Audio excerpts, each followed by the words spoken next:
Roswell, Alien Interview. The letter from Mrs. McElroy. Dear Lawrence, I'm typing this letter to you on my old Underwood typewriter that I bought after I was discharged from the Army.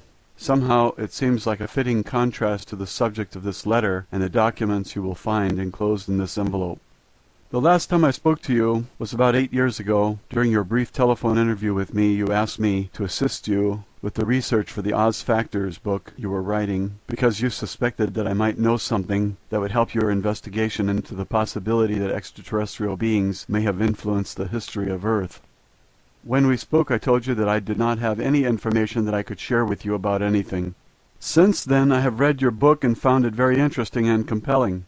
You are obviously a man who has done his homework and who could understand my experiences. I've been thinking a lot about your allusion to the old philosopher whom you paraphrased in our conversation, "With great power comes great responsibility." Although I didn't think power is pertinent in my life or to my reasons for sending you the enclosed documents, you certainly did get me thinking about my responsibility.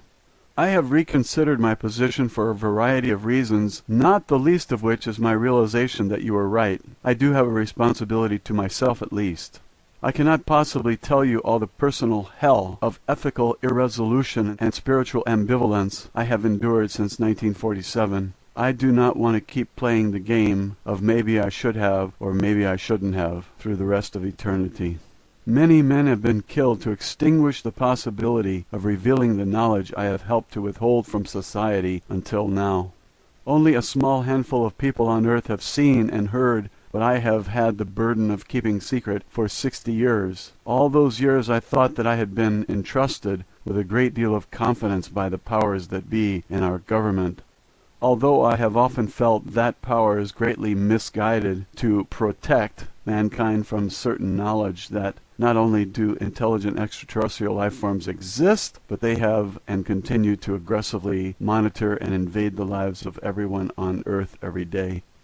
Therefore, I think the time has come to pass along my secret knowledge to someone I think will understand it. I don't think it would be responsible of me to take the knowledge I have into the silent afterlife beyond reach of recognition. I think there is a greater good to be served than protecting the vested interests for whom this information is considered a matter of national security, whatever that means, and therefore justification for making it top secret. Also, I am now 83 years old. I have decided to leave this body, which has outlasted its usefulness to me, using a painless method of self-administered euthanasia. I have very few months to live and nothing to fear or lose. So I have moved away from Montana, where my husband and I lived for most of our life, to spend our remaining days in a lovely rented upstairs bedroom in a house in the homeland of my husband's family in County Meath, Ireland. I will die not far from the Great Mound at Noth and Doth, the Fairy Mound of Darkness. These are sacred cairns, or massive stone structures that were erected about 3700 BCE and engraved with indecipherable hieroglyphs about the same time as the pyramids or other inexplicable stone monuments were being built all over the earth. I am also not far from the hill of Tara, that was once the ancient seat of power in Ireland, where 142 kings are said to have reigned in prehistoric and historic times. In ancient Irish religion and mythology, this was the sacred place of dwelling for the gods and was the entrance to the other world.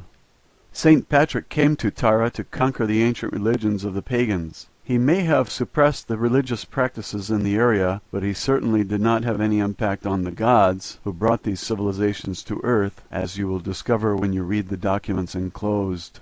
Therefore, this is a fitting location for my departure from this unholy world and final release from the burdens of this life. The crystal clear perspective of hindsight has revealed a higher purpose to me, assisting the survival of the planet, all living beings and life forms in our galaxy. The status quo of our government establishment has been to protect the people from knowledge of such matters. In fact, the only protection afforded by ignorance and secrecy is to hide the private agenda of those in power to enslave others, and by doing so, to disarm every perceived enemy and ally through superstition and stupidity.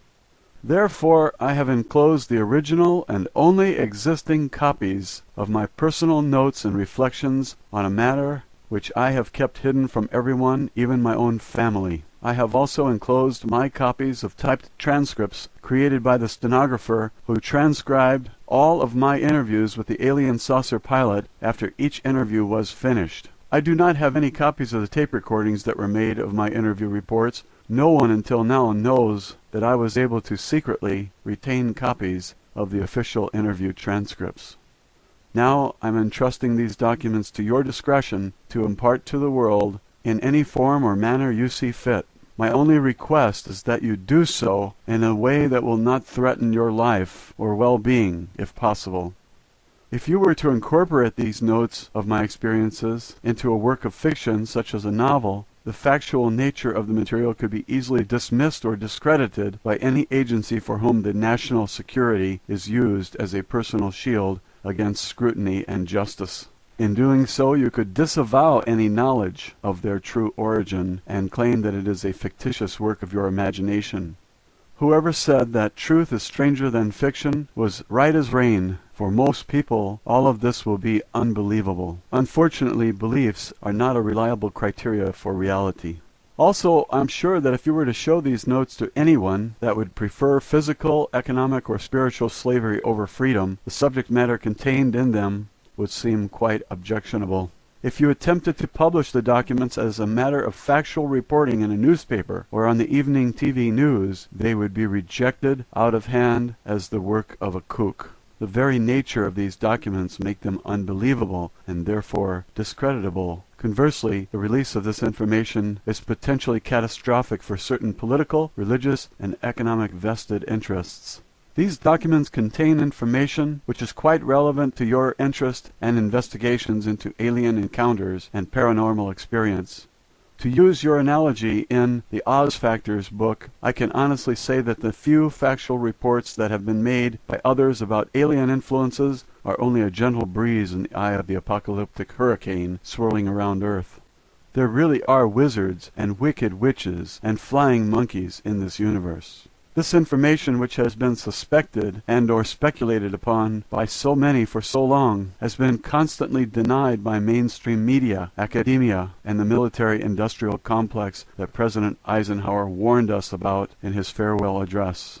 As you know, in July 1947, the Roswell Army Airfield, RAAF, issued a press release stating that personnel from the field's 509th Bomb Group had recovered a crashed flying disc from a ranch near Roswell, New Mexico, sparking intense media interest. Later that same day, the commanding general of the 8th Air Force stated that Major Jesse Marcel, who was involved with the ordinary recovery of the debris, had recovered only the tattered remnants of a weather balloon. The true facts of the incident have been suppressed by the United States government since then.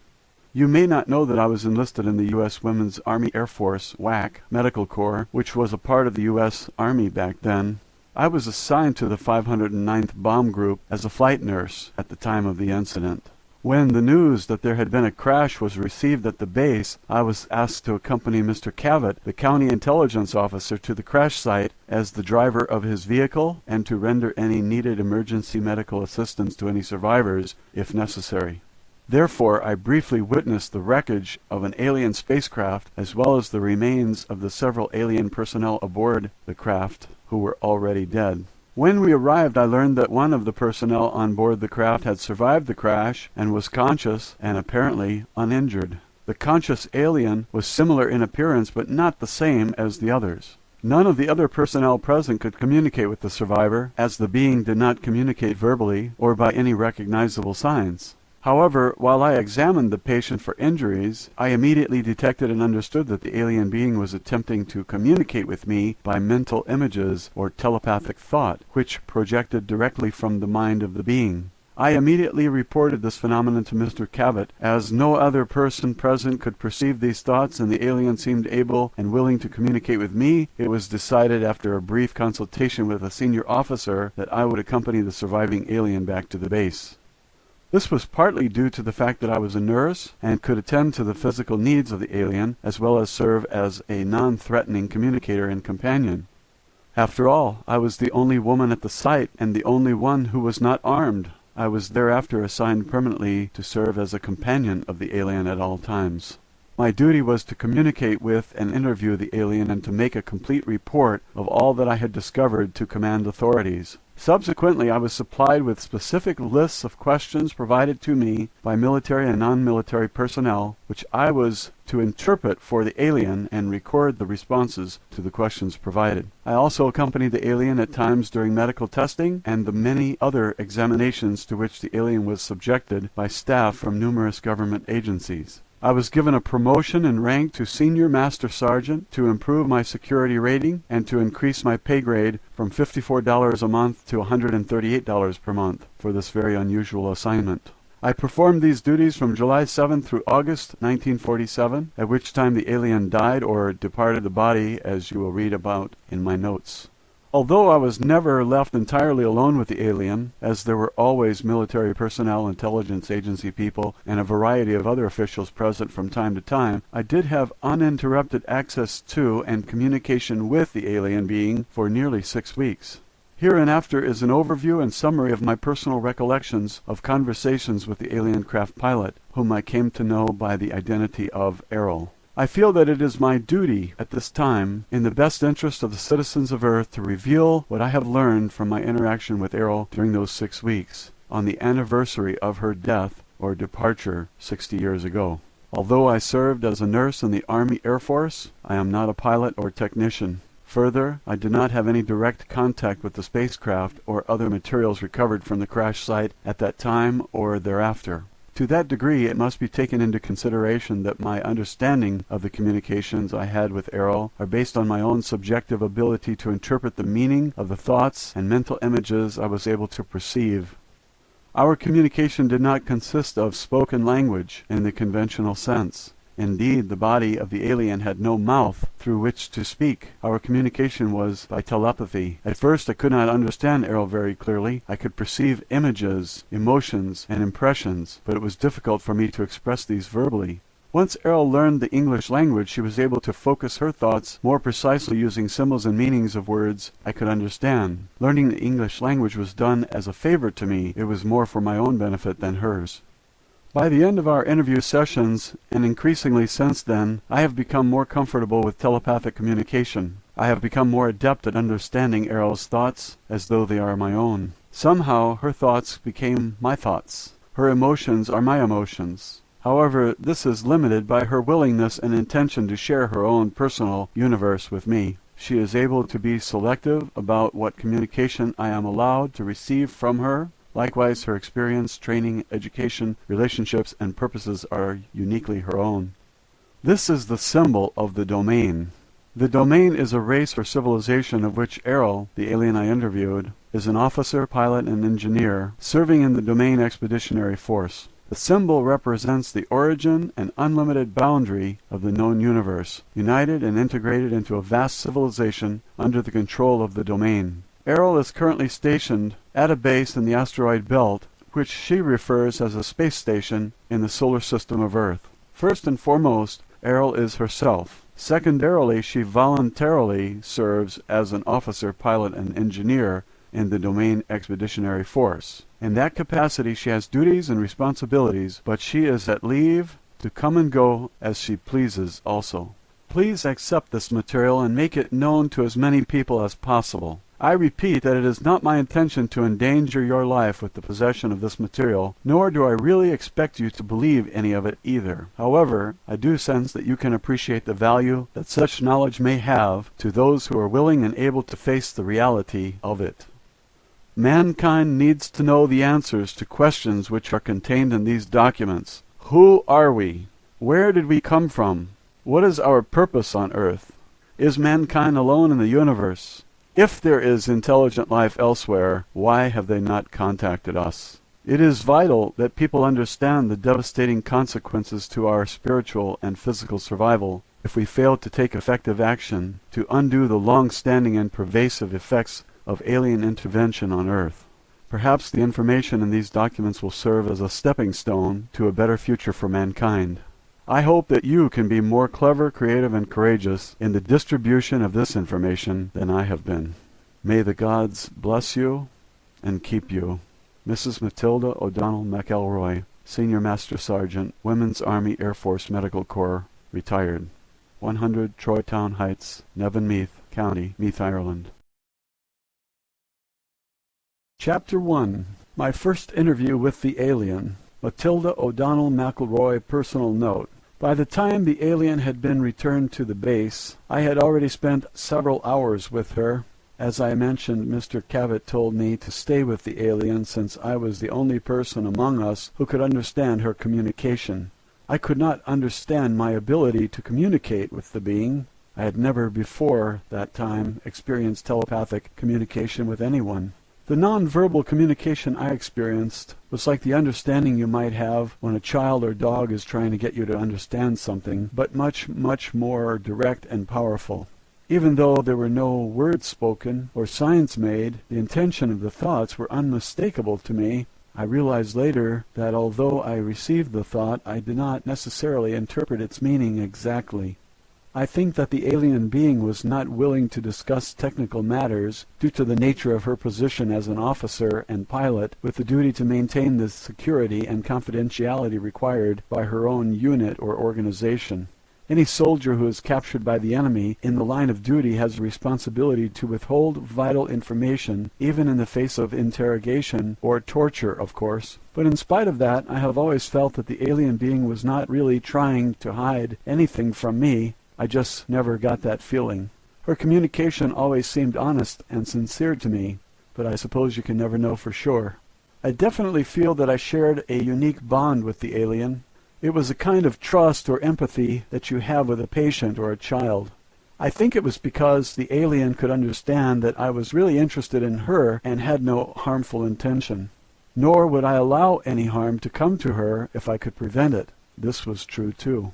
I refer to the alien as her. Actually, the being was not sexual in any way, either physiologically or psychologically. She did have a rather strong feminine presence and demeanor. However, in terms of psychology, the being was asexual and had no internal or external reproductive organs. Her body was more like the body of a doll or robot. There were no internal organs as the body was not constructed of biological cells. It did have a kind of circuit system or electrical nervous system that ran throughout the body, but I could not understand how it worked. In stature and appearance, the body was quite short and petite, about 40 inches tall. The head was disproportionately large relative to arms, legs, and torso, which were thin. There were 3 fingers on each of 2 hands and feet, which were somewhat prehensile. The head had no operational nose or mouth or ears. I understand that a space officer does not need these, as space has no atmosphere to conduct sound. Therefore, sound-related sensory organs are not built into the body, nor does the body need to consume food, hence the absence of a mouth. The eyes were quite large. I was never able to determine the exact degree of visual acuity of which the eyes were capable, but I observed that her sense of sight must have been extremely acute. I think the lens of the eyes, which were very dark and opaque, may have also been able to detect waves or particles beyond the visual spectrum of light. I suspect that this may have included the full range of the electromagnetic spectrum, or more, but I don't know this for sure. When the being looked at me, her gaze seemed to penetrate right through me, as though she had X-ray vision.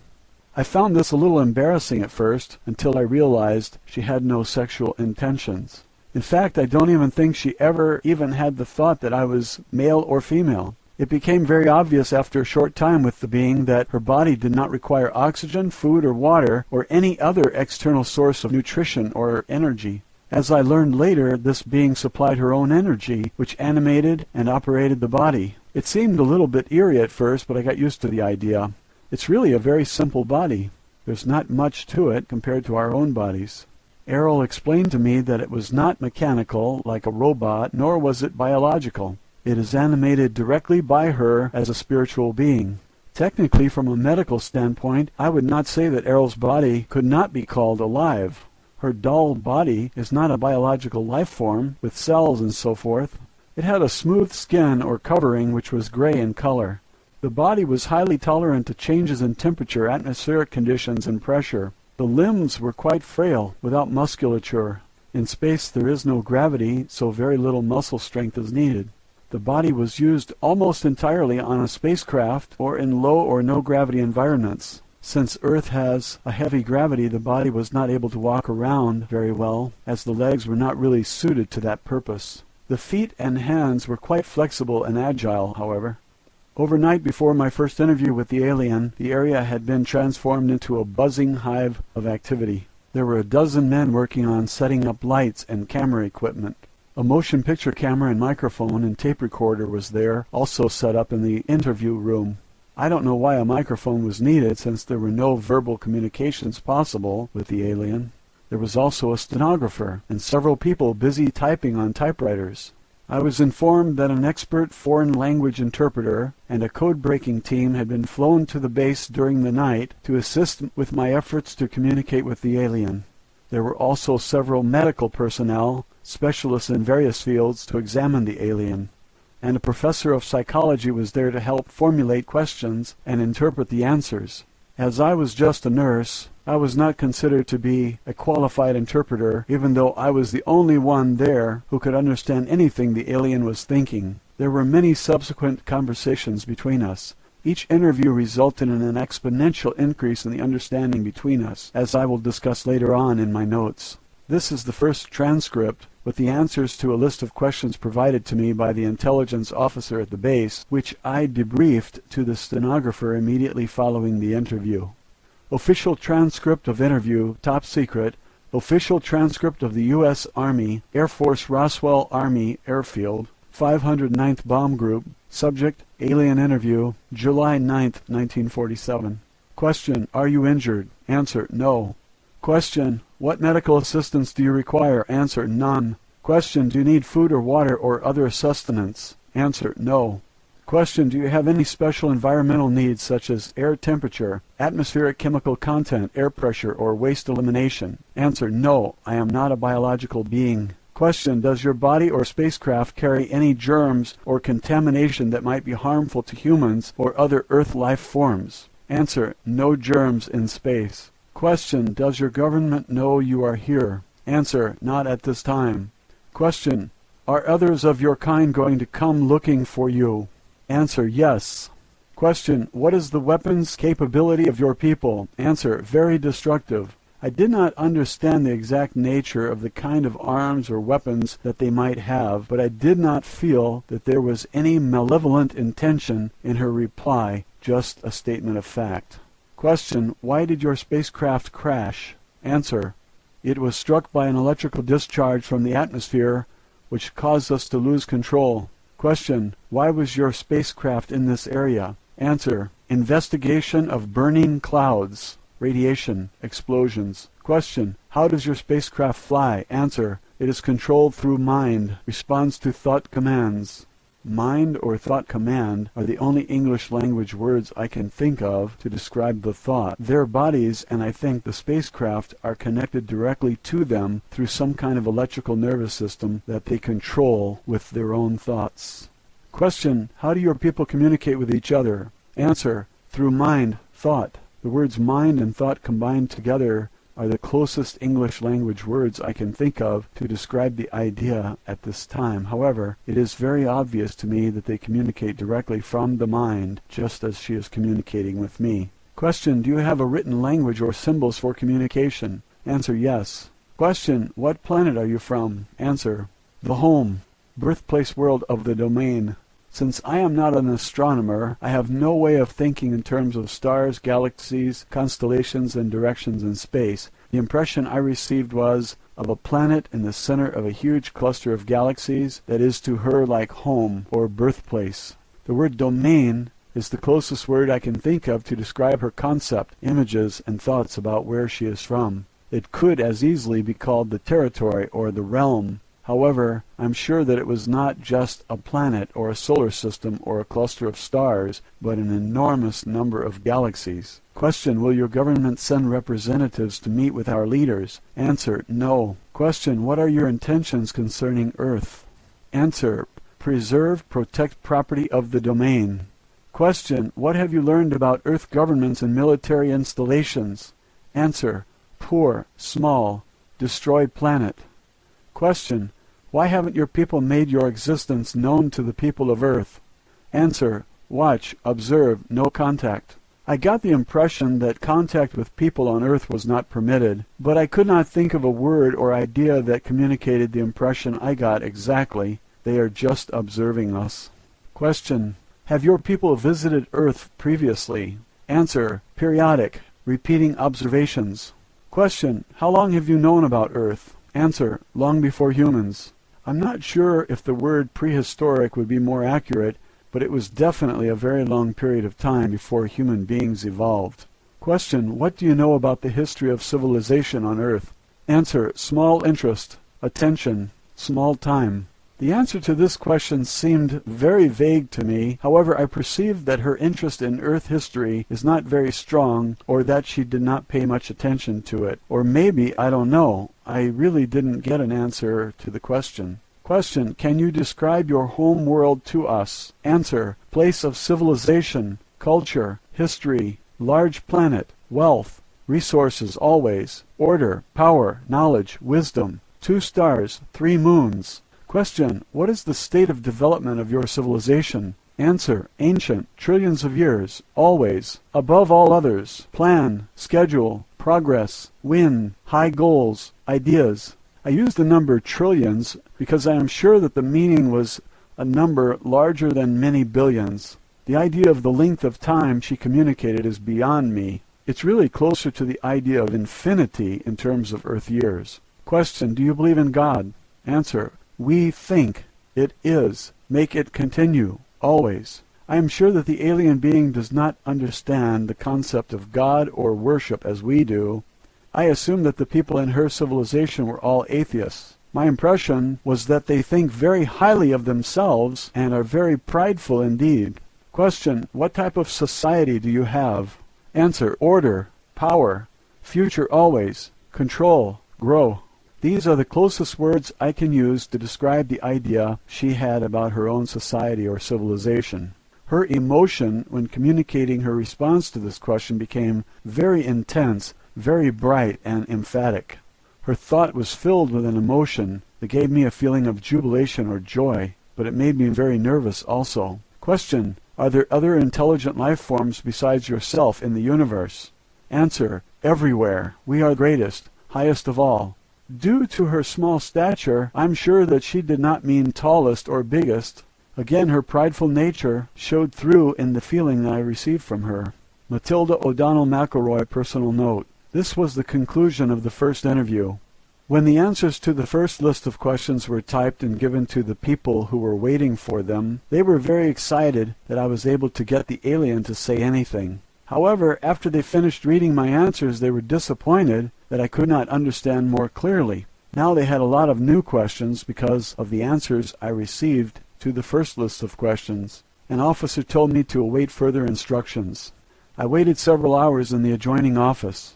I was not allowed to continue my interview with the alien. However, I was always well treated and allowed to eat and sleep and use the restroom facilities whenever I wanted. Eventually, a new list of questions was written for me to ask the alien. I gathered that quite a few other agents, government and military officials had arrived at the base by this time. They told me that several other people would be in the room with me during the next interview, so they could prompt me to ask for more detail during the interview. However, when I attempted to conduct the interview with these people in the room, I received no thoughts, emotions, or any other perceptible communication from the alien. Nothing. The alien just sat in a chair without moving. We all left the interview room. The intelligence agent became very agitated about this. He accused me of lying or making up the answers to the first questions. I insisted that all my answers were honest and as accurate as I could make them. Later that day it was decided that several other people would attempt to ask questions of the alien. However, in spite of several attempts by different experts, no one else was ever able to get any communication at all from the alien. Over the next several days, a psychic research scientist from back east was flown to the base to interview the alien. Her name was Gertrude something or other. I don't remember the last name. On another occasion, an Indian clairvoyant named Krishnamurti came to the base to try to communicate with the alien. Neither one was successful at getting the alien to communicate anything.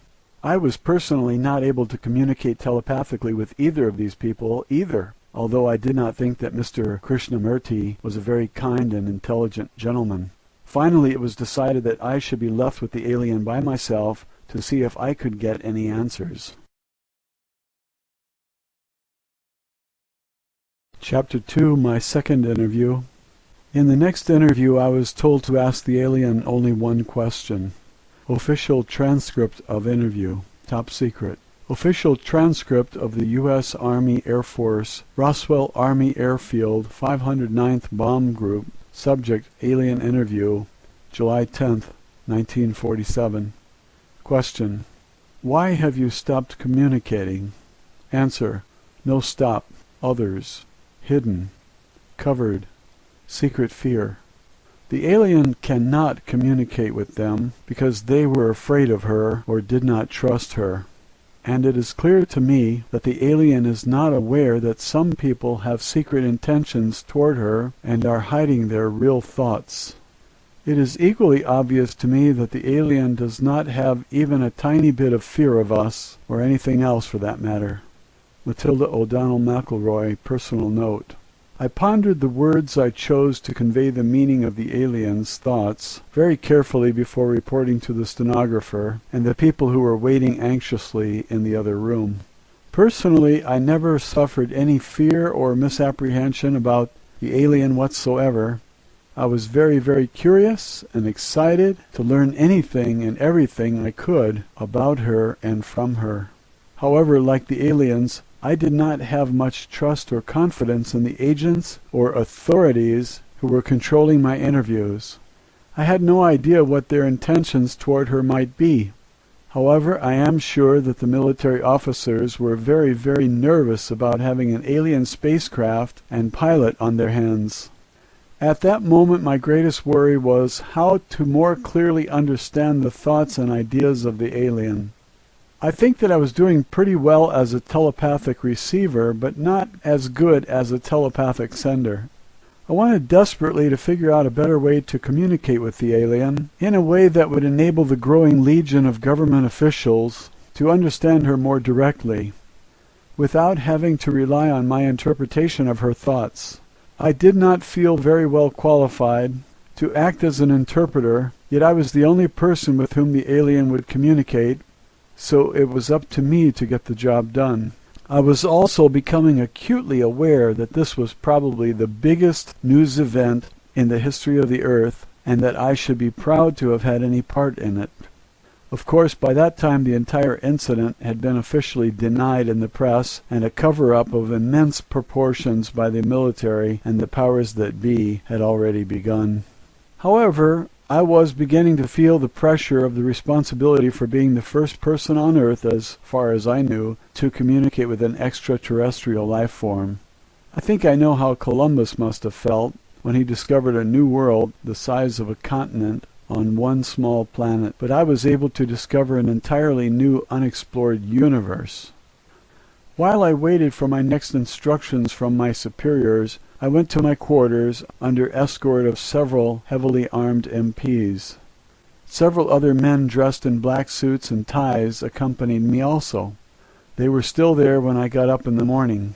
After breakfast, which was brought to me in my own quarters, they escorted me back to the office at the base that was used for the interview.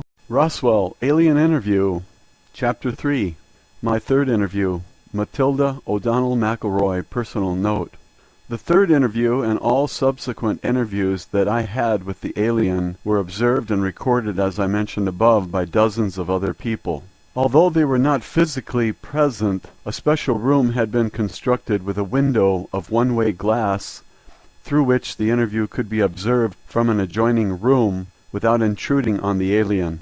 The alien had been moved into a newly constructed room and was seated in an ordinary overstuffed living room chair covered with a flowery fabric. I'm sure that someone had been sent into town to buy a chair from the nearest available furniture store.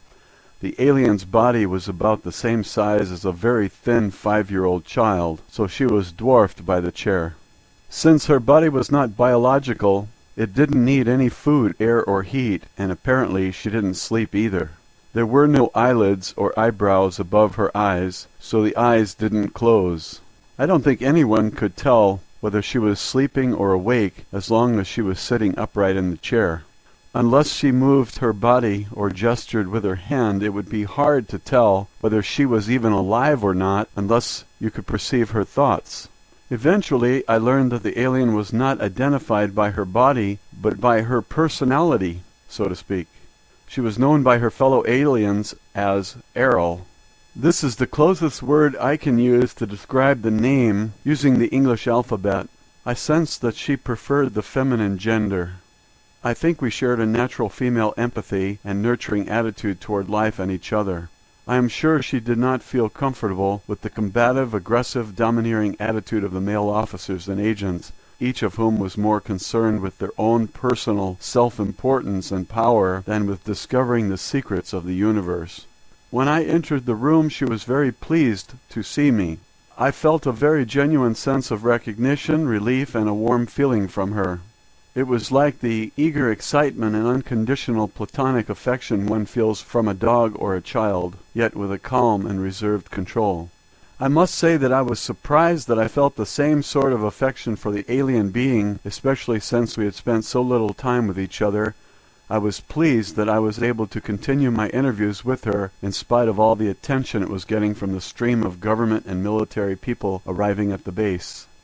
It was very obvious that the people who wrote the next series of questions for me wanted to learn how to communicate with the alien themselves without having to go through me. Here are the answers to the new list of questions. Official transcript of interview, top secret. Official transcript of the U.S. Army Air Force Roswell Army Airfield 509th Bomb Group. Subject, alien interview, July 11th, 1947. Question, can you read or write any Earth languages? Answer, no. Question, do you understand numbers or mathematics? Answer, yes, I'm an officer, pilot, engineer. Question, can you write or draw symbols or pictures that we may be able to translate into our own language? Answer, uncertain. Question, are there any other signs or means of communication you can use to help us understand your thoughts more clearly? Answer, no. Matilda O'Donnell McElroy, personal note.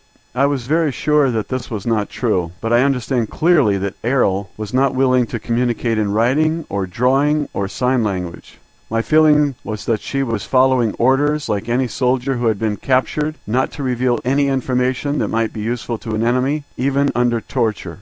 She was only able and willing to reveal non-confidential or personal information or name, rank, and serial number. Official transcript of interview, top secret. Official transcript of the U.S. Army Air Force Roswell Army Airfield 509th Bomb Group. Subject, alien interview, July 11th, 1947, second session. Question, can you show us on a map of the stars which is the star of your home planet? Answer, no. This is not because she does not know the directions from Earth to her home planet.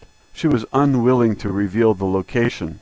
It was also due to the fact that the star system of her home planet does not exist on any star map on Earth. It's too far away. Question, how long will it take your people to locate you here? Answer, unknown. Question, how long would it take your people to travel here to rescue you? Answer, minutes or hours. Question, how can we make them understand that we do not intend to harm you? Answer, intentions are clear. See in your mind. Images, feelings. Question, if you are not a biological entity, why do you refer to yourself as feminine? Answer, I am a creator, mother, source. Matilda O'Donnell McElroy, personal note. These questions only took me a few minutes to complete.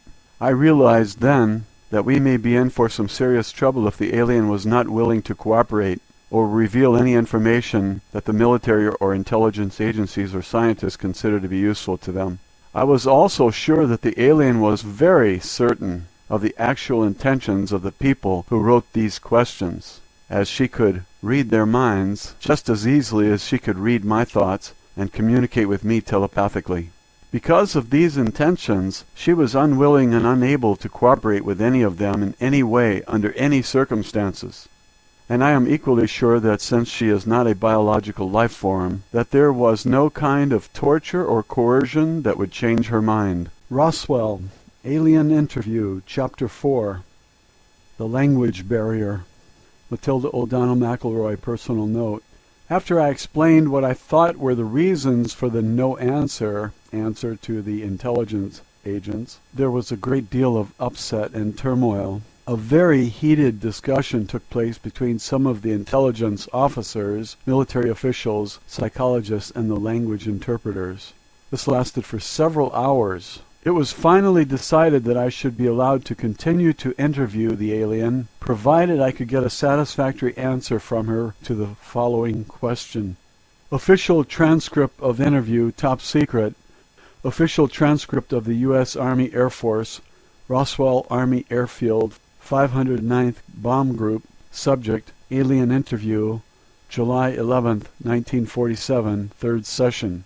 Question. What assurance or proof do you require from us that will make you feel safe enough to answer our questions? Answer. Only she speaks, only she hears.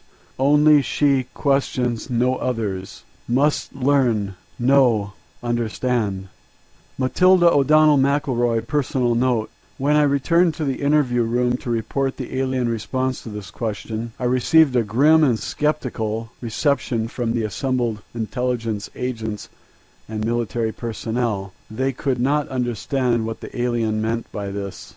I admitted that I really couldn't understand what she meant either, but I was doing the best that I could to articulate her telepathic intentions.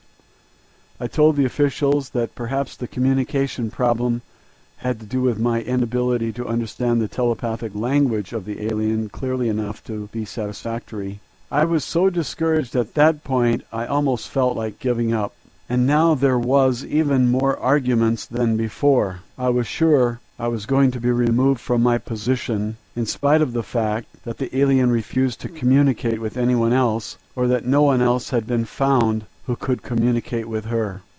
Fortunately, a very clever fellow named John Newble, who was a Japanese language specialist from the Navy, had an explanation and a solution to the problem.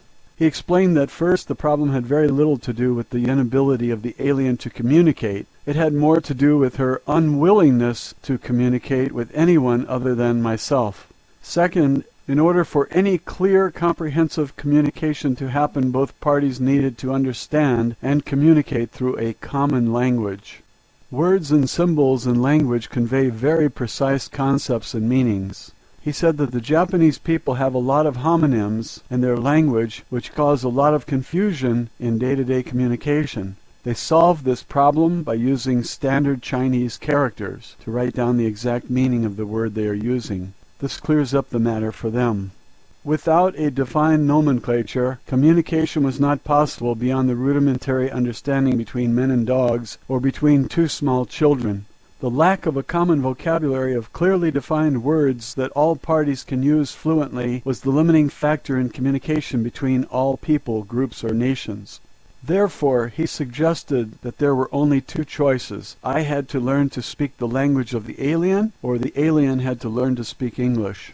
Factually, only one choice was possible, that I persuade Errol to learn English, and that I teach it to her with the guidance of the language specialist. No one had any objection to trying this approach, as there were no other suggestions.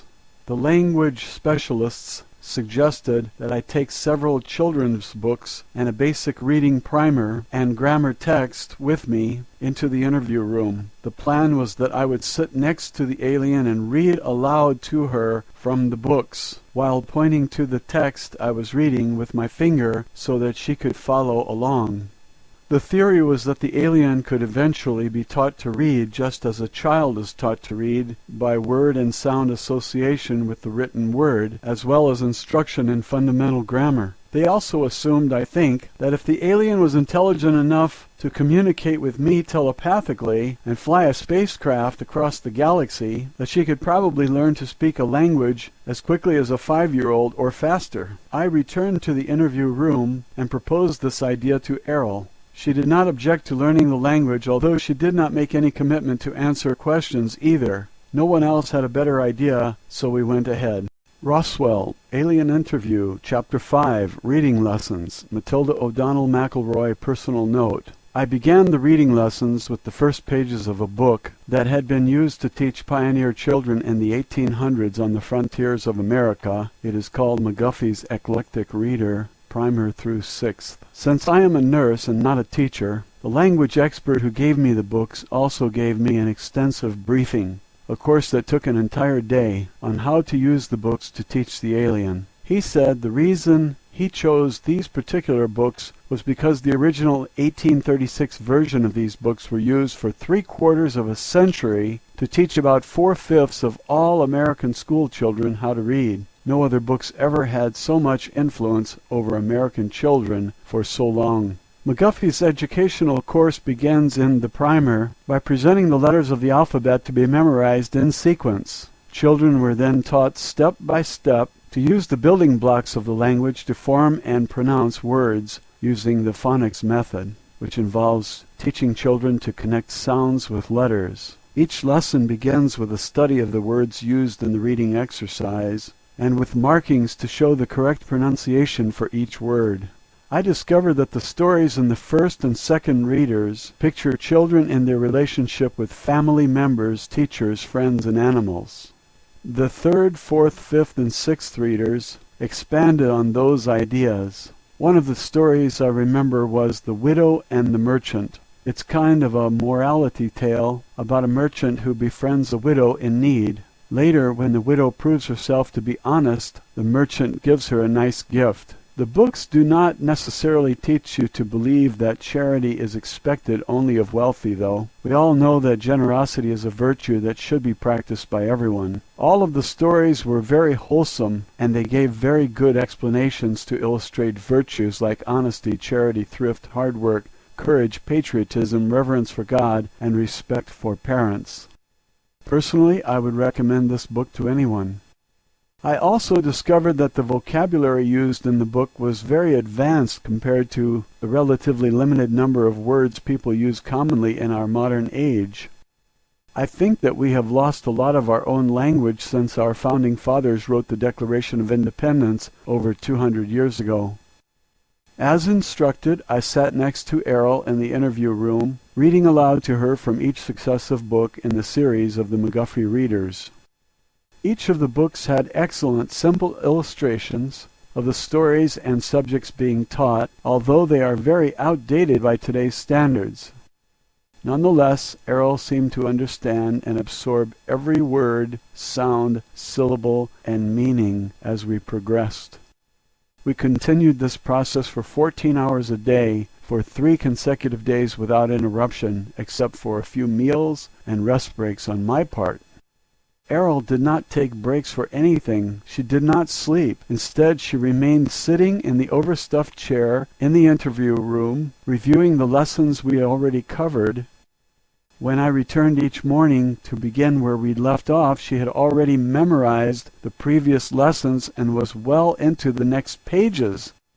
This pattern continued to accelerate until it became pointless for me to continue reading to her. Although Errol did not have a mouth to speak with, she was now able to think at me in English. At the end of these lessons, Errol was able to read and study by herself.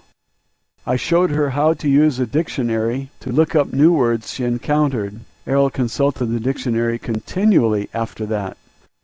From then on, my job was acting as a courier for her, requesting that reference books be brought to her in a steady stream. Next, Mr. Newble brought in a set of the Encyclopedia Britannica. Errol especially enjoyed this because it had a lot of pictures. After that, she requested many more picture books and reference books with photographs and drawings, because it was much easier to understand the meaning if she could see a picture of the thing she was studying. Over the next 6 days, books were brought in from libraries all over the country, I presume, because it wasn't more than a few more days before she had read through several hundred of them. She studied every subject I could imagine, and many other very technical things I never wanted to know anything about, like astronomy, metallurgy, engineering, mathematics, various technical manuals, and so forth. Later she began to read fiction books, novels, poetry, and the classics of literature. Errol also asked to read a great many books on the subjects in the humanities, especially history. I think she must have read at least 50 books about human history and archaeology. Of course, I made sure that she received a copy of the Holy Bible also, which she read from cover to cover without comment or questions. Although I continued to stay with Errol for 12 to 14 hours each day, most of that time during the following week had been spent without much communication between us, except for an occasional question she asked me. The questions were usually meant to give her a sense of context or to clarify something in the books she was reading. Oddly, Errol told me that her favorite books were Alice's Adventures in Wonderland, Don Quixote's de la Mancha, and 1001 Nights. She said the authors of these stories showed that it is more important to have a great spirit and imagination than great skill or power. I could not answer a lot of her questions, so I consulted with people in the outer rooms for answers.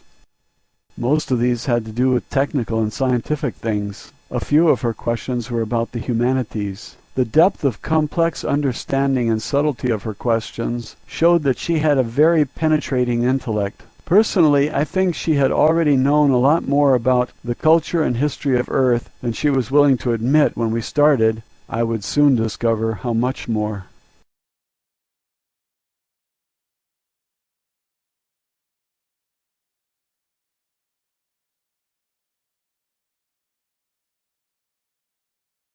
Roswell, Alien Interview, Chapter 6, My Education Begins. Matilda O'Donnell McElroy personal note. By the 15th day after rescuing Errol from the crash site, I was able to communicate fluidly and effortlessly with her in English. She had absorbed so much more written material by this time that her academic education far exceeded my own. Although I graduated from high school in Los Angeles in 1940 and attended college for 4 years of pre-medical and nursing training, the variety of my own reading had been fairly limited. I had not studied most of the subjects to which Errol had now been exposed, especially considering her acute understanding, very intense study habits, and a nearly photographic memory. She was able to recall long passages from books she read. She was especially fond of sections of her favorite stories from classic literature like The Adventures of Huckleberry Finn, Tales from Gulliver's Travels, and Peter Pan, and The Legend of Sleepy Hollow. By this time Errol had become the teacher and I was the student. I was about to learn what men of Earth don't know and have no way of knowing. The throng of scientists and agents who observed us through the one-way glass of our interview room, whom Errol and I now referred to as the gallery, were growing increasingly impatient to ask her questions. But Errol continued to refuse to allow any questions to be asked of her by anyone other than myself, even vicariously through me as an interpreter or in writing. On the afternoon of the 16th day, Errol and I sat next to each other as she read. She closed the last page of a book she was reading and placed it aside. I was about to hand her the next book from a large pile waiting to be read, when she turned and said, or thought to me, "I'm ready to speak now." At first I was a little confused by the remark. I gestured for her to continue, and she began to teach me my first lesson. Official transcript of interview, top secret. Official transcript of the U.S. Army Air Force, Roswell Army Airfield, 59th Bomb Group. Subject, alien interview, July 24th, 1947. First session. "What would you like to say, Errol?" I asked. "I have been part of a domain expeditionary force in this sector of space for several thousand years. However, I have not personally had intimate contact with beings on Earth since 5965 BCE. It is not my primary function to interact with inhabitants of planets within the domain.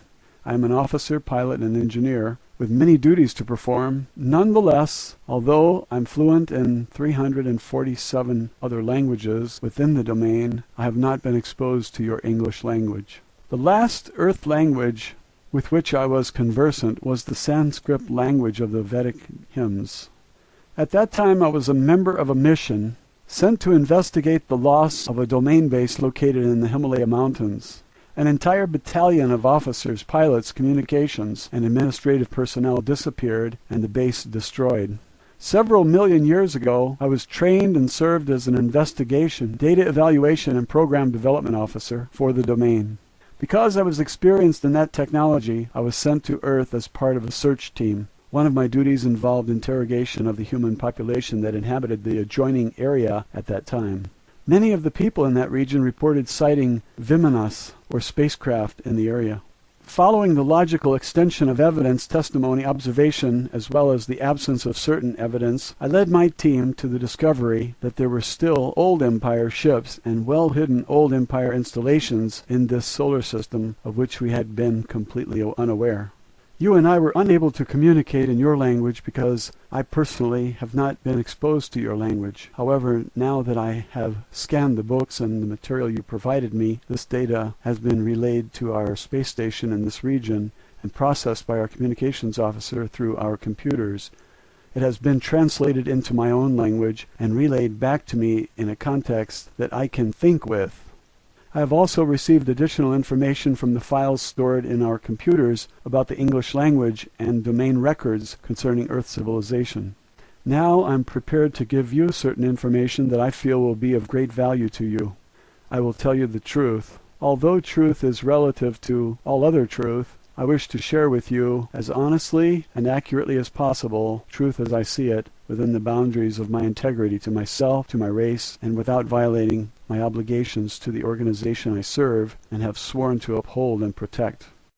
Okay, I thought. Will you answer questions from the gallery now?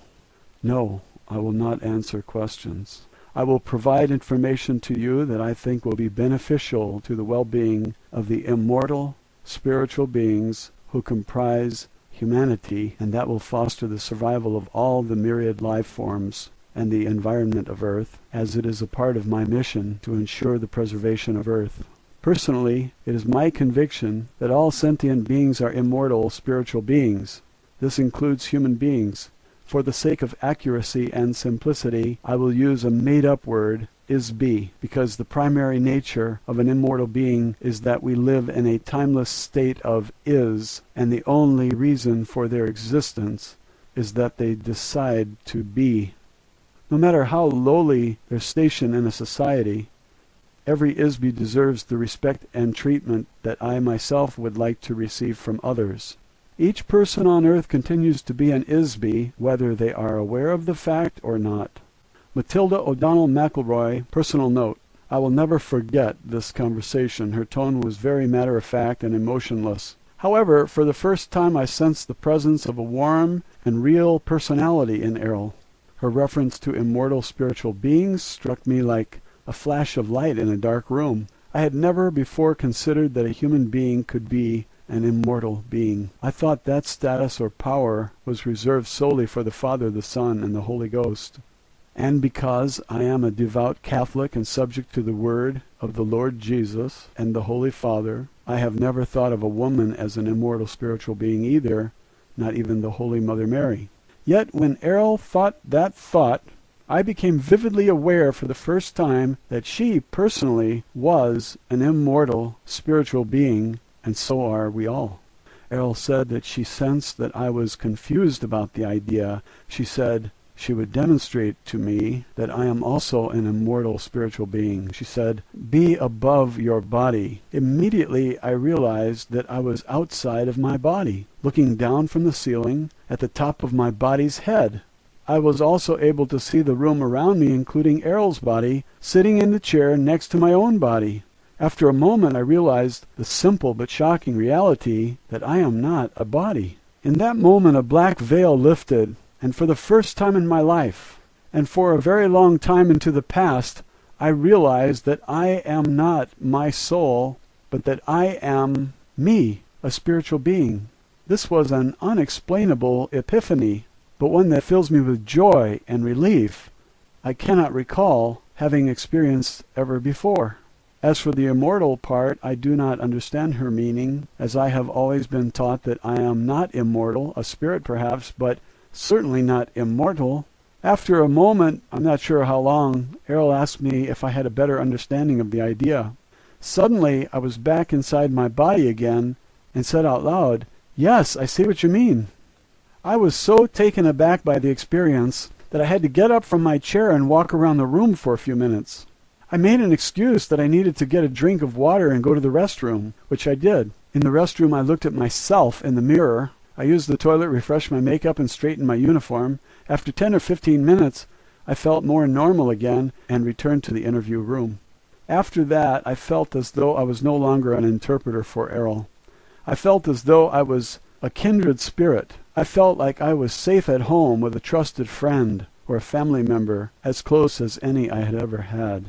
Errol sensed and understood my confusion about the concept of personal immortality. She began her first lesson with me by explaining this to me.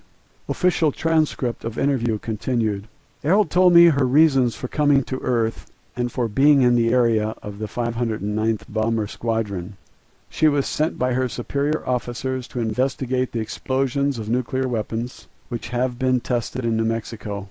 Her superiors ordered her to gather information from the atmosphere that could be used to determine the extent of radiation and potential harm this might cause to the environment. During her mission, the spacecraft was struck by a lightning, which caused her to lose control and crash. The spacecraft is operated by ISBs, who use doll bodies in much the same way that an actor wears a mask and costume. It is like a mechanical tool through which to operate in the physical world. She, as well as all the other ISBs of the officer class and their superiors, inhabit these doll bodies when they are on duty in space. When they are not on duty, they leave the body and operate, think, communicate, travel, and exist without the use of a body. The bodies are constructed of synthetic materials, including a very sensitive electrical nervous system, to which each ISB adjusts themselves or tune in to an electronic wavelength that is matched uniquely to the wavelength or frequency emitted by each ISB. Each ISB is capable of creating a unique wave frequency which identifies them much like a radio signal frequency. This serves in part as identification like a fingerprint. The doll body acts like a radio receiver for the ISB. No two frequencies or doll bodies are exactly the same. The bodies of each ISB crew member are likewise tuned into and connected to a nervous system built into the spacecraft. The spacecraft is built in much the same way as the doll body. It is adjusted specifically to the frequency of each ISB crew member. Therefore, the craft can be operated by the thoughts or energy emitted by the ISB. It is really a very simple direct control system, so there are no complicated controls or navigation equipment on board the spacecraft. They operate as an extension of the ISB. When the lightning bolt struck the spacecraft, this caused a short circuit and consequently disconnected them from the control of the ship momentarily, which resulted in the crash. Errol was and still is an officer, pilot, and engineer in an expeditionary force which is part of a space opera civilization which refers to itself as the Domain. This civilization controls the vast number of galaxies, stars, planets, moons, and asteroids throughout an area of space that is approximately 1/4 of the entire physical universe. The continuing mission of her organization is to secure, control, and expand the territory and resources of the Domain. Errol pointed out that their own activities were very similar in many ways to the European explorers who discovered and claimed the New World for the Holy Father, the Pope, and for the kings of Spain, Portugal, and later Holland, England, France, and so forth. Europe benefited from the property acquired from the native inhabitants. However, the native inhabitants were never consulted with or asked for their permission to become a part of the domain of the European nations, and the soldiers and priests they sent to acquire territory and wealth in order to advance their interests. Errol said she read in a history book that the Spanish king regretted the brutal treatment of the native inhabitants by his soldiers. He feared retribution from the gods he worshipped, as described in the various testaments of the Bible. He asked the Pope to prepare a statement called the Requirement, which was supposed to be read to each of the newly encountered native inhabitants. The king hoped that the statement, whether it was accepted or rejected by the natives, would absolve the king of all responsibility for the resulting slaughter and enslavement of these people. He used this statement as justification to confiscate their lands and possessions by his soldiers and the Pope's priests. Apparently, the Pope, personally, did not have any feelings of guilt or responsibility in the matter. Errol thought that such actions were those of a coward, and that it is no surprise that the territory of Spain was diminished so quickly. Only a few years later the king was dead, and his empire had been assimilated by other nations. Errol said that this sort of behavior does not occur in the domain. Their leaders assume full responsibility for the actions of the domain and would not denigrate themselves in this fashion. nor do they fear any gods or have any regret for their actions. This idea reinforces my earlier suggestion that Errol and her people are probably atheists.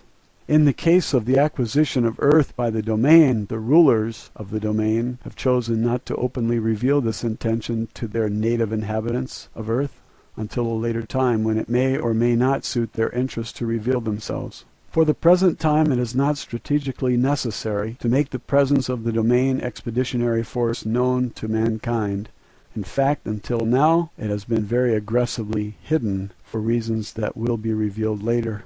The asteroid belt near Earth is very small, but important location for the domain in this part of space. Actually, some of the objects in our solar system are very valuable for their use as low-gravity space stations. They are interested primarily in the low-gravity satellites in this solar system, which consists mainly of the side of the moon facing away from Earth and the asteroid belt, which is a planet that was destroyed billions of years ago, and to a lesser degree Mars and Venus.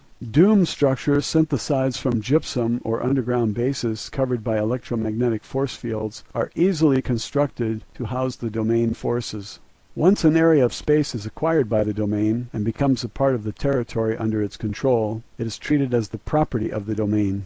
The space station near the planet Earth is important only because it lay along a path of the domain expansion route toward the center of the Milky Way galaxy and beyond. Of course, everyone in the domain is aware of this, except for the people of Earth. Roswell, Alien Interview, Chapter 7, A Lesson in Ancient History. Matilda O'Donnell McElroy, Personal Note. My instruction with Errol continued through the night until dawn of the next morning. I must say that I was fascinated, skeptical, shocked, alarmed, dismayed, and disgruntled by the lesson I was getting from Errol. I could never have imagined any of what she was telling me, not even in my wildest dreams and nightmares. The next afternoon, after I had slept, showered, and eaten, I was debriefed about my interview session the previous evening by members of the gallery who recorded my account of what Errol told me. There was a stenographer present for this session as usual, to whom I debriefed after each interview, and there were also 6 or 7 men who asked for clarification of my statements. As always, there was constant pressure applied to me to use my influence with Errol to persuade her to answer specific questions prompted by members of the gallery. I did my best to reassure everyone that I would give my very best efforts to do so. Nevertheless, only 3 things happened every day thereafter. Errol resolutely refused to answer any questions that she sensed had been posed by or suggested to me by the gallery. 2. Errol continued to instruct me in the subject matter of her own choice. 3. Every evening after my interview with or instruction from Errol, she would give me a new list of subject matter about which she wanted more information. Each evening I presented this list to the gallery. The next day Errol received a large stack of books, magazines, articles, and so forth. She would study all of these during the night while I slept. This pattern repeated every day during the remainder of the time I spent with her. The subject matter of my next interview or lesson from Errol continued with a brief history of Earth, our solar system, and nearby space from the perspective of the domain. Official transcript of interview, top secret. Official transcript of the U.S. Army Air Force Roswell Army Airfield 509th Bomb Group. Subject, alien interview, July 25, 1947, first session. Before you can understand the subject of history, you must first understand the subject of time. Time is simply an arbitrary measurement of the motion of objects through space. Space is not linear. Space is determined by point of view of an ISB when viewing an object. The distance between an ISB and the object being viewed is called space. Objects or energy masses in space do not necessarily move in a linear fashion. In this universe, objects tend to move randomly or in a curving or cyclical pattern, or as determined by agreed-upon rules. History is not only a linear record of events, as many authors of Earth history books imply, because it is not a string that can be stretched out and marked like a measuring tool. History is a subjective, observation of the movement of objects through space, recorded from the point of view of a survivor rather than those who succumbed. Events occur interactively and concurrently, just as the biological body has a heart that pumps blood while the lungs provide oxygen to the cells, which reproduce using energy from the sun and chemicals from plants at the same time as the liver strains toxic wastes from the blood and eliminates them through the bladder and the bowels. All of these interactions are concurrent and simultaneous.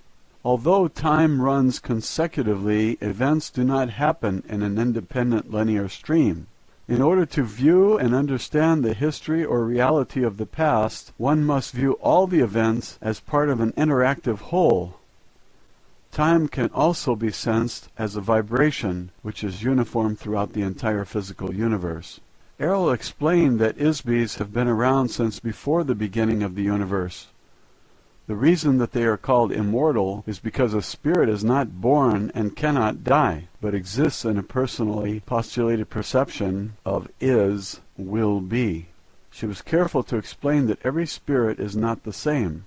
Each is completely unique in identity, power, awareness, and ability. The difference between an ISB like Errol and most of the ISBs inhabiting bodies on Earth is that Errol can enter and depart from her doll at will. She can perceive at selective depths through matter. Errol and other officers of the domain can communicate telepathically. Since an ISB is not a physical universe entity, it has no location in space or time. An ISB is literally immaterial. They can span great distances of space instantly. They can experience sensations more intensely than a biological body without the use of physical sensory mechanisms. An ISB can exclude pain from their perception. Errol can also remember her identity, so to speak, all the way back into the dim mists of time for trillions of years. She says that the existing collection of suns in this immediate vicinity of the universe have been burning for the last 200 trillion years. The age of the physical universe is nearly infinitely old, but probably at least 4 quadrillion years since its earliest beginnings. Time is a difficult factor to measure as it depends on the subjective memory of ISBs, and there has been no uniform record of events throughout the physical universe since it began. As on Earth, there are many different time measurement systems defined by various cultures, which use cycles of motion and points of origin to establish age and duration. The physical universe itself is formed from the convergence and amalgamation of many other individual universes, each of which were created by an ISB or group of ISBs. The collision of these illusionary universes commingled and coalesced and were solidified to form a mutually created universe. Because it is agreed that energy and forms can be created but not destroyed, this creative process has continued to form an ever-expanding universe of nearly infinite physical proportions. Before the formation of the physical universe, there was a vast period during which universes were not solid, but wholly illusionary. You might say that the universe was a universe of magic illusions, which were made to appear and vanish at the will of the magician. In every case, the magician was one or more ISBs. Many ISBs on Earth can still recall vague images from that period. Tales of magic, sorcery, and enchantment, fairy tales and mythology speak of such things, although in very crude terms. Each ISB entered into the physical universe when they lost their own home universe. That is, when an ISB's home universe was overwhelmed by the physical universe, or when the ISB joined with other ISBs to create or conquer the physical universe. On Earth, the ability to determine when an ISB entered the physical universe is difficult for 2 reasons. 1, the memory of ISBs on Earth have been erased, and 2, ISB's arrival or invasion into the physical universe took place at different times, some 60 trillion years ago, and others only 3 trillion. Every once in a short while, a few million years, an area or planet will be taken over by another group of ISBs entering into the area. Sometimes they will capture other ISBs as slaves. They will be forced to inhabit bodies to perform menial or manual work, especially mining mineral ores on heavy gravity planets such as Earth. Errol says that she has been a member of the Domain Expeditionary Force for more than 625 million years. When she became a pilot for a biological survey mission, which included occasional visits to Earth. She can remember her entire career there and for a very long time before that. She told me that Earth scientists do not have an accurate measuring system to gauge the age of matter. They assume that because certain types of materials seem to deteriorate rather quickly, such as organic or carbon-based matter, that there is a deterioration of matter. It is not accurate to measure the age of stone based on the measurement of the age of wood or bone. This is a fundamental error. Factually, matter does not deteriorate. It cannot be destroyed. Matter can only be altered in form, but it is never truly destroyed. The Domain has conducted a periodic survey of the galaxies in this sector of the universe since it developed space travel technologies about 80 trillion years ago. A review of changes in the complexion of Earth revealed that mountain ranges rise and fall, continents change location, the poles of the planet shift, ice caps come and go, oceans appear and disappear, rivers, valleys, and canyons change. In all cases the matter is the same. It is always the same sand.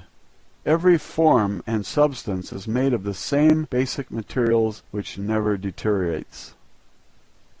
Matilda O'Donnell McElroy, personal note. I cannot even begin to imagine how advanced a civilization may have become technically and mentally after trillions of years.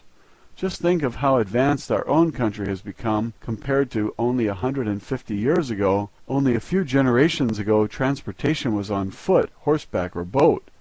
Reading was done by candlelight. Heating and cooking were done over a fireplace, and there wasn't any indoor plumbing. Official transcript of interview. Errol described the abilities of an ISB officer of the Domain to me, and she demonstrated one to me when she contacted telepathically a communications officer of the Domain who was stationed in the asteroid belt. The asteroid belt is composed of thousands of broken-up pieces of a planet that once existed between Mars and Jupiter. It serves as a good low-gravity jumping-off point for incoming spacecraft traveling toward the center of our galaxy. She requested that this officer consult information stored in the files of the Domain concerning the history of Earth. She asked the communications officer to feed this information to Errol. The communications officer immediately complied with the request. Based on the information stored in the files of the Domain, Errol was able to give me a brief overview of our history lesson. This is what Errol told me that the Domain had observed about the history of Earth. She told me that the Domain Expeditionary Force first entered into the Milky Way galaxy very recently, only about 10,000 years ago. Their first action was to conquer the home planets of the Old Empire. This is not the official name, but a nickname given to the conquered civilization by the Domain forces, that served as the seat of central government for this galaxy and other adjoining regions of space. These planets are located in the stars systems in the tail of the Big Dipper constellation. She did not mention which stars exactly. About 1,500 years later, the Domain began the installation bases for their own forces along the path of invasion which leads towards the center of the galaxy and beyond. About 8,200 years ago, the Domain forces set up a base on Earth in the Himalaya Mountains near the border of modern Pakistan and Afghanistan. This was a base for the battalion of the Domain Expeditionary Force, which included about 3,000 members. They set up a base under or inside the top of the mountain. The mountain top was drilled into and made hollow to create an area large enough to house the ships and personnel of that force. An electronic illusion of the mountaintop was created to hide the base by projecting a false image from inside the mountain against a force screen. The ships could then enter and exit through the force screen, yet remain unseen by Homo sapiens. Shortly after they settled there, the base was surprised by an attack from a remnant of the military forces of the old empire. Unbeknownst to the domain, a hidden underground base on Mars, operated by the old empire, had existed for a very long time. The domain base was wiped out by a military attack from the Mars base, and the ISBs of the domain expeditionary force were captured. You can imagine that the domain was very upset about losing such a large force of officers and crew, so they sent other crews to Earth to look for them. Those crews were also attacked. The captured ISBs from the domain forces were handled in the same fashion as all other ISBs who have been sent to Earth. They were each given amnesia, had their memories replaced with false pictures and hypnotic commands, and sent to Earth to inhabit biological bodies. They are still a part of the human population today. After a very persistent and extensive investigation into the loss of their crews, the domain discovered that Old World Empire has been operating a very extensive and very carefully hidden base of operations in this part of the galaxy for millions of years. No one knows exactly how long. Eventually the spacecraft of the old empire forces and the domain engaged each other in open combat in the space of the solar system. According to Errol, there was a running battle between the old empire forces and the domain until about 1235 AD, when the domain forces finally destroyed the last of the spacecraft of the old empire force in this area. The domain expeditionary force lost many of its own ships in this area during that time also. About 1,000 years later, the old empire base was discovered by accident in the spring of 1914 AD. About 1,000 years later, the old empire base was discovered by accident in the spring of 1914 AD. The discovery was made when the body of the Archduke of Austria was taken over by an officer of the domain expeditionary force. This officer, who was stationed in the asteroid belt, was sent to Earth on a routine mission to gather reconnaissance. The purpose of this takeover was to use the body as a disguise through which to infiltrate human society in order to gather information about current events on Earth. The officer, as an ISB, having greater power than the being inhabiting the body of the Archduke, simply pushed the being out and took over control of the body. However, this officer did not realize how much the Habsburgs were hated by feuding factions in the country, so he was caught off guard when the body of the Archduke was assassinated by the Bosnian student. The officer, or ISB, was suddenly knocked out of the body when it was shot by the assassin. Disoriented, the ISB inadvertently penetrated one of the amnesia force screens and was captured. Eventually, the domain discovered that a wide area of space is monitored by an electronic force field which controls all of the ISBs in this end of the galaxy, including Earth. The electronic force screen is designed to detect ISBs and prevent them from leaving the area. If an ISB attempts to penetrate the force screen, it captures them in a kind of electronic net. The result is that the captured ISB is subjected to very severe brainwashing treatment, which erases the memory of the ISB. This process uses a tremendous electrical shock, just like the Earth psychiatrists use electrical shock therapy to erase the memory and personality of a patient and to make them more cooperative. On Earth, this therapy uses only a few hundred volts of electricity. However, the electrical voltage used by the old empire operation against ISBs is on the order of magnitude of billions of volts. This tremendous shock completely wipes out all the memory of the ISB. The memory erasure is not just for one life or one body. It wipes out all the accumulated experiences of a nearly infinite past, as well as the identity of the ISB. The shock was intended to make it impossible for the ISB to remember who they are, where they came from, their knowledge or skills, their memory of the past, and ability to function as a spiritual entity. They are overwhelmed into becoming a mindless, robotic non-entity. After the shock, a series of post-hypnotic suggestions are used to install false memories and a false time orientation in each ISB. This includes the command to return to the base after the body dies, so that the same kind of shock and hypnosis can be done again and again and again forever. The hypnotic command also tells the patient to forget to remember. What the domain learned from the experience of this officer is that the old empire has been using Earth as a prison planet for a very long time. Exactly how long is unknown, perhaps millions of years. So when the body of the ISB dies, they depart from the body. They are detected by the force screen, they are captured, and ordered by hypnotic command to return to the light. The idea of heaven and the afterlife are part of the hypnotic suggestion, a part of the treachery which makes the whole mechanism work. After the ISB has been shocked and hypnotized to erase the memory of the life just lived, the ISB is immediately commanded hypnotically to report back to the Earth as though they were on a secret mission to inhabit a new body. Each ISB is told that they have a special purpose for being on Earth, but of course there is no purpose for being in a prison, at least not for the prisoner. Any undesirable ISBs who are sentenced to Earth were classified as untouchable by the old empire. This included anyone that the old empire judged to be criminals who are too vicious to be reformed or subdued, as well as other criminals such as sex perverts or beings unwilling to do any productive work. An untouchable classification of ISBs also includes a variety of political prisoners. This includes ISBs who are considered to be non-compliant freethinkers or revolutionaries who make trouble for the governments of the various planets of the old empire.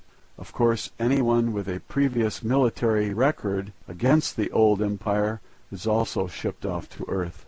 A list of untouchables includes artists, painters, singers, musicians, writers, actors, and performers of every kind. For this reason, Earth has more artists per capita than any other planet in the old empire. Untouchables also include intellectuals, inventors, and geniuses in almost every field. Since everything the old empire considers valuable has long since been invented or created over the last few trillion years, they have no further use for such beings. This includes skilled managers also, which are not needed in a society of obedient robotic citizens. Anyone who is not willing or able to submit to mindless economic, political, and religious servitude as a tax-paying worker in the class system of the old empire are untouchable and sentenced to receive memory wipeout and permanent imprisonment on Earth.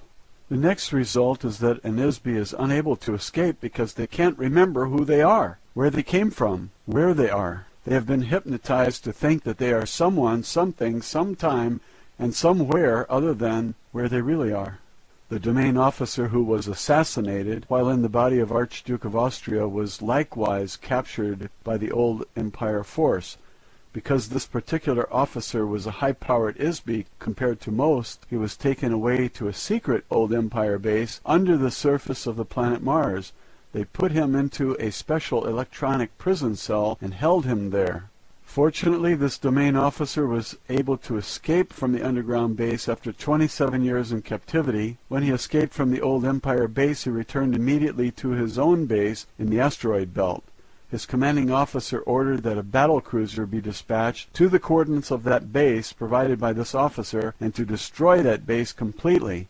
This old empire base was located a few hundred miles north of the equator on Mars in the Cydonia region.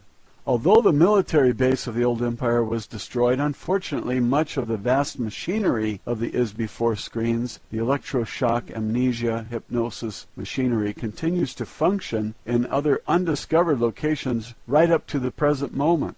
The main base or control center for this mind-control prison operation has never been found, so the influences of this base or bases are still in effect.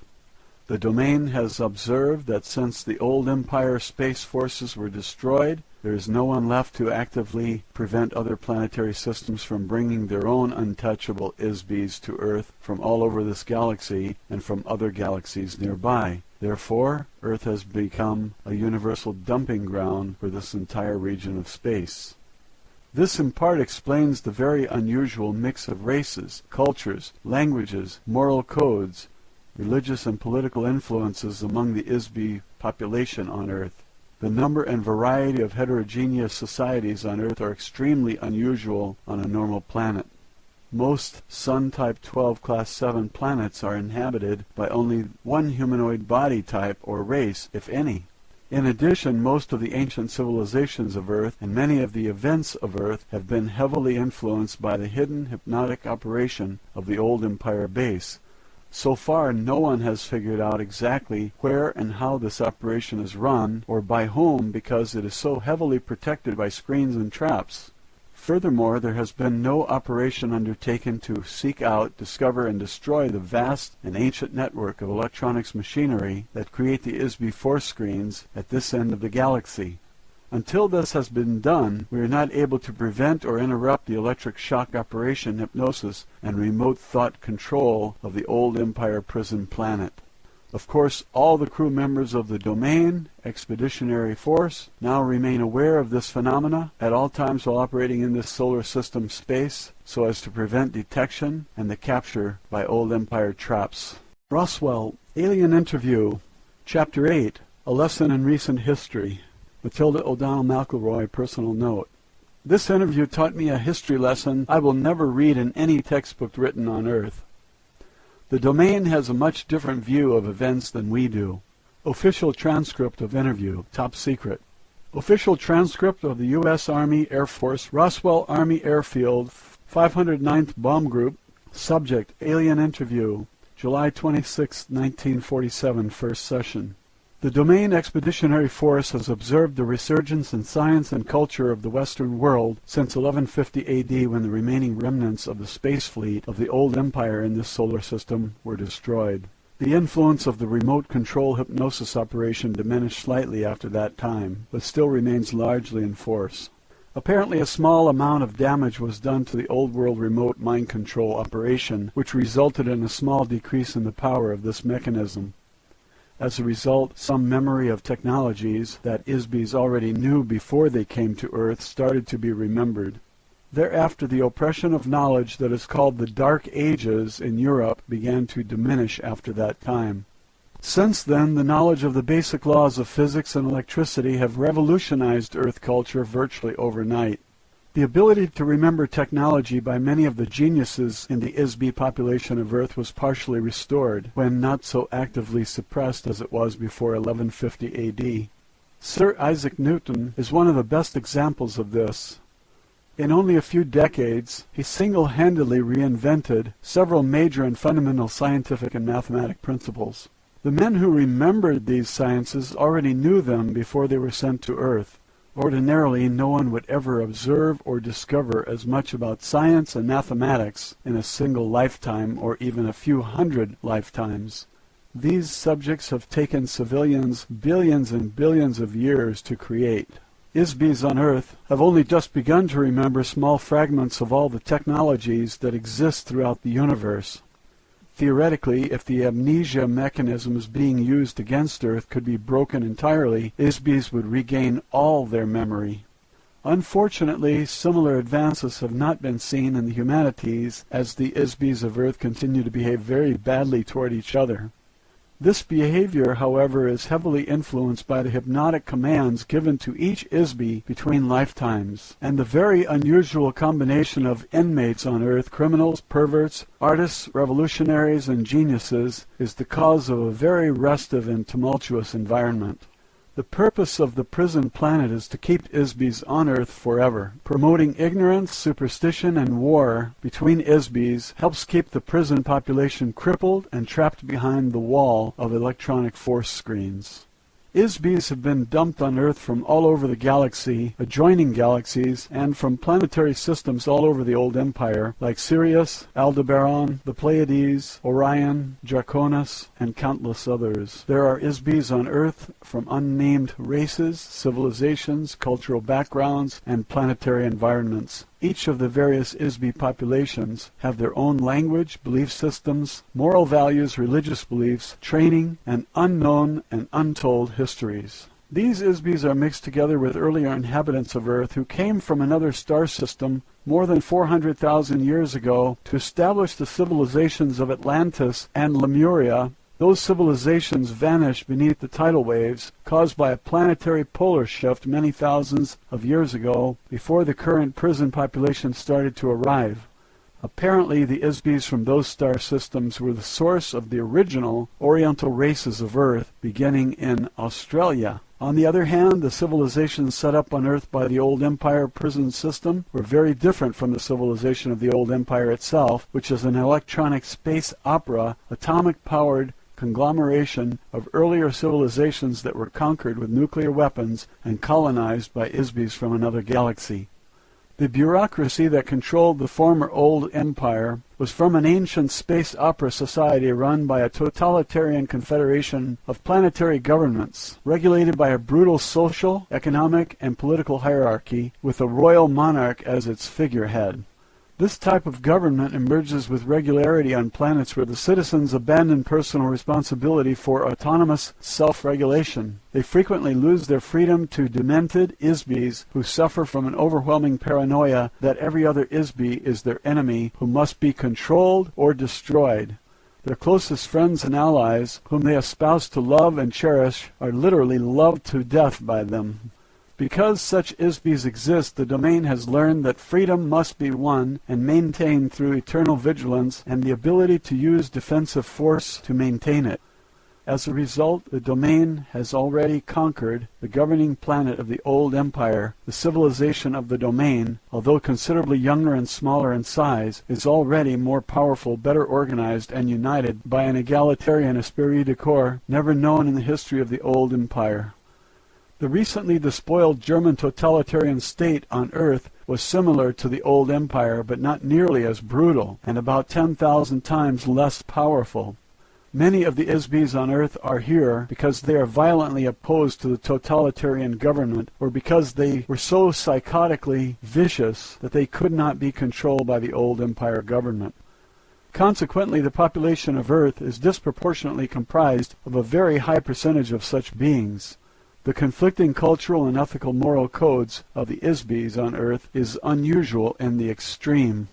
The domain conquest of the central old empire planets was fought with electronic cannon. The citizens of the planet forming the core of government for the old empire are a filthy, degraded, slave society of mindless tax-paying workers who practice cannibalism. Violent automotive racetracks and bloody Roman circus-type entertainments are their only amusements. Regardless of any reasonable justification we may have had for using atomic weapons to vanquish the planets of the old empire, the domain is careful not to ruin the resources of those planets by using weapons of crude radioactive force. The current U.S. civilization is beginning to mimic some of the trappings of that civilization, especially in the design of airplanes, automobiles, ships, trains, and telephones. Likewise, buildings in the cities of Earth are thought to be modern or futuristic if their design resembles the architecture of the old empire. The government of the old empire, before being supplanted by the domain, was comprised of beings who possessed a very craven intelligence, very much like the Axis powers during your recent World War. Those beings manifested precisely the same behavior as the galactic government that exiled them to external imprisonment on Earth. They were a gruesome reminder of the ageless maxim that an Isbi will often manifest the treatment they have received from others. Kindness fosters kindness, cruelty begets cruelty. One must be able and willing to use force tempered with intelligence to prevent harm to the innocent. However, extraordinary understanding, self-discipline, and courage are required to effectively prevent brutality without being overwhelmed by the malice that motivated the brutality. Only a demonic, self-serving government would employ a logic or science to conceive that an ultimate solution to any problem is to murder and permanently erase the memory of every artist, genius, skilled manager, and inventor, and cast them into a planetary prison, together with political opponents, killers, thieves, perverts, and disabled beings of an entire galaxy. Once the Isbis expelled from the old empire arrived on Earth, they were given amnesia and hypnotically tricked into thinking that something else had happened to them. The next step was to implant the Isbis into biological bodies on Earth. The bodies became the human populations of false civilizations which were designed and installed in the minds of the Isbis to look completely unlike the old empire. All of the Isbis of India, Egypt, Babylon, Greece, Rome, and medieval Europe were guided to a pattern and build the cultural elements of these societies based on standard patterns developed by the Isbis of many earlier similar civilizations on Sun-type 12 Class 7 planets that have existed for trillions of years throughout the universe. In the earliest times, the Isbis sent to prison Earth lived in India. They gradually spread into Mesopotamia, Egypt, Mesoamerica, Archaea, Greece, Rome, medieval Europe, and to the New World. They were hypnotically commanded to follow the pattern of a given civilization by the old empire prison operators. This is an effective mechanism to disguise the actual time and location from the Isbis imprisoned on Earth. The languages, customs, and culture of each false civilization are intended to reinforce amnesia because they do not remind the Isbis on Earth of the original Old Empire planets from which they were deported. On the very far back track of time, these types of civilizations tended to repeat themselves over and over because the Isbis who created them became familiar with certain patterns and styles and stayed with them. It is a lot of work to invent an entire civilization complete with culture, architecture, language, customs, mathematics, moral values, and so forth. It is much easier to replicate a copy based on a familiar and successful pattern. A Sun-type 12 Class 7 planet is the designation given to a planet inhabited by carbon-oxygen-based life forms. The class of the planet is based on the size and radiation intensity of the star, the distance of the planetary orbit from the star, and the size, density, and gravity and chemical composition of the planet. Likewise, flora and fauna are designated and identified according to the star type and class of the planet they inhabit. On the average, the percentage of planets in the physical universe with a breathable atmosphere is relatively small. Most planets do not have an atmosphere upon which life forms feed, as on Earth, where the chemical composition of the atmosphere provides nutrition to plants and other organisms which in turn support other life forms. When the domain force brought the Vedic hymns to the Himalayas region 8,200 years ago, some human societies already existed. The Aryan people invaded and conquered India, bringing the Vedic hymns to the area. The Vedas were learned by them, memorized, and carried forward verbally for 7,000 years before being committed to written form. During that span of time, one of the officers of the Domain Expeditionary Force was incarnated on Earth as a Vishnu. He is described many times in the Rig Veda. He is still considered to be a god by the Hindus. Vishnu fought in the religious wars against the Old Empire forces. He is a very able and aggressive Isbi, as well as a highly effective officer, who has since been reassigned to other duties in the domain. This entire episode was orchestrated as an attack and revolt against the Egyptian pantheon installed by Old Empire administrators. The conflict was intended to help free humankind from implanted elements of the false civilization that focused attention on many gods and superstitious ritual worship demanded by the priests who managed them. It is all part of the mental manipulation by the Old Empire to hide their criminal actions against the Isbis on Earth. A priesthood, or prison guards, were used to help reinforce the idea that an individual is only a biological body and is not an immortal spiritual being. The individual has no identity. The individuals have no past lives. The individual has no power. Only the gods have power, and the gods are the contrivance of the priests who intercede between men and the gods they serve. Men are slaves to the dictates of the priests who threaten eternal spiritual punishment if men do not obey them. What else would one expect on a prison planet where all the prisoners have amnesia and the priests themselves are prisoners? The intervention of the domain force on Earth has not been entirely successful due to the secret mind control operation of the Old Empire that still continues to operate. A battle was waged between the Old Empire forces and the domain through religious conquest between 1500 BCE and about 1200 BCE. The domain forces attempted to teach the concept of an individual, immortal spiritual being to several influential beings on Earth.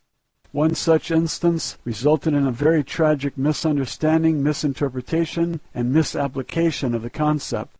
The idea was perverted and applied to mean that there is only one Isby instead of the truth that everyone is an Isby. Obviously, this was a gross incomprehension and an utter unwillingness to take responsibility for one's own power. The old empire priests managed to corrupt the concept of the individual immortality into the idea that there is only one all-powerful Isby, and that no one else is or is allowed to be an Isby. Obviously, this is the work of the old empire amnesia operation. It is easy to teach this altered notion to beings who do not want to be responsible for their own lives. Slaves are such beings. As long as one chooses to assign responsibility for creation, existence, and personal accountability for one's own thoughts and actions to others, one is a slave. As a result, the concept of a single monotheistic God resulted and was promoted by many self-proclaimed prophets, such as the Jewish slave leader Moses, who grew up in the household of the Pharaoh Amenhotep III,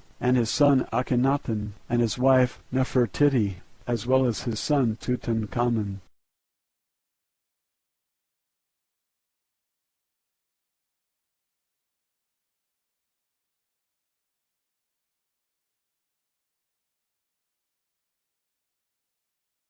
As a result, the concept of a single monotheistic God resulted and was promoted by many self-proclaimed prophets, such as the Jewish slave leader Moses, who grew up in the household of the Pharaoh Amenhotep III, and his son Akhenaten, and his wife Nefertiti, as well as his son Tutankhamun. The attempt to teach certain beings on earth the truth that they are themselves Isbys was part of a plan to overthrow the fictional, metaphorical, anthropomorphic panoply of gods created by the old empire mystery cult called the Brothers of the Serpent, known in Egypt as the Priests of Amun. They were a very ancient secret society within the old empire.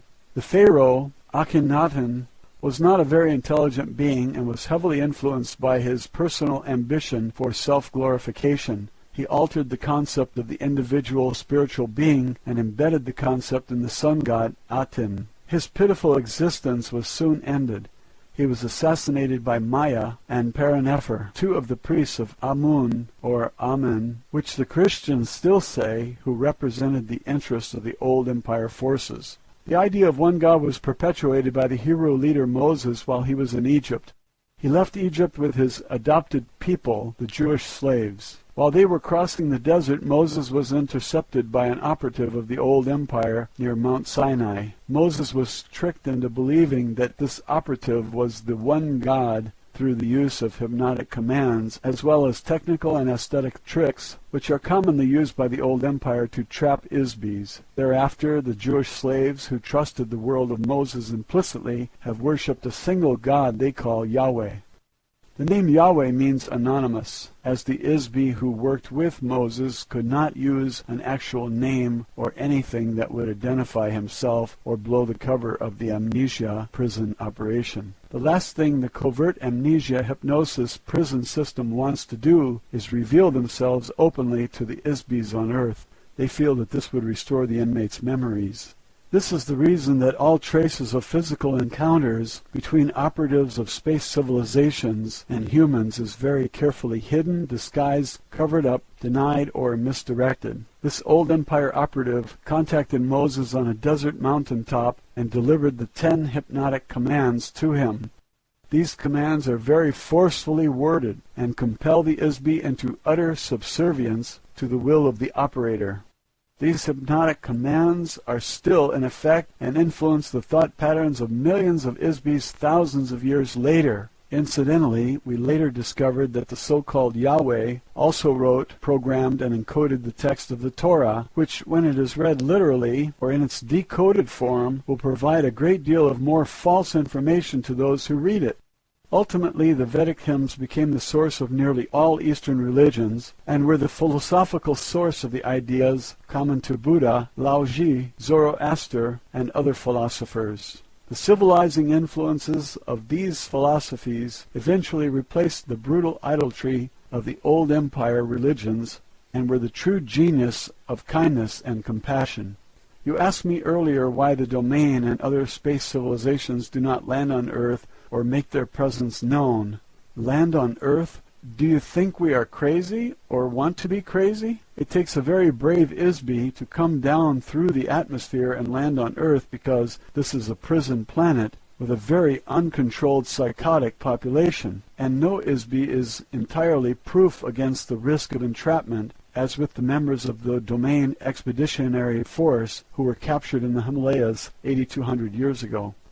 No one knows what ISBs on Earth are going to do. We are not scheduled to invest the resources of the domain to take control of all the space surrounding the area at this time. This will occur in the not-too-distant future, about 5,000 Earth years, according to the time schedule of the domain. At this time, we do not prevent transports from other planetary systems or galaxies from continuing to drop ISBs into the amnesia force screen area. Eventually, this will change.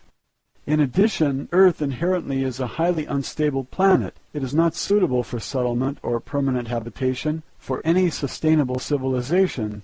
This is part of the reason why it is being used as a prison planet.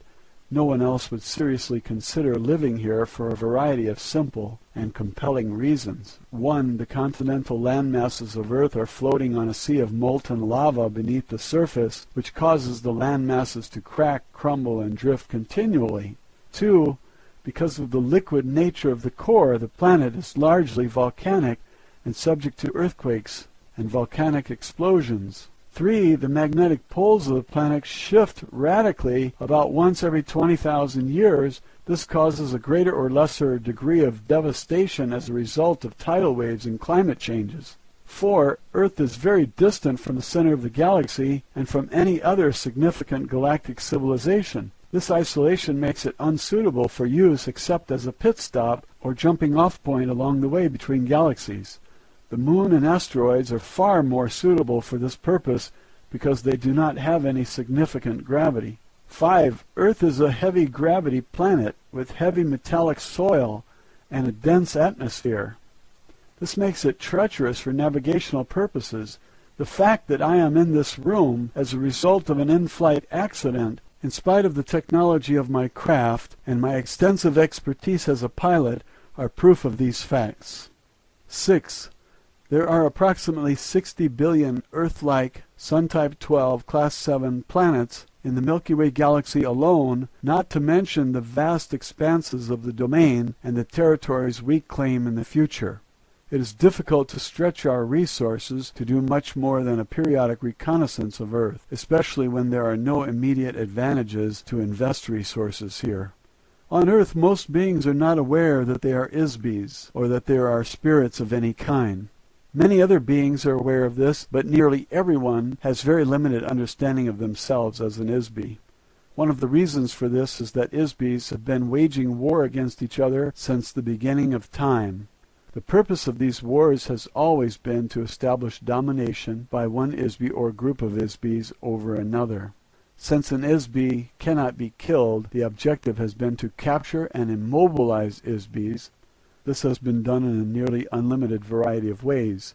The most basic method to capture and immobilize an ISB is through the use of various kinds of traps. ISB traps have been made and put in place by many invading societies, such as the one that established the old empire beginning about 64 trillion years ago. Traps are often set up in the territory of the ISBs being attacked. Usually a trap is set up with the electronic wave of beauty to attract the interest and attention of the ISB. When the ISB moves toward the source of the aesthetic wave, such as a beautiful building or beautiful music, the trap is activated by the energy put out by the ISB. One of the most common trap mechanisms uses the ISB's own thought energy output when the ISB tries to attack or fight back against the trap. The trap is activated and energized by the ISB's own thought energy. The harder the ISB fights against the trap, the more it pulls the ISB toward it and keeps them stuck in the trap.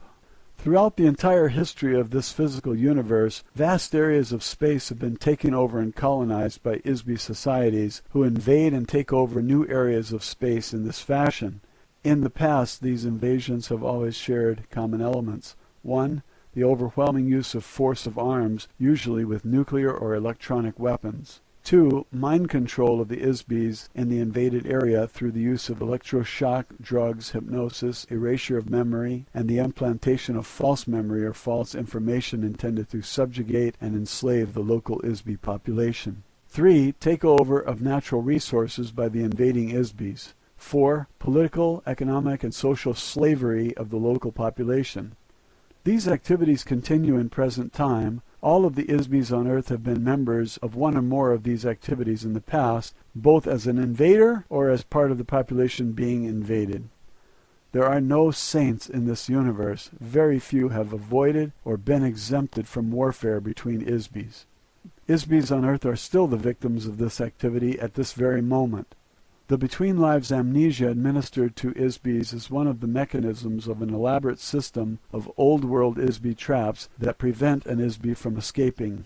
This operation is managed by an illicit renegade secret police force of the old empire using false provocation operations to disguise their activities in order to prevent detection by their own government, the domain, and by the victims of their activities. They are mind control methods developed by government psychiatrists. Earth is a ghetto planet. It is the result of an intergalactic holocaust. ISBs have been sentenced to Earth either because 1. They are too viciously insane or perverse to function as part of any civilization no matter how degraded or corrupt. 2. Or they may be a revolutionary threat to the social, economic, and political caste system that has been so carefully built and brutally enforced in the old empire. Biological bodies are specifically designed as the lowest order of the entity of the old empire caste system. When an ISB is sent to Earth and then tricked or coerced into operating in a biological body, they are actually in a prison inside a prison. 3. In an effort to permanently and irreversibly rid the old empire of such untouchables, the external identity, memory, and abilities of every ISB is forcefully erased. This final solution was conceived and carried out by the psychopathic criminals who are controlled by the old empire. The mass extermination of untouchables in prison camps created by Germany during World War II were recently revealed. Likewise, the ISBs of Earth are the victims of spiritual eradication and eternal slavery inside frail biological bodies inspired by the same kind of craven hatred in the old empire. The kind and creative inmates of Earth are continuously tortured by butchers and lunatics who are controlled by the old empire prison operators. The so-called civilizations of Earth, far from the age of useless pyramids to the age of nuclear holocaust, have been a colossal waste of natural resources, a perverted use of intelligence, and an overt oppression of the spiritual essence of every single ISB on the planet. If the domain sent ships to every corner of the universe in search of hell, their quest could end on Earth. What greater brutality can be inflicted on anyone than to erase the spiritual awareness, identity, ability, and memory that is in the essence of oneself? The domain has as yet been unable to rescue the 3,000 ISBs of the Expeditionary Force Battalion either. They are forced to inhabit biological bodies on Earth. We have been able to recognize and track most of them for the past 8,000 years. However, our attempts to communicate with them are usually futile, as they are unable to remember their true identity. The majority of lost members of the domain force have followed the general progression of Western civilization from India into the Middle East, then to Chaldea and Babylon, into Egypt, through Achaia, Greece, Rome, into Europe, to the Western Hemisphere, and then around the world. The members of the Lost Battalion and many other ISBs on Earth could be valuable citizens of the domain, not including those who are vicious criminals or perverts. Unfortunately, there has been no workable method conceived to emancipate the ISBs from Earth. Therefore, as a matter of common logic as well as the official policy of the domain, it is safer and more sensible to avoid contact with the ISB population of Earth until such time as the proper resources can be allocated to locate and destroy the old empire force screen and amnesia machinery and develop a therapy to restore the memory of an ISB. Roswell, Alien Interview. Chapter 9. A Timeline of Events. Matilda O'Donnell McElroy, personal note. For this interview, I took written notes because Errol gave me a lot of dates and names that I couldn't possibly remember without writing them down. I didn't usually take notes, but during this lesson I thought it was important to get the information exactly as she gave it to me. However, I discovered that my note-taking made it much more difficult for me to focus on receiving the communication from Errol. I was sometimes so distracted by my own writing that I lost the train of her thought, so I had to ask her to repeat herself several times. Errol continued to stay in communication with the communications officer on the asteroid belt station, from which she received much of this information. Since Errol was an officer, pilot, and engineer of the domain, and not a historian, she had to get this information from records of reconnaissance missions conducted by other officers of the Domain Expeditionary Force. Official transcript of interview, top secret. The actual history of Earth is very bizarre. It's so nonsensical that it is incredible to anyone on Earth who attempts to investigate it. A myriad of vital information is missing from it. A huge conglomeration of non sequitur relics and mythology has been arbitrarily introduced into it. The volatile nature of the Earth itself cyclically covers, drowns, mixes, and shreds physical evidence. These factors, combined with amnesia, post-hypnotic suggestions, false facades, and cover manipulation, make a reconstruction of the factual origins and history of Earth civilizations virtually indecipherable. Any investigator, no matter how brilliant, is doomed to wallow in a quagmire of inconclusive assumptions, unworkable hypotheses, and perpetual mystery. Since the domain does not suffer these afflictions, having the advantage of memory, longevity, and an exterior point of view, I will add some clarification to your fragmentary knowledge of the history of Earth. These are some of the dates and events that are not mentioned in Earth history textbooks. These dates are significant because they provide some information concerning the influences of the old empire and of the domain on Earth. Although I have attended several briefings by our mission control personnel on the general background of the Earth within the past few hundred years, I will rely principally on data gathered from records captured after our invasion of the old Empire planetary headquarters. Since that time, the Domain Expeditionary Force has tracked the general progress of events on Earth. As I mentioned, in some cases the domain has chosen to intervene in certain affairs on Earth in order to ensure the success of our long-term expansion plans. Although the domain has no interest in Earth per se, or the population of Isbys on this planet, it does serve our interests to ensure that the resources of Earth are not destroyed or spoiled. To that end, certain officers of the domain have been sent to Earth on reconnaissance missions from time to time to gather information. However, the following dates and events have been extrapolated from the accumulated information in the data files of the domain, at least those that are accessible to me through the Space Station Communications Center. 208,000 BCE. The establishment of the old empire, whose headquarters were located near one of the tail stars of the Ursa Major Big Dipper constellation of this galaxy. The old empire invasion force conquered the area with nuclear weapons sometime earlier. After the radioactivity subsided and the cleanup and restoration were completed, it received the immigration of beings from another galaxy into this galaxy. Those beings set up a society that kept going until about 10,000 years ago, when it was superseded by the domain. Very recently, Earth civilization has come to resemble aspects of that civilization, now that it has fallen out of its immediate control. In particular, the appearance and technology of transportation such as planes, trains, ships, fire engines, and automobiles, as well as what you consider to be modern or futuristic architecture, which emulate the design of buildings in the major cities of the old empire. Before 75,000 BCE, the domain records contain very little information about the civilizations on the continental landmasses of Atlanta and Lemur, except to note that they did coexist on Earth at more or less the same time. Apparently both civilizations were founded by remnants of electronic space opera cultures who fled from their native planetary systems to escape political or religious persecution.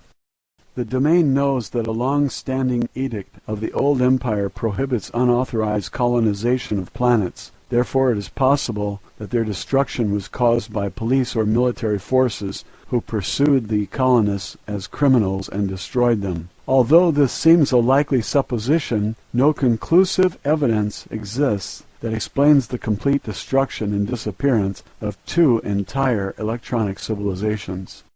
Another possibility is that a massive submarine volcanic eruption in the region of Lake Toba in Sumatra and Mount Krakatoa in Java caused the destruction of Lemur. The floodwaters caused by the eruption overwhelmed all the land masses, including the highest mountains. Survivors of the destruction of the civilization, the Lemurians, are the earliest ancestors of the Chinese. Australia and the ocean areas to the north were the center of the Lemurian civilization and are the source of the Oriental races. Both civilizations possessed electronics, flight, and similar technologies of space opera cultures. Apparently, the volcanic eruption expelled such a significant mass of molten rock that the resulting vacuum beneath the crust of Earth caused great areas of the land masses to sink below the oceans. The continental areas occupied by both civilizations were covered with volcanic matter and then submerged, leaving very little evidence that they ever existed except for legends of a global flood which prevail in every culture of the earth, and for survivors who are the genus of the Oriental races and cultures. That kind of colossal volcanic explosion fills the stratosphere with toxic gases which are carried around the whole planet. The usual refuse of these volcanic eruptions can easily cause a rain that lasts 40 days and 40 nights due to atmospheric pollution, as well as an extensive period during which radiation from the sun is deflected back into space and causes global cooling. Certainly such an event would cause an ice age, extinctions of life forms, and many other relatively long-term changes lasting thousands of years. Due to the myriad types of naturally occurring global cataclysmic events which are indigenous to Earth, it is not a suitable planet for habitation by ISBs. In addition, there have been occasional global cataclysms caused by ISBs, such as the one that destroyed the dinosaurs more than 70 million years ago. That destruction was caused by an intergalactic warfare, during which time Earth and many other neighboring moons and planets were bombarded by atomic weapons. Atomic explosions cause atmospheric fallout much like that of volcanic eruptions. Most of the planets in this sector of the galaxy have been uninhabitable deserts since then. Earth is undesirable for many other reasons: heavy gravity and dense atmosphere, floods, earthquakes, volcanoes, polar shifts, continental drift, meteor impacts, atmospheric and climatic changes, to name a few. What kind of lasting civilization could any sophisticated culture propose to develop in such an environment? In addition, Earth is a small planet of a rim star of a galaxy. This makes Earth very isolated geographically from the more concentrated planetary civilizations which exist toward the center of the galaxy. These obvious facts have made Earth suitable for use only as a zoological or botanical garden, or for its current use as a prison, but not much else. Before 30,000 years BCE, Earth started being used as a dumping ground and prison for ISBs who were judged untouchable, meaning criminal or nonconformists. ISBs were captured, encapsulated in electronic traps, and transported to Earth from various parts of the old empire. Underground amnesia stations were set up on Mars and on Earth in the Rwenzori Mountains in Africa, in the Pyrenees Mountains of Portugal, and in steppes of Mongolia. These electronic monitoring points create force screens designed to detect and capture ISBs when the ISB departs the body at death. ISBs are brainwashed using extreme electronic force in order to maintain Earth's population in a state of perpetual amnesia. Further population controls are installed through the use of long-range electronic thought control mechanisms. These stations are still in operation, and they are extremely difficult to attack or destroy, even for the domain, which will not maintain a significant military force in this area until a later date.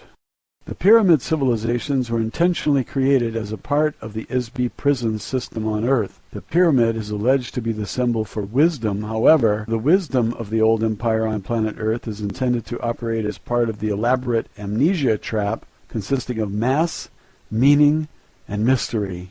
These are opposite to the qualities of an immortal spiritual being which has no mass or meaning. An ISB is solely because it thinks that it is.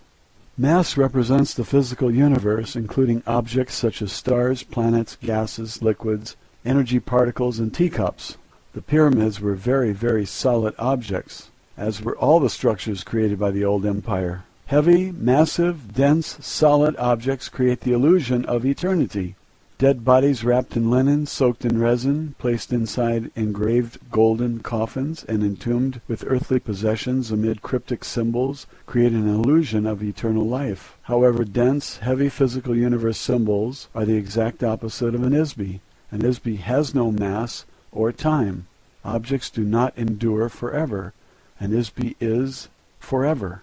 Meaning. False meanings prevent knowledge of the truth. The pyramid cultures of Earth are a fabricated illusion. They are nothing more than false civilizations contrived by the old empire, mystery cult, called the Brothers of the Serpent. False meanings were invented to create the illusion of a false society to further reinforce the amnesia mechanism among the inmates in the Earth prison system. Mystery is built of lies and half-truths. Lies cause persistence because they alter facts which are comprised of exact dates, places, and events. When truth is known, a lie no longer persists. If the exact truth is revealed, it is no longer a mystery. All of the pyramid civilizations of Earth were carefully contrived of layer upon layer of lies skillfully combined with a few truths. The priest cult of the old empire combined sophisticated mathematics and space opera technology with their theatrical metaphors and symbolism. All of these are complete fabrications of truth baited with the allure of aesthetics and mystery. The intricate rituals, astronomical alignments, secret rites, massive monuments, marvelous architecture, artistically rendered hieroglyphs, and man-animal gods were designed to create an unsolvable mystery for the ISBE prison population on Earth. The mystery diverts attention away from the truth that ISBEs have been captured, given amnesia, and imprisoned on a planet far, far away from their home. The truth is that every single ISBE on Earth came to Earth from some other planetary system. Not one person on Earth is a native inhabitant. Human beings did not evolve on Earth. In the past, Egyptian society was run by the prison administrators or priests, who in turn manipulated a pharaoh, controlled the treasury, and kept the inmate population enslaved physically and spiritually. In modern times, the priests have changed, but the function is the same. However, now the priests are prisoners too. Mystery reinforces the walls of the prison.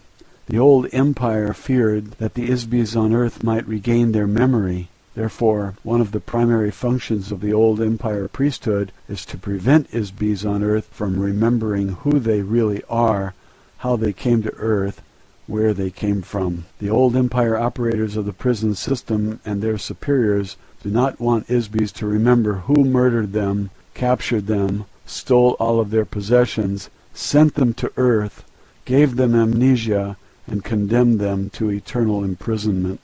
Imagine what would happen if all the inmates in the prison suddenly remembered that they have the right to be free. What if they suddenly realize that they have been falsely imprisoned and rise up as one against the guards? They are afraid to reveal anything that looks like the civilization of the inmates' home planets.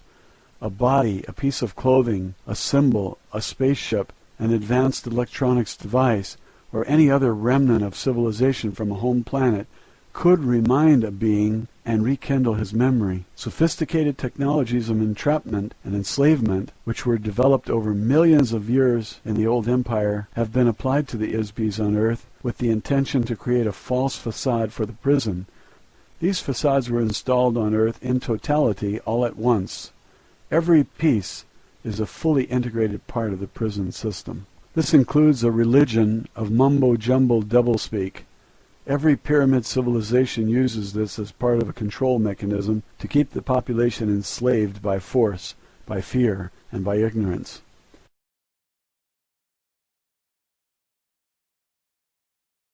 This includes a religion of mumbo-jumbo doublespeak.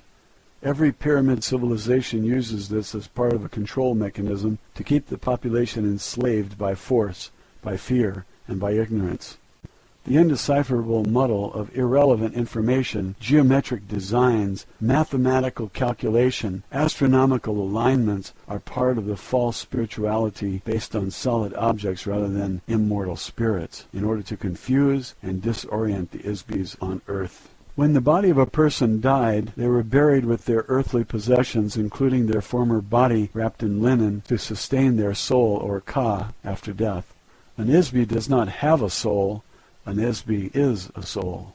On the home planet of an Isbi, their material possessions were not lost, stolen, or forgotten when the being died or left the body.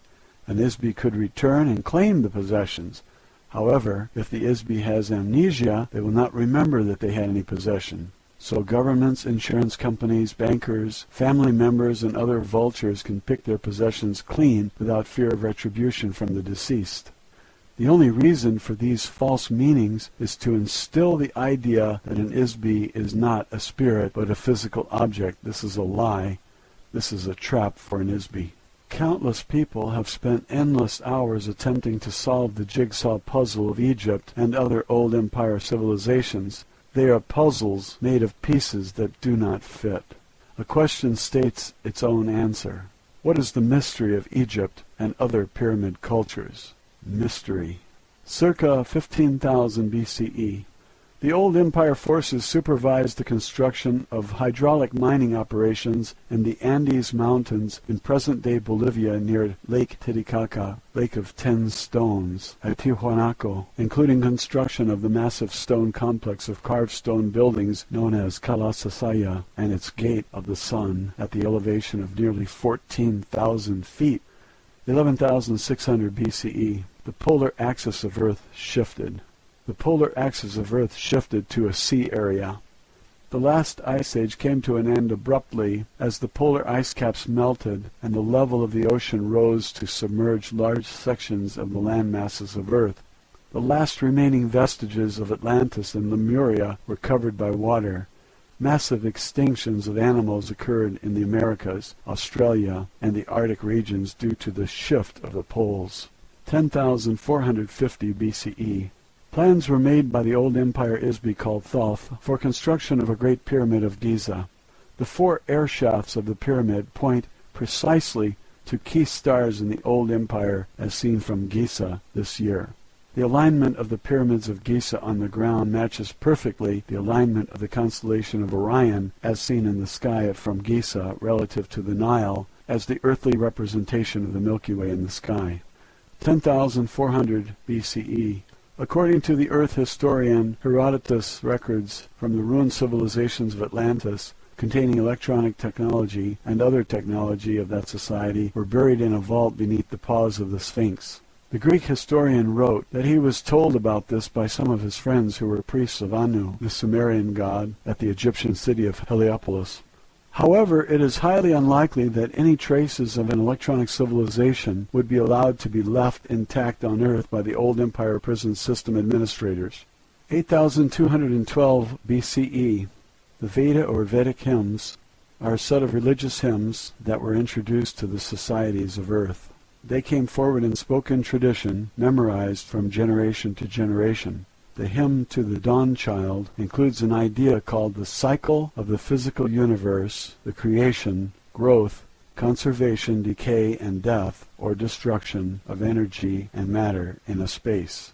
These cycles produce time. The same set of hymns describes the theory of evolution. Here is a tremendous body of knowledge which contains a great deal of spiritual truth. Unfortunately, it has been incorrectly evaluated by humans and altered with lies and reversals of fact by priests, which are a booby trap to prevent anyone from using the wisdom to discover a way to escape from the prison planet. 8050 BCE. Destruction of the old empire home planet government in this galaxy. This was the end of the old empire as a political entity in the galaxy. However, the vast size of the old empire will take many thousands of years for the domain to conquer completely. The inertia of the political, economic, and cultural systems of the old empire will remain in place for some time to come. However, remnants of the old empire space fleet in the solar system of Earth were finally destroyed in 1230 AD. In addition to operatives of the old empire who run the Earth prison operation, there were other beings from the old empire who came to Earth. Since Earth was no longer under the control of the old empire, after their defeat by the domain forces, there was no police force to control military renegades, space pirates, miners, merchants, and entrepreneurs who came to Earth to exploit the resources of the planet for personal gain and many other nefarious reasons. For example, the history of the earth according to the Jewish people describes the Nephilim. Chapter 6 of the book of Genesis describes the origin of Nephilim. Now it came about, when men began to multiply on the face of the land, and daughters were born to them, that the sons of God saw that the daughters of men were beautiful, and they took wives for themselves, whomever they choose. The Nephilim were on earth in those days, and also afterward, when the sons of God came into the daughters of men, and they bore children to them. Those were the mighty men who were of old, men of renown. The ancient Jewish people who wrote the history book called the Old Testament were slaves, herders, and gatherers. Any modern technology, even a simple flashlight, would seem astounding and miraculous to them.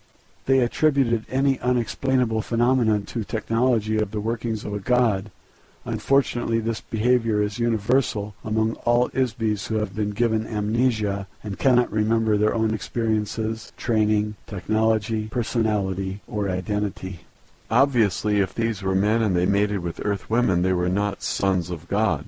They were ISBs who inhabited biological bodies in order to take advantage of the political situation in the old empire, or simply to indulge in physical sensation. They set up small colonies of their own on Earth beyond the reach of the police and tax authorities. Coincidentally, one of the most serious crimes an ISB could commit in the old empire was to violate income tax regulations. Income taxes were used as a slavery mechanism and a punishment in the old empire. The slightest error in a tax report made an ISB untouchable, followed by imprisonment on Earth. 6750 BCE. Other pyramid civilizations were set up by the old empire on Earth. These were established in Babylon, Egypt, China, and Mesoamerica. The Mesopotamian area provided service facilities, communication stations, spaceports, and stone quarry operations for these false civilizations. Ptah was the name given to the first in a succession of administrators from the old empire who represented themselves to Earth population as divine rulers. Ptah's importance may be understood when one learns that the word Egypt is a Greek corruption of the phrase Het-ka Ptah, or House of the Spirit of Ptah. Ptah was nicknamed the Developer. He was a construction engineer. His high priest was given the title Great Leader of Craftsmen. Ptah was also the god of reincarnation in Egypt. He originated the opening of the mouth ceremony, which was performed by priests at funerals to release souls from their corpses. Of course, when the souls were released, they were captured, given amnesia, and returned to Earth again. The so-called divine rulers who followed Ptah on Earth were called Neter, meaning guardians or watchers by the Egyptians. Their symbol was the serpent, or dragon, which represented a secret priesthood of the old empire called the Brothers of the Serpent. Old empire engineers used cutting tools of highly concentrated light waves to quickly carve and excavate stone blocks. They also used force fields and spacecraft to lift and transport blocks of stone weighing hundreds or thousands of tons each. The placement on the ground of some of these structures will be found to have geodesic or astronomical significance relative to various stars in this galactic region. The buildings are crude and impractical compared to building standards on most planets. As an engineer of the domain, I can attest that makeshift structures like these would never pass inspection on a planet in the domain. Stone blocks such as those used in pyramid civilizations can still be seen, partially excavated in the stone quarries in the Middle East and elsewhere. Most of the structures were hastily built props, much like the false facades of the Western town on a set of a motion picture. They appear to be real and to have some use or value. However, they have no value. They have no useful purpose. The pyramids and all of the other stone monuments erected by the old empire could be called mystery monuments. For what reason would anyone waste so many resources to construct so many useless buildings, to create a mysterious illusion? The fact of the matter is that each one of the divine rulers were Isbis who served as operatives of the old empire. They were certainly not divine, although they were Isbis. 6248 BCE. The beginning of active warfare between the Domain Space Command and the surviving remnants of the old Empire space fleet in this solar system that lasted nearly 7,500 years. It began when an installation was established in the Himalaya Mountains by a battalion of the 3,000 officers and crew members of the Domain Expeditionary Force. The installation was not fortified, as the Domain was not aware that the old Empire maintained Earth as a prison planet. The Domain installation was attacked and destroyed by space forces of the old Empire, who continued to operate in the solar system of Earth. Isbis of the Domain Battalion were captured, taken to Mars, given amnesia, and sent back to Earth to inhabit human biological bodies. They are still on Earth. 5965 BCE. Investigations into the disappearance of Domain forces in this solar system led to the discovery of old Empire bases on Mars and elsewhere. The Domain took over the planet Venus as a defensive position against the space forces of the old Empire. The Domain Expeditionary Force also monitors life forms on Venus, which has a very dense, hot, heavy atmosphere of sulfuric acid clouds. There are few life forms on Earth that can endure an atmospheric environment like Venus. The Domain also established secret installations or space stations in the Earth's solar system. This solar system has a planet that is broken up, the asteroid belt. It provides a very useful low-gravity platform for takeoff and landing of spacecraft. It is used as a galactic jump between the Milky Way and adjoining galaxies. There aren't any planets at this end of the galaxy that can serve as a good galactic entering spot for incoming transport and other ships. But this broken-up planet makes a very ideal space station. As a result of our war against the old Empire, this area of the solar system is now a valuable possession of the Domain.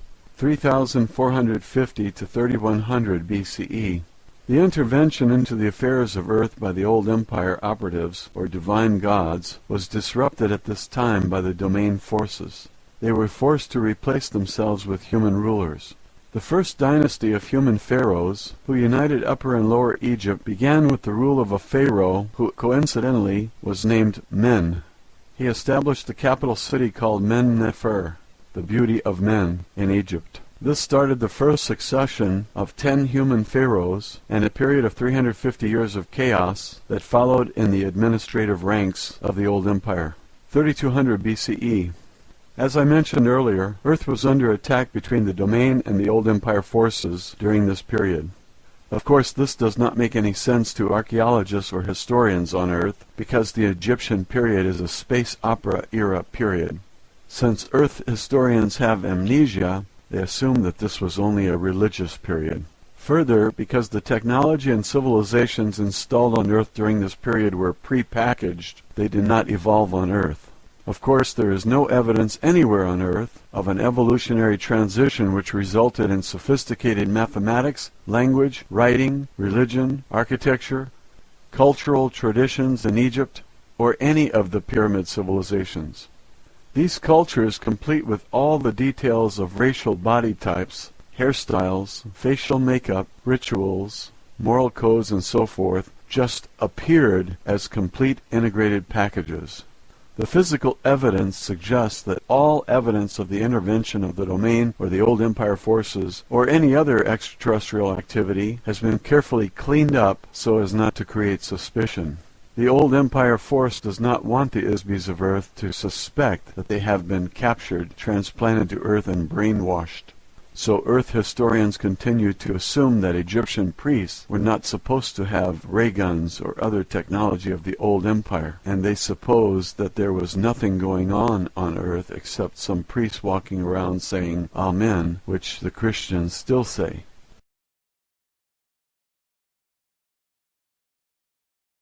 (3172 BCE).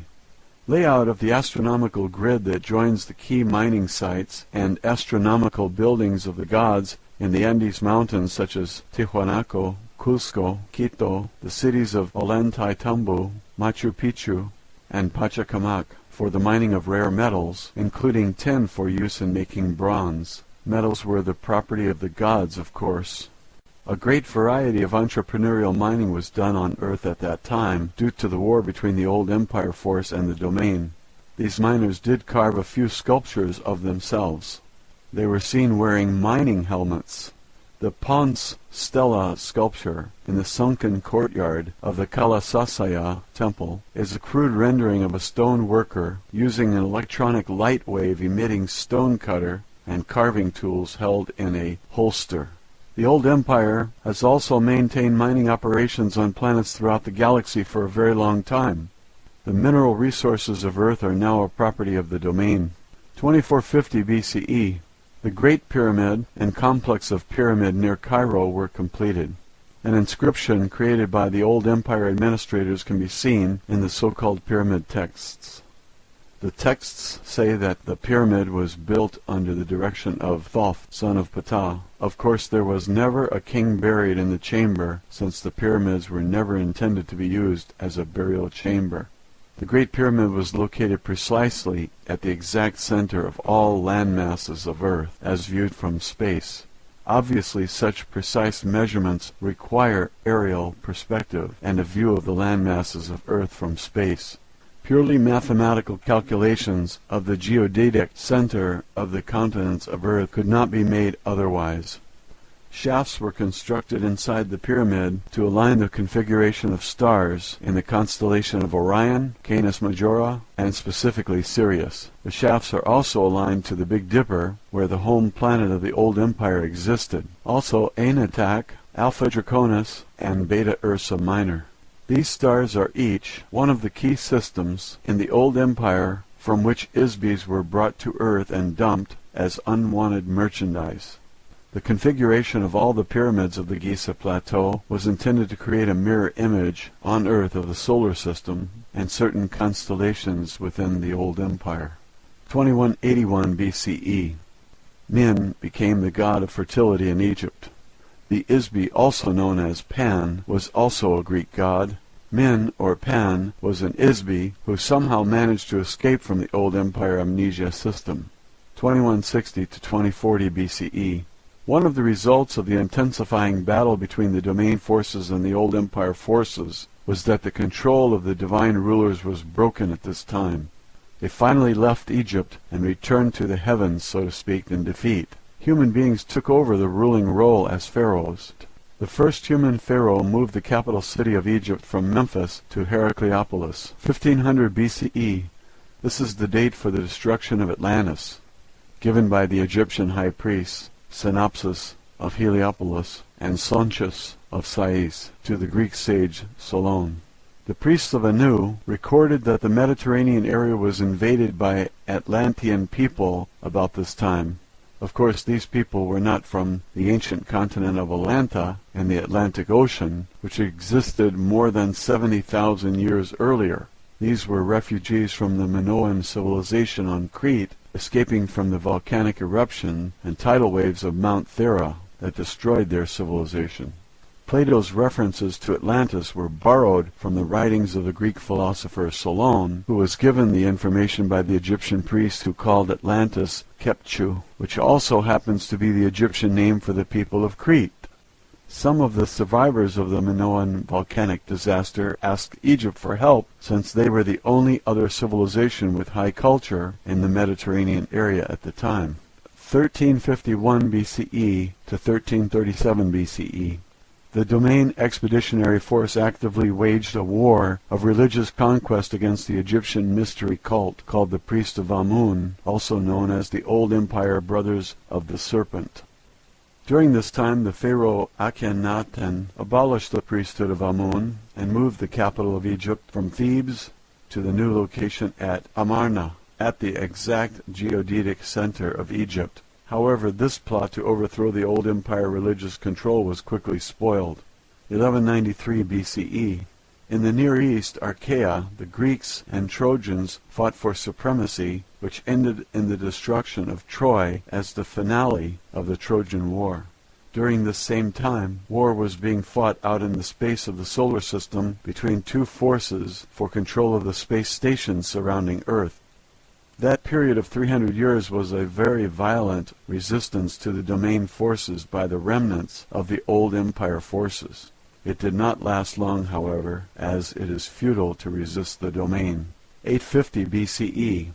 Homer, the blind Greek poet, wrote the stories, the gods, as borrowed and modified from earlier sources in the Vedic texts, Sumerian texts, Babylonian and Egyptian mythology. His poems, as well as many other myths of the ancient world, are very accurate descriptions of the exploits of Isbis on Earth, who were able to avoid the old empire amnesia operation and operate without biological bodies. 700 BCE, the Vedic hymns were first translated in the Greek language. This was the beginning of a cultural revolution in Western civilization that transformed crude and brutal tribal cultures into democratic republics based on more reasonable conduct. 638 to 559 BCE, Solon, a wise man from Greece, reported the existence of Atlantis. This was information he received from the old empire high priests Synopsis of Heliopolis and Sontius of Sais, with whom he studied in Egypt.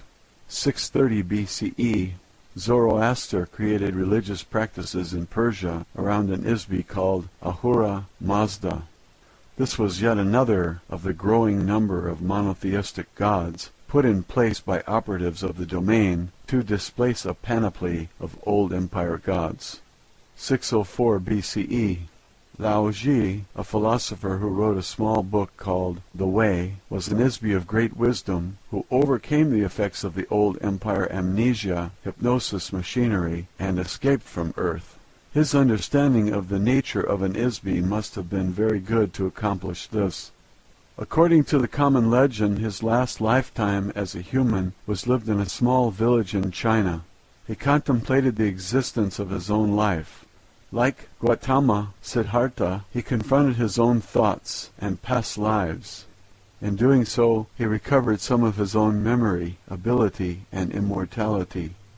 As an old man, he decided to leave the village and go to the forest to depart the body. The village gatekeeper stopped him and begged him to write down his personal philosophy before leaving. Here is a small piece of the advice he gave about the way he rediscovered his own spirit. He who looks will not see it. He who listens will not hear it. He who gropes will not grasp it. The formless non-entity, the motionless source of motion, the infinite essence of the spirit, is the source of life. Spirit is self. Walls form and support a room, yet the space between them is most important. A pot is formed of clay, yet the space formed therein is most useful. Action is caused by the force of nothing on something, just as the nothing of spirit is the source of all form. One suffers great afflictions because one has a body. Without a body, what afflictions could one suffer? When one cares more for the body than for his own spirit, one becomes the body and loses the way of the spirit. The self, the spirit, creates illusion. The delusion of man is that reality is not an illusion. One who creates illusions and makes them more real than reality follows the path of the spirit and finds the way of heaven. 593 BCE, the Genesis story written by the Jewish people, described angels or sons of God mating with women of earth who bore them children. These were probably renegades from the old empire. They may also have been space pirates or merchants from a system outside the galaxy who came to steal mineral resources or smuggle drugs. The domain has observed that there are many visitors to Earth from neighboring planets and galaxies, but they rarely stop and live here. What kind of beings would live on a prison planet if they were not forced to do so? The same book also reports the story of a human named Ezekiel, who witnessed the spacecraft or aircraft landing near Chabar River in Chaldea.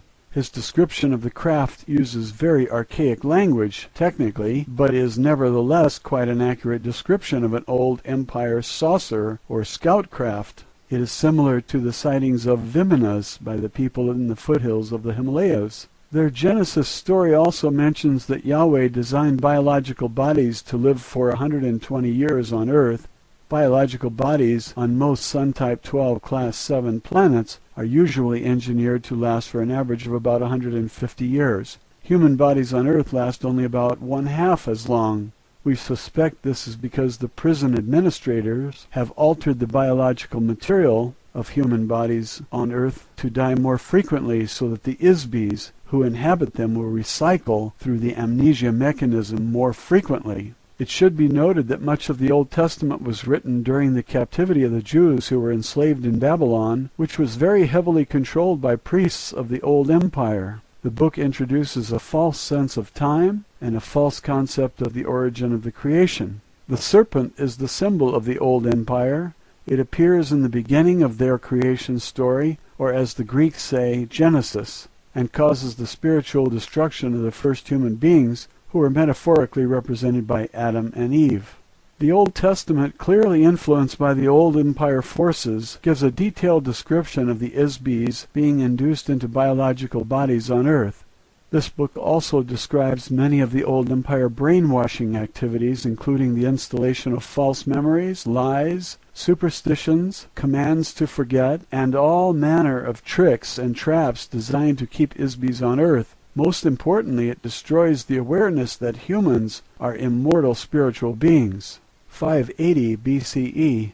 The oracle at Delphi was one temple in a network of many oracle temples. Each temple was a communication center. The Old Empire priests designated a local god for each temple. Each of the temples in this network were located at precisely 5 degrees of latitude intervals from the capital city of Thebes throughout the Mediterranean area as far north as the Baltic Sea. The shrines served, among other things, as a grid housing electronic beacons, later called omphalos stones. The grid arrangement of the oracle sites can only be seen from miles above the Earth. The original network of electronic communications beacons were displayed when the priesthood was dispersed and were replaced by carved stones. The symbol of the Old Empire priesthood is the python, dragon, or serpent.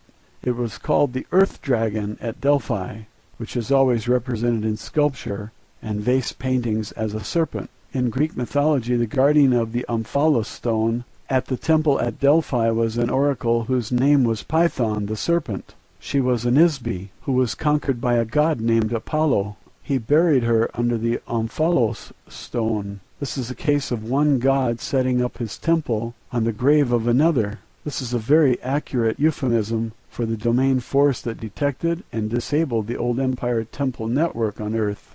It was one of the fatal blows to the Old Empire force in the solar system of Earth.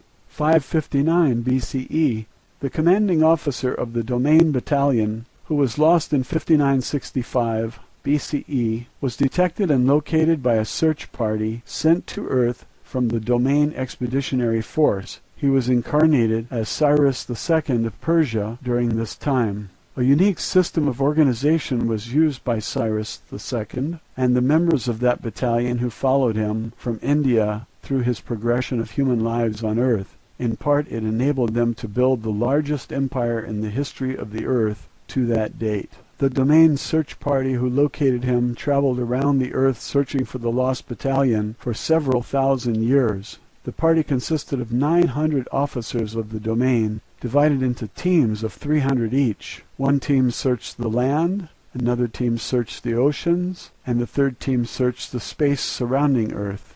There are many reports made in various human civilizations concerning their activities, which humans did not understand, of course. The Domain Search Party devised a wide variety of electronic detection devices needed to track the electronic signature or wavelength of each of the missing members of the battalion. Some were used in space, others on land, and special devices were invented to detect Isbis underwater. One of these electronic detection devices is referred to as a tree of life. The device is literally a tool designed to detect the presence of life, which is an Isbi. This was a large electronic screen generator designed to permeate wide areas. To the ancient humans on Earth, it resembled a sort of tree, since it consists of an interwoven lattice of electronic field generators and receivers. The electronic field detects the presence of ISBs, whether the ISB is occupying a body or if they are outside a body. A portable version of this detection device was carried by each of the members of the domain search party. Stone carvings in Sumeria showed winged beings using pine cone-shaped instruments to scan the bodies of human beings. They are also shown carrying the power unit for the scanner, which are depicted as stylized baskets or water buckets being carried by eagle-headed winged beings. Members of the aerial unit of the domain search party, led by Ahura Mazda, were often called winged gods in human interpretations. Throughout the Persian civilization there are a great many stone relief carving that depict winged spacecraft that they called a Faravahar. Members of the aquatic unit of the domain search party were called Ons by local humans. Stone carvings of the so-called Ons are shown wearing silver diving suits. They lived in the sea and appeared to the human population to be men dressed to look like fish.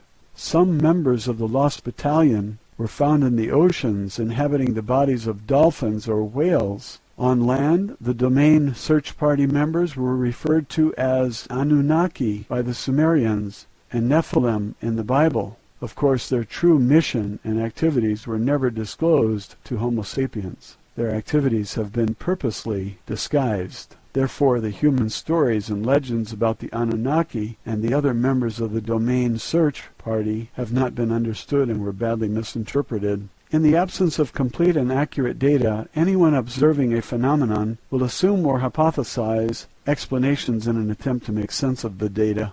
Therefore, although mythology and history may be based on factual events, they are likewise full of misunderstood and misinterpreted evaluations of the data and embellished with assumptions, theories, and hypotheses which are false.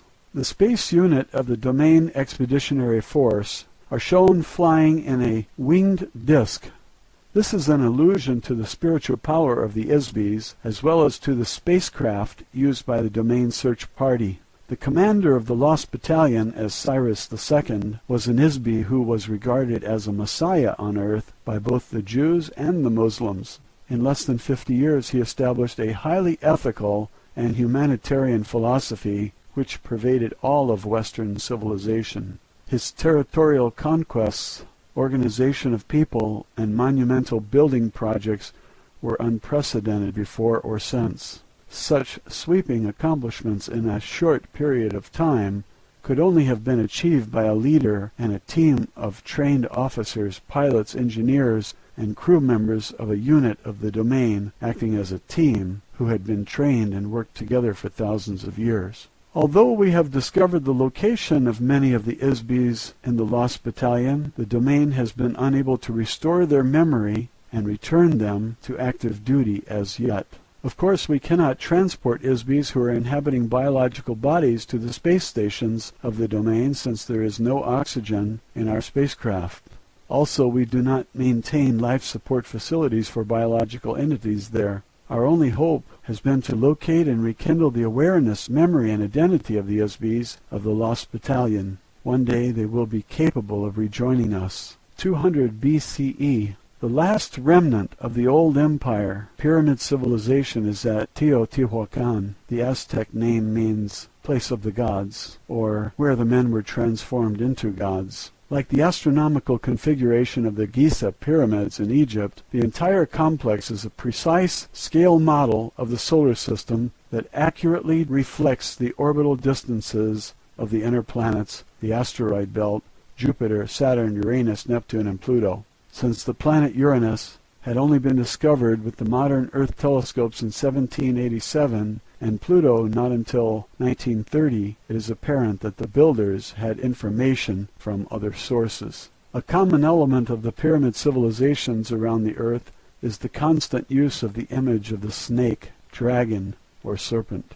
This is because the beings who planted these civilizations here want to create an illusion that the gods are reptilian. This is also part of an illusion designed to perpetuate amnesia. The beings who placed false civilizations on Earth are ISBs just like you. Many of the biological bodies inhabited by ISBs and the Old Empire are very similar in appearance to the bodies on Earth. The gods are not reptiles, although they often behave like snakes. 1034 to 1124 AD. The entire Arab world was enslaved by one man, Hassan ibn al-Sabah, the old man of the mountain. He established the Hashashin, who operated apart Mohammedanism, which controlled by terror and fear much of India, Asia Minor, and most of the Mediterranean basin. They became a priesthood that used an extremely effective mind control mechanism, an extortion tool that enabled the assassins to control the civilized world for several hundred years. Their method was simple. Young men were kidnapped and knocked unconscious with hashish. They were taken to a garden filled with beautiful black-eyed houris, in a harem decorated with rivers of milk and honey. The young men were told that they were in paradise. They were promised they could return and live there forever if they sacrificed themselves as an assassin of whomever they were commanded to kill. The men were knocked out again and shoved out of the world to carry out the assassination mission. Meanwhile, the old man of the mountain sent a messenger to the caliph, or whatever wealthy ruler from whom they demanded a payment, demanding camel loads of gold, spices, incense, or other valuables. If payment did not arrive on time, the assassin would be sent to kill the offending party. There was virtually no defense against the unknown assailant, who wanted nothing more than to carry out his mission, be killed, and return to heaven.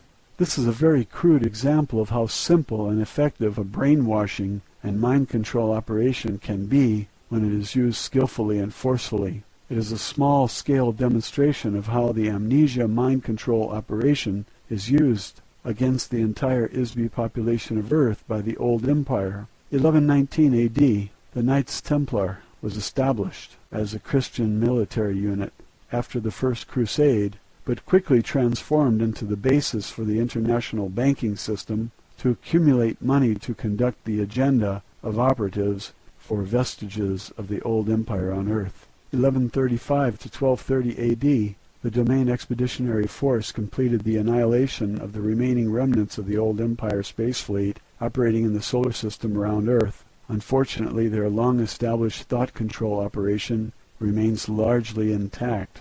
1307 AD, the Knights Templar was disbanded by King Philip IV of France, who was deeply in debt to the order. He pressured Pope Clement V to condemn the order's members, have them arrested, tortured them into giving false confessions, and burned them at the stake in an effort to erase his debt by seizing all of their wealth.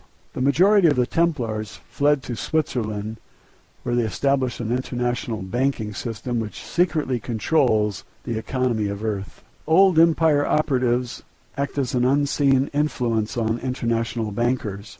The banks are operated covertly as an on-combatant provocateur to covertly promote and finance weapons and warfare between the nations of Earth. Warfare is an internal mechanism of control over the inmate population.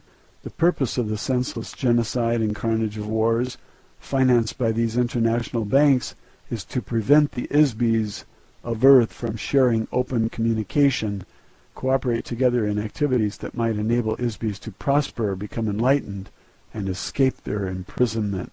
Roswell, Alien Interview, Chapter 10, A Lesson in Biology. Matilda O'Donnell McElroy. Personal note: my debrief was also tape recorded as a backup, and to add clarification to the stenographic notes. I debriefed immediately after my interview so that everything that was said was still fresh in my mind. When I recounted these stories to the gallery stenographer, I was still reeling a bit. The perspective on Earth history from the point of view of the domain is very strange, to say the least. I wasn't sure if my uncomfortable feeling came from being disoriented or if it came from being reoriented. Either way, I felt unsteady and confused. Yet at the same time, there was a ring of truth to it. I was elated and incredulous at the same time.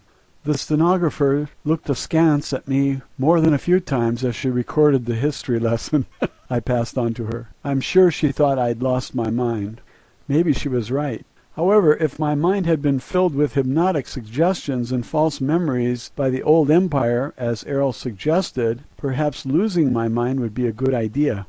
I didn't have much time to ponder my personal thoughts about these things at the time. It was my duty to get all the information I could from Errol and pass it on to the stenographer as soon as Errol was finished. My job was not to analyze the information, just report it as accurately as possible. The analysis would be left to the men in the gallery, or whomever else was receiving copies of the transcripts. I also delivered a list of books and materials requested by Errol to the agent in the gallery room, so these could be gathered and delivered to Errol. Each night after I left Errol, she spent the rest of the night reading or scanning the materials which had been delivered to her. The members of the gallery each received a transcript of the stenographic dictation to study, each looking for information that was of interest to them. In the morning after breakfast, I reported back to the interview room to continue my interviews or lessons with Errol. Official transcript of interview, top secret, official transcript of the U.S. Army Air Force, Roswell Army Airfield, 509th Bomb Group, subject alien interview, July 28, 1947, first session. The origins of this universe and life on Earth, as discussed in the textbooks I have read, are very inaccurate. Since you serve your government as a medical personnel, your duties require that you understand biological entities, so I am sure that you will appreciate the value of the material I will share with you today. The texts of books I have been given on the subjects related to the function of life forms contain information that is based on false memories, inaccurate observation, missing data, unproven theories, and superstition. For example, just a few hundred years ago, your physicians practiced bloodletting as a means to release supposed ill humors from the body in an attempt to relieve or heal a wide variety of physical and mental afflictions. Although this has been corrected somewhat, many barbarisms are still being practiced in the name of medical science. In addition to the application of incorrect theories concerning biological engineering, many primary errors that Earth scientists make are the result of an ignorance of the nature and relative importance of ISBs as the source of energy and intelligence which animate every life form.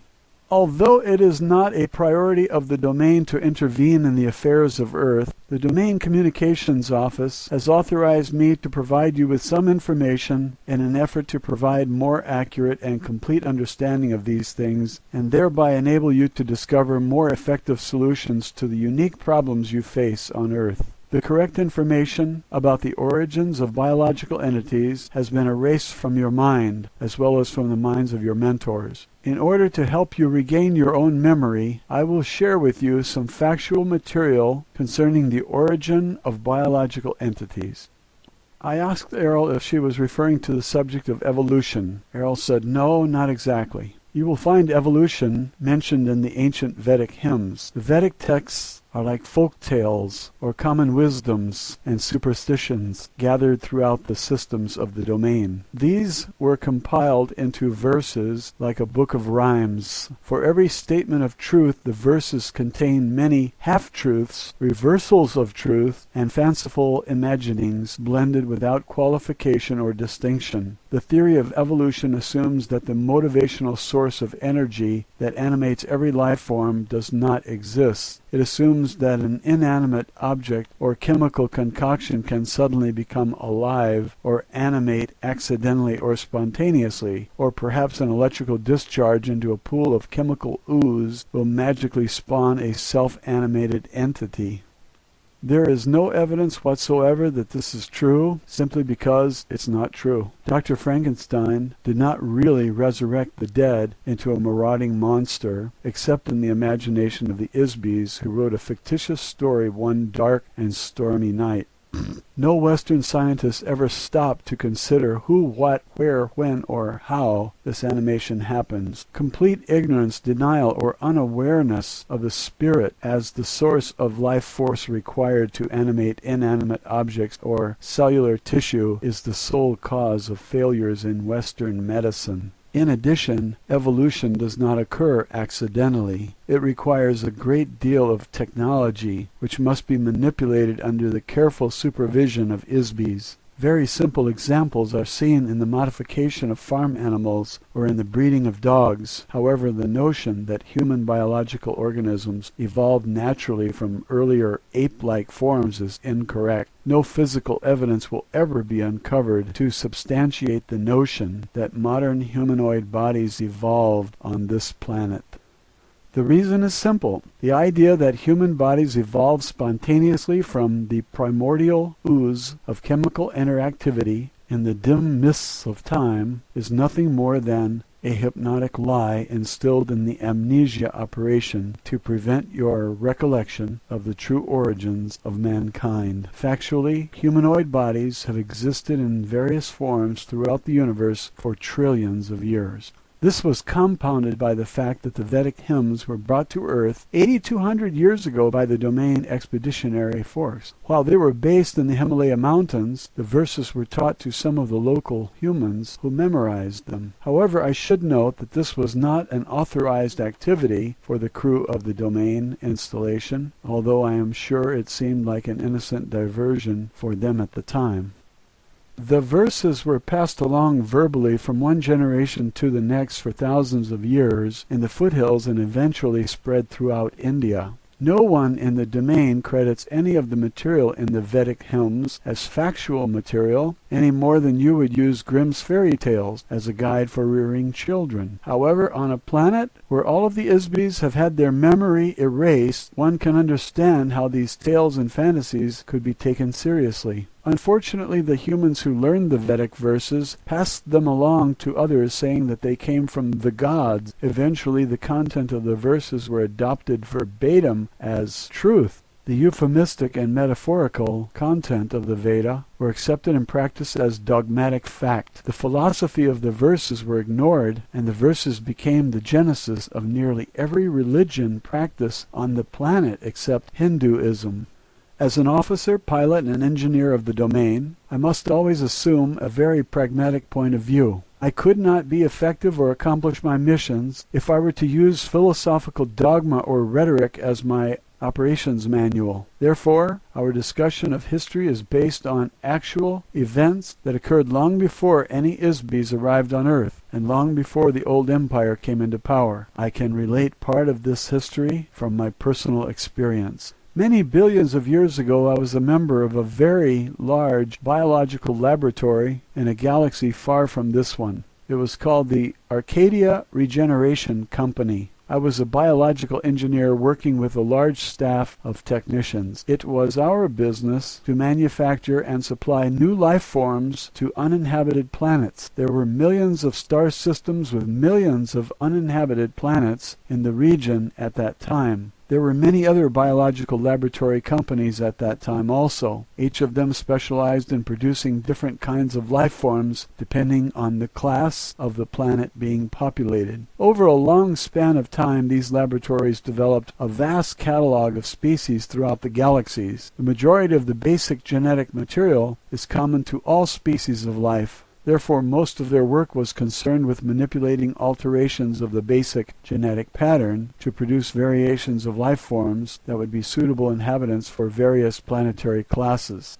The Arcadia Regeneration Company specialized in mammals for forested areas and birds for tropical regions. Our marketing staff negotiated contracts with various planetary governments and independent buyers from all over the universe. The technicians created animals that were compatible with the variations in the climate, atmospheric and terrestrial density, and chemical content. In addition, they were paid to integrate our specimens with biological organisms engineered by other companies already living on a planet. In order to do this, our staff was in communication with other companies who created life forms. There were industry trade shows, publications, and a variety of other information supplied through an association that coordinated related projects. As you can imagine, our research required a great deal of interstellar travel to conduct planetary surveys. This is when I learned my skills as a pilot. The data gathered was accumulated in huge computer databases and evaluated by biological engineers. A computer is an electronic device that serves as an artificial brain or complex calculating machine. It is capable of storing information, making computations, solving problems, and performing mechanical functions. 1947. In most of the galactic systems of the universe, very large computers are commonly used to run the routine administration, mechanical services, and maintenance activities of the entire planet or planetary system. Based on the survey data gathered, designs and artistic renderings were made for new creatures. Some designs were sold to the highest bidder. Other life forms were created to meet the customized requests of our clients. The design and technical specifications were passed along an assembly line through a series of cellular, chemical, and mechanical engineers to solve the various problems. It was their job to integrate all the component factors into a workable, functional, and aesthetic finished product. Prototypes of these creatures were then produced and tested in artificially created environments. Imperfections were worked out, modifications made, and eventually a new life form was endowed or animated with a life force or spiritual energy before being introduced into the actual planetary environment for final testing. After a new life form was introduced, we monitored the interaction of these biological organisms with the planetary environment and with other indigenous life forms. Conflicts resulting from the interaction between incompatible organisms were resolved through negotiation between ourselves and other companies. The negotiations usually resulted in compromises requiring further modification to our creatures or to theirs, or both. This is a part of science or art you call eugenics. In some cases, changes were made in a planetary environment, but not often, as planet building is much more complex than making changes to an individual life form. Coincidentally, a friend and engineer with whom I used to work with at the Arcadia Regeneration Company a long time after I left the company told me that one of the projects they contracted to do in more recent times was to deliver life forms to Earth to replenish them after a war in this region of the galaxy devastated most of the life on the planets in this region of space. This would have been about 70 million years ago. The skill required to modify the planet into an ecologically interactive environment that will support billions of diverse species was an immense undertaking. Specialized consultants from nearly every biotechnology company in the galaxy were brought in to help with the project. What you now see on Earth is the huge variety of life forms left behind. For scientists believe that the fallacious theory of evolution is an explanation for the existence of all life forms here. The truth is that all life forms on this and any other planet in this universe were created by companies like ours. How else can you explain the millions of completely divergent and unrelated species of life on land and in the oceans of this planet? How else can you explain the source of spiritual animation which defines every living creature? To say it is the work of God is far too broad. Every Isby has many names and faces in many times and places. Every Isby is a god. When they inhabit a physical object, they are the source of life. For example, there are millions of species of insects. About 350,000 of these are species of beetles. There may be as many as 100 million species of life forms on Earth at any given time. In addition, there are many times more extinct species of life on Earth than there are living life forms. Some of these will be rediscovered in the fossil or geological records of Earth. The current theory of evolution of life forms on Earth does not consider the phenomena of biological diversity. Evolution by natural selection is science fiction. One species does not accidentally or randomly evolve to become another species, as the Earth textbooks indicate, without manipulation of genetic material by an Isby. A simple example of Isby intervention is the selective breeding of a species on Earth. Within the past few hundred years, several hundred dog breeds and hundreds of varieties of pigeons and dozens of koi fish have been evolved in just a few years, beginning with one original breed. Without active intervention by Isbys, biological organisms rarely change. The development of an animal like the duck-billed platypus required a lot of very clever engineering to combine the body of a beaver with the bill of a duck and make a mammal that lays eggs. Undoubtedly, some wealthy client placed a special order for it as a gift for some curious amusement. I'm sure that the laboratory of some biotechnical company worked on it for years to make it a self-replicating life form. The notion that the creation of any life form could have resulted from a coincidental chemical interaction moldering up from some primordial ooze is beyond absurdity. Factually, some organisms on Earth, such as proteobacteria, are modifications of a phylum designed primarily for the star Type 3 Class C planets. In other words, the domain designation for a planet with an anaerobic atmosphere nearest a large, intensely hot blue star, such as those in the constellation of Orion's belt in this galaxy. Creating life forms is very complex, highly technical work for ISBs who specialize in this field. Genetic anomalies are very baffling to Earth biologists who have had their memory erased. Unfortunately, the false memory implantations of the old empire prevent Earth scientists from observing obvious anomalies. The greatest technical challenge of biological organisms was the invention of self-generation or sexual reproduction. It was invented as the solution to the problem of having to continually manufacture replacement creatures for those that have been destroyed or eaten by other creatures. Planetary governments did not want to keep buying replacement animals.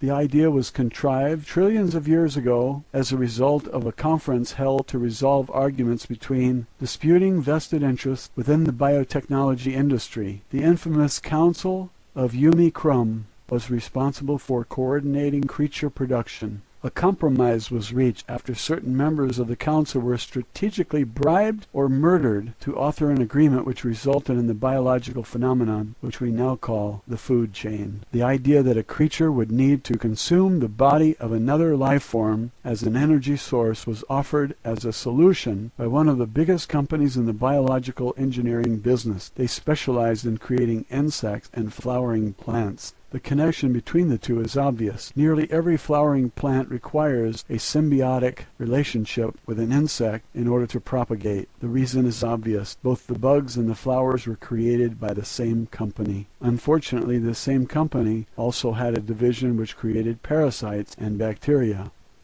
The name of the company, roughly translated into English, would be Bugs and Blossoms. They wanted to justify the fact that the old valid purpose of the parasitic creatures they manufactured was to aid the decomposition of organic material. There was a very limited market for such creatures at that time. In order to expand their business, they hired a big public relations firm and a powerful group of political lobbyists to glorify the idea that life forms should feed from other life forms. They invented a scientific theory to use as a promotion gimmick. The theory was that all creatures needed to have food as a source of energy. Before that, none of the life forms being manufactured required any external energy. Animals did not eat other animals for food, but consumed sunlight, minerals, or vegetable matter only. Of course, Bugs and Blossoms went into the business of designing and manufacturing carnivores. Before long, so many animals were being eaten as food that the problem of replenishing them became very difficult. As a solution, Bugs and Blossoms proposed, with the help of some strategically placed bribes in high places, that other companies begin using sexual reproduction as the basis for replenishing life forms. Bugs and Blossoms was the first company to develop blueprints for sexual reproduction, of course. As expected, the patent licenses for the biological engineering process required to implant stimulus-response mating, cellular division, and pre-programmed growth patterns for self-regenerating animals were owned by Bugs and Blossoms too. Throughout the next few million years, laws were passed that required that these programs be purchased by the other biological technology companies. These were required to be imprinted into the cellular design of all existing life forms. It became a very expensive undertaking for other biotechnology companies to make such an awkward and impractical idea work.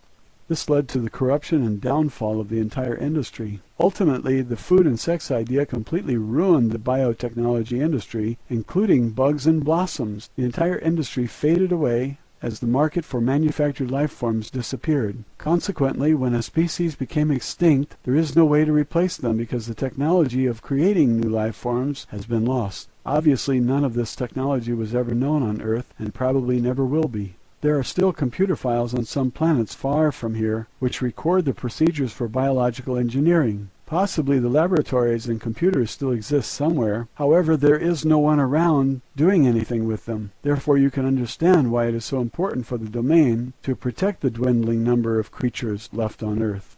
The core concept behind sexual reproduction technology was the invention of a chemical-electronic interaction called cyclical stimulus response generators. This is a programmed genetic mechanism which causes a seemingly spontaneous recurring impulse to reproduce. The same technique was later adapted and applied to biological flesh bodies, including Homo sapiens.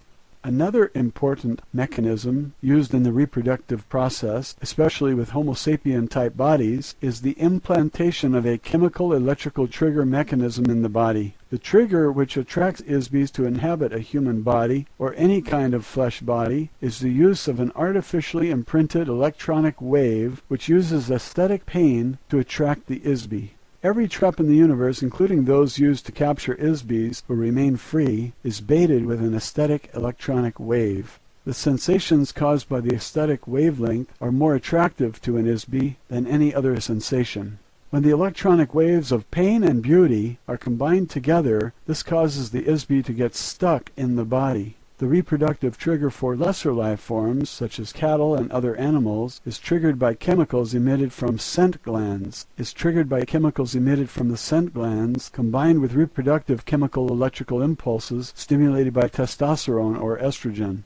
These are also interactive with nutrition levels, which cause the life form to reproduce more when deprived of food sources. Starvation promoted reproductive activity as a means of perpetuating survival through future generations when the current organism fails to survive. These fundamental principles have been applied throughout all species of life. The debilitating impact and addiction to the sexual aesthetic pain electronic wave is the reason that the ruling class of the domain do not inhabit flesh bodies. This is also why officers of the domain forces only use doll bodies. This wave has proven to be the most effective trapping device ever created in the history of the universe as far as I know. The civilizations of the domain and the old empire both depend on this device to recruit and maintain a workforce of ISBs who inhabit flesh bodies on planets and installations. These ISBs are the working class beings who do all the slavish, manual, undesirable work on planets.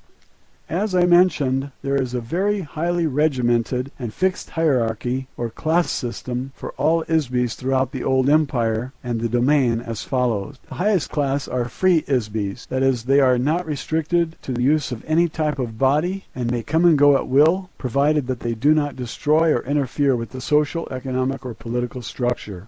Below this class are many strata of limited ISBs who may or may not use a body from time to time. Limitations are imposed on each ISB regarding range of power, ability, and mobility they can exercise. Below these are doll body class, to which I belong. Nearly all space officers and crew members of spacecraft are required to travel through intergalactic space. Therefore, they are each equipped with a body manufactured from lightweight, durable materials. Various body types have been designed to facilitate specialized functions. Some bodies have accessories such as interchangeable tools or apparatus for activities such as maintenance, mining, chemical management, navigation, and so forth. There are many graduations of this body type, which also serve as an insignia of rank. Below these are the soldier class. The soldiers are equipped with a myriad of weapons and specialized armaments designed to detect, combat, and overwhelm any imaginable foe. Some soldiers are issued mechanical bodies. Most soldiers are merely remote-controlled robots with no class designation.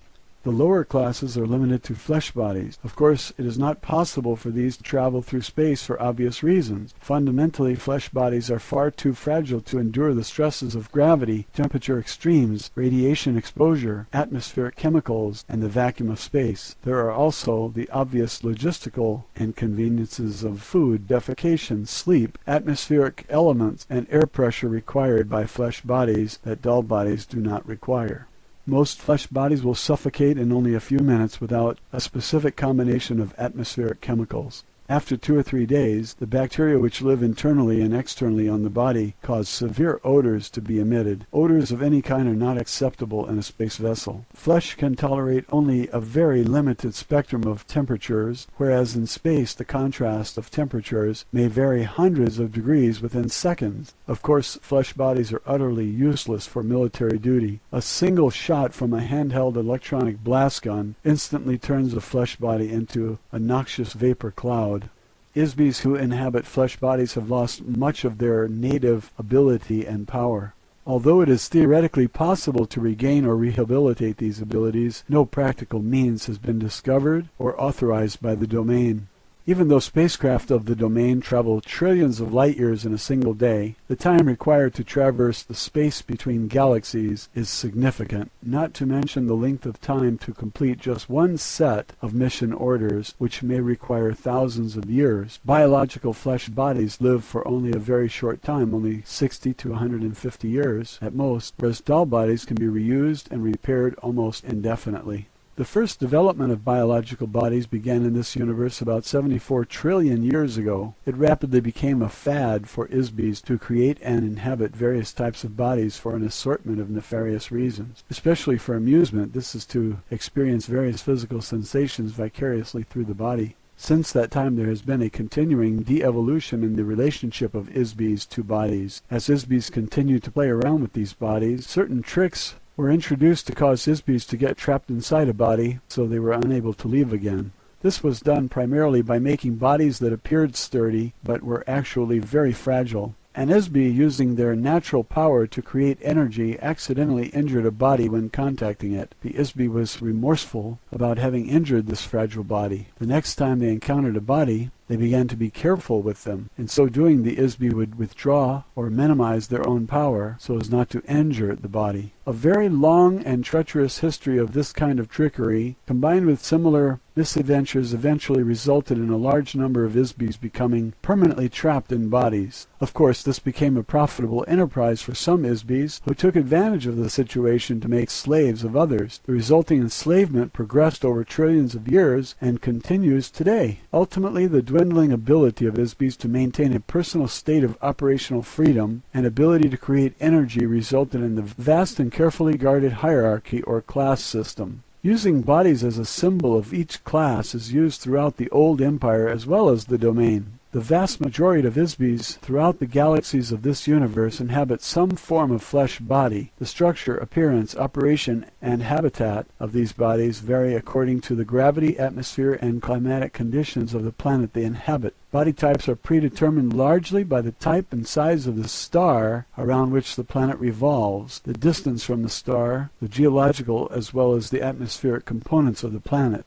On the average, these stars and planets fall into gradients of classification which are fairly standard throughout the universe. For example, Earth is identified roughly as a Sun Type 12 Class 7 planet. This is a heavy gravity, nitrogen-oxygen atmosphere planet with biological life forms in proximity to a single yellow, medium-sized, low-radiation sun or Type 12 star. The proper designations are difficult to translate accurately due to the extreme limitations of astronomical nomenclature in the English language. There are as many varieties of life forms as there are grains of sand on the beach. You can imagine how many different creatures and types of bodies have been manufactured by millions of companies such as bugs and blossoms for all the myriad planetary systems during the course of 74 trillion years.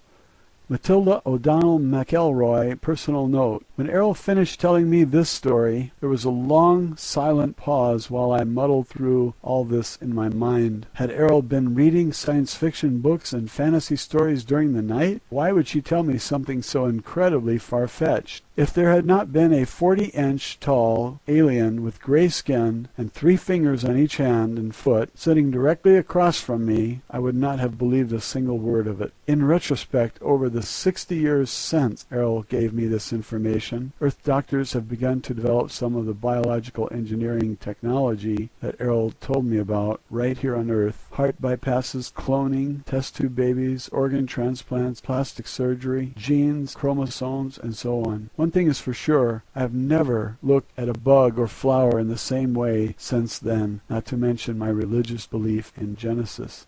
Roswell, Alien Interview, Chapter 11, A Lesson in Science. Matilda O'Donnell McElroy, personal note. The transcript of this interview is verbatim. There is nothing more I can add to it. It says everything. Official transcript of interview, top secret. Official transcript of the U.S. Army Air Force, Roswell Army Airfield, 509th Bomb Group. Subject, Alien Interview, July 29th, 1947, first session. Today, Errol told me some very technical things. I took a few notes to remind myself so I can repeat what she said as closely as possible. She began with an analogy about scientific knowledge knowledge. Can you imagine how much progress could have been made on Earth if people like Johannes Gutenberg, Sir Isaac Newton, Benjamin Franklin, George Washington Carver, Nikola Tesla, Jonas Salk, and Richard Trevithick, and many thousands of similar geniuses and inventors were living today? Imagine what technical accomplishments might have been developed if men like these never died. What if they were never given amnesia and made to forget everything they knew? What if they continued to learn and work forever? What level of technology and civilization could be attained if immortal spiritual beings like these were allowed to continue to create in the same place at the same time for billions or trillions of years? Essentially, the domain is one civilization that has existed for trillions of years with relatively uninterrupted progress. Knowledge has been accumulated, refined, and improved upon in nearly every field of study imaginable and beyond imagining. Originally, the interaction of ISB illusions or inventions created the very fabric of the physical universe, the microcosm and the macrocosm. Originally, the interaction of ISB illusions or inventions created the very fabric of the physical universe, the microcosm and the macrocosm. Every single particle of the universe has been imagined and brought into existence by an ISB. Everything created from an idea, a thought, with no weight or size or location in space. Every speck of dust in space, from the size of the tiniest subatomic particle to the size of a sun or Magellanic cloud, the size of many galaxies, was created from the nothingness of a thought. Even the tiniest individual cells were contrived and coordinated to enable a microbial entity to sense and navigate through infinitesimally small spaces. These also came from an idea thought up by an ISB. You and every ISB on Earth have participated in the creation of this universe, even though you are now confined to a fragile body made of flesh. You live only 65 short rotations of your planet around a star. You have been given overwhelming electric shock treatments to wipe out your memory. You must learn everything all over again each lifetime, in spite of all these circumstances. You are who you are and will always be, and deep down you still know that you are and what you know. You are still the essence of you. How else could anyone understand the child prodigy? An ISB who plays concertos on a piano at 3 years of age without formal training? Impossible if they do not simply remember what they have already learned from thousands of lives spent in front of a keyboard in times untold or on planets far away. They may not know how they know, they just know. Humankind has developed more technology in the past 100 years than in the past 2,000 years. Why? The answer is simple. The influence of the old empire over the mind and over the affairs of mankind has been diminished by the domain. A renaissance of invention of Earth began in 1250 A.D. with the destruction of the old Empire space fleet in the solar system. During the next 500 years, Earth may have the potential to regain autonomy and independence, but only to the degree that humankind can apply the concentrated genius of the ISBs on Earth to solve the amnesia problem. However, on a cautionary note, the inventive potential of the ISBs who have been exiled to this planet is severely compromised by the criminal elements of the Earth population, specifically politicians, warmongers, and irresponsible physicists who create unlimited weapons such as nuclear bombs, chemicals, disease, and social chaos. These have the potential to extinguish all life forms on Earth forever. Even the relatively small explosions that were tested and used in the past 2 years on Earth have the potential to destroy all life, if deployed in sufficient quantity. Larger weapons could consume all the oxygen in the global atmosphere in a single explosion. Therefore, the most fundamental problems that must be solved in order to ensure that Earth will not be destroyed by technology are social and humanitarian problems. The greatest scientific minds of Earth, in spite of mathematical or mechanical genius, have never addressed these problems. Therefore, do not look to scientists to save Earth or the future of humanity. Any so-called science that is solely based on the paradigm that existence is composed of energy and objects moving through space is not a science. Such beings utterly ignore the creative spark originated by an individual ISB and collective work of the ISBs who continually create physical universe and all universes. Every science will remain relatively ineffective or destructive perspective to the degree that it omits or devaluates the relative importance of the spiritual spark that ignites all creation and life. Unfortunately, this ignorance has been carefully and forcefully instilled in human beings by the old empire to ensure that Isbis on this planet will not be able to recover their innate ability to create space, energy, matter, and time, or any other component part of universes. As long as awareness of the immortal, powerful, spiritual self is ignored, humanity will remain imprisoned until the day of its own self-destruction and oblivion. Do not rely on the dogma of physical sciences to master the fundamental forces of creation any more than you would trust the chanted incantations of an incense-burning shaman. The next result of both of these is entrapment and oblivion. Scientists pretend to observe, but they only suppose what they see and call it fact. Like the blind man, a scientist cannot learn to see until he realizes that he's blind. The facts of earth science do not include the source of creation. They include only the result or byproducts of creation. The facts of science do not include any memory of the nearly infinite past experience of existence. The essence of creation and existence cannot be found through the lens of a microscope or telescope or by any other measurement of the physical universe. One cannot comprehend the perfume of a flower or the pain felt by an abandoned lover with meters and calipers. Everything you will ever know about the creative force and ability of a God can be found within you, an immortal spiritual being. How can a blind man teach others to see the nearly infinite gradients that comprise the spectrum of light?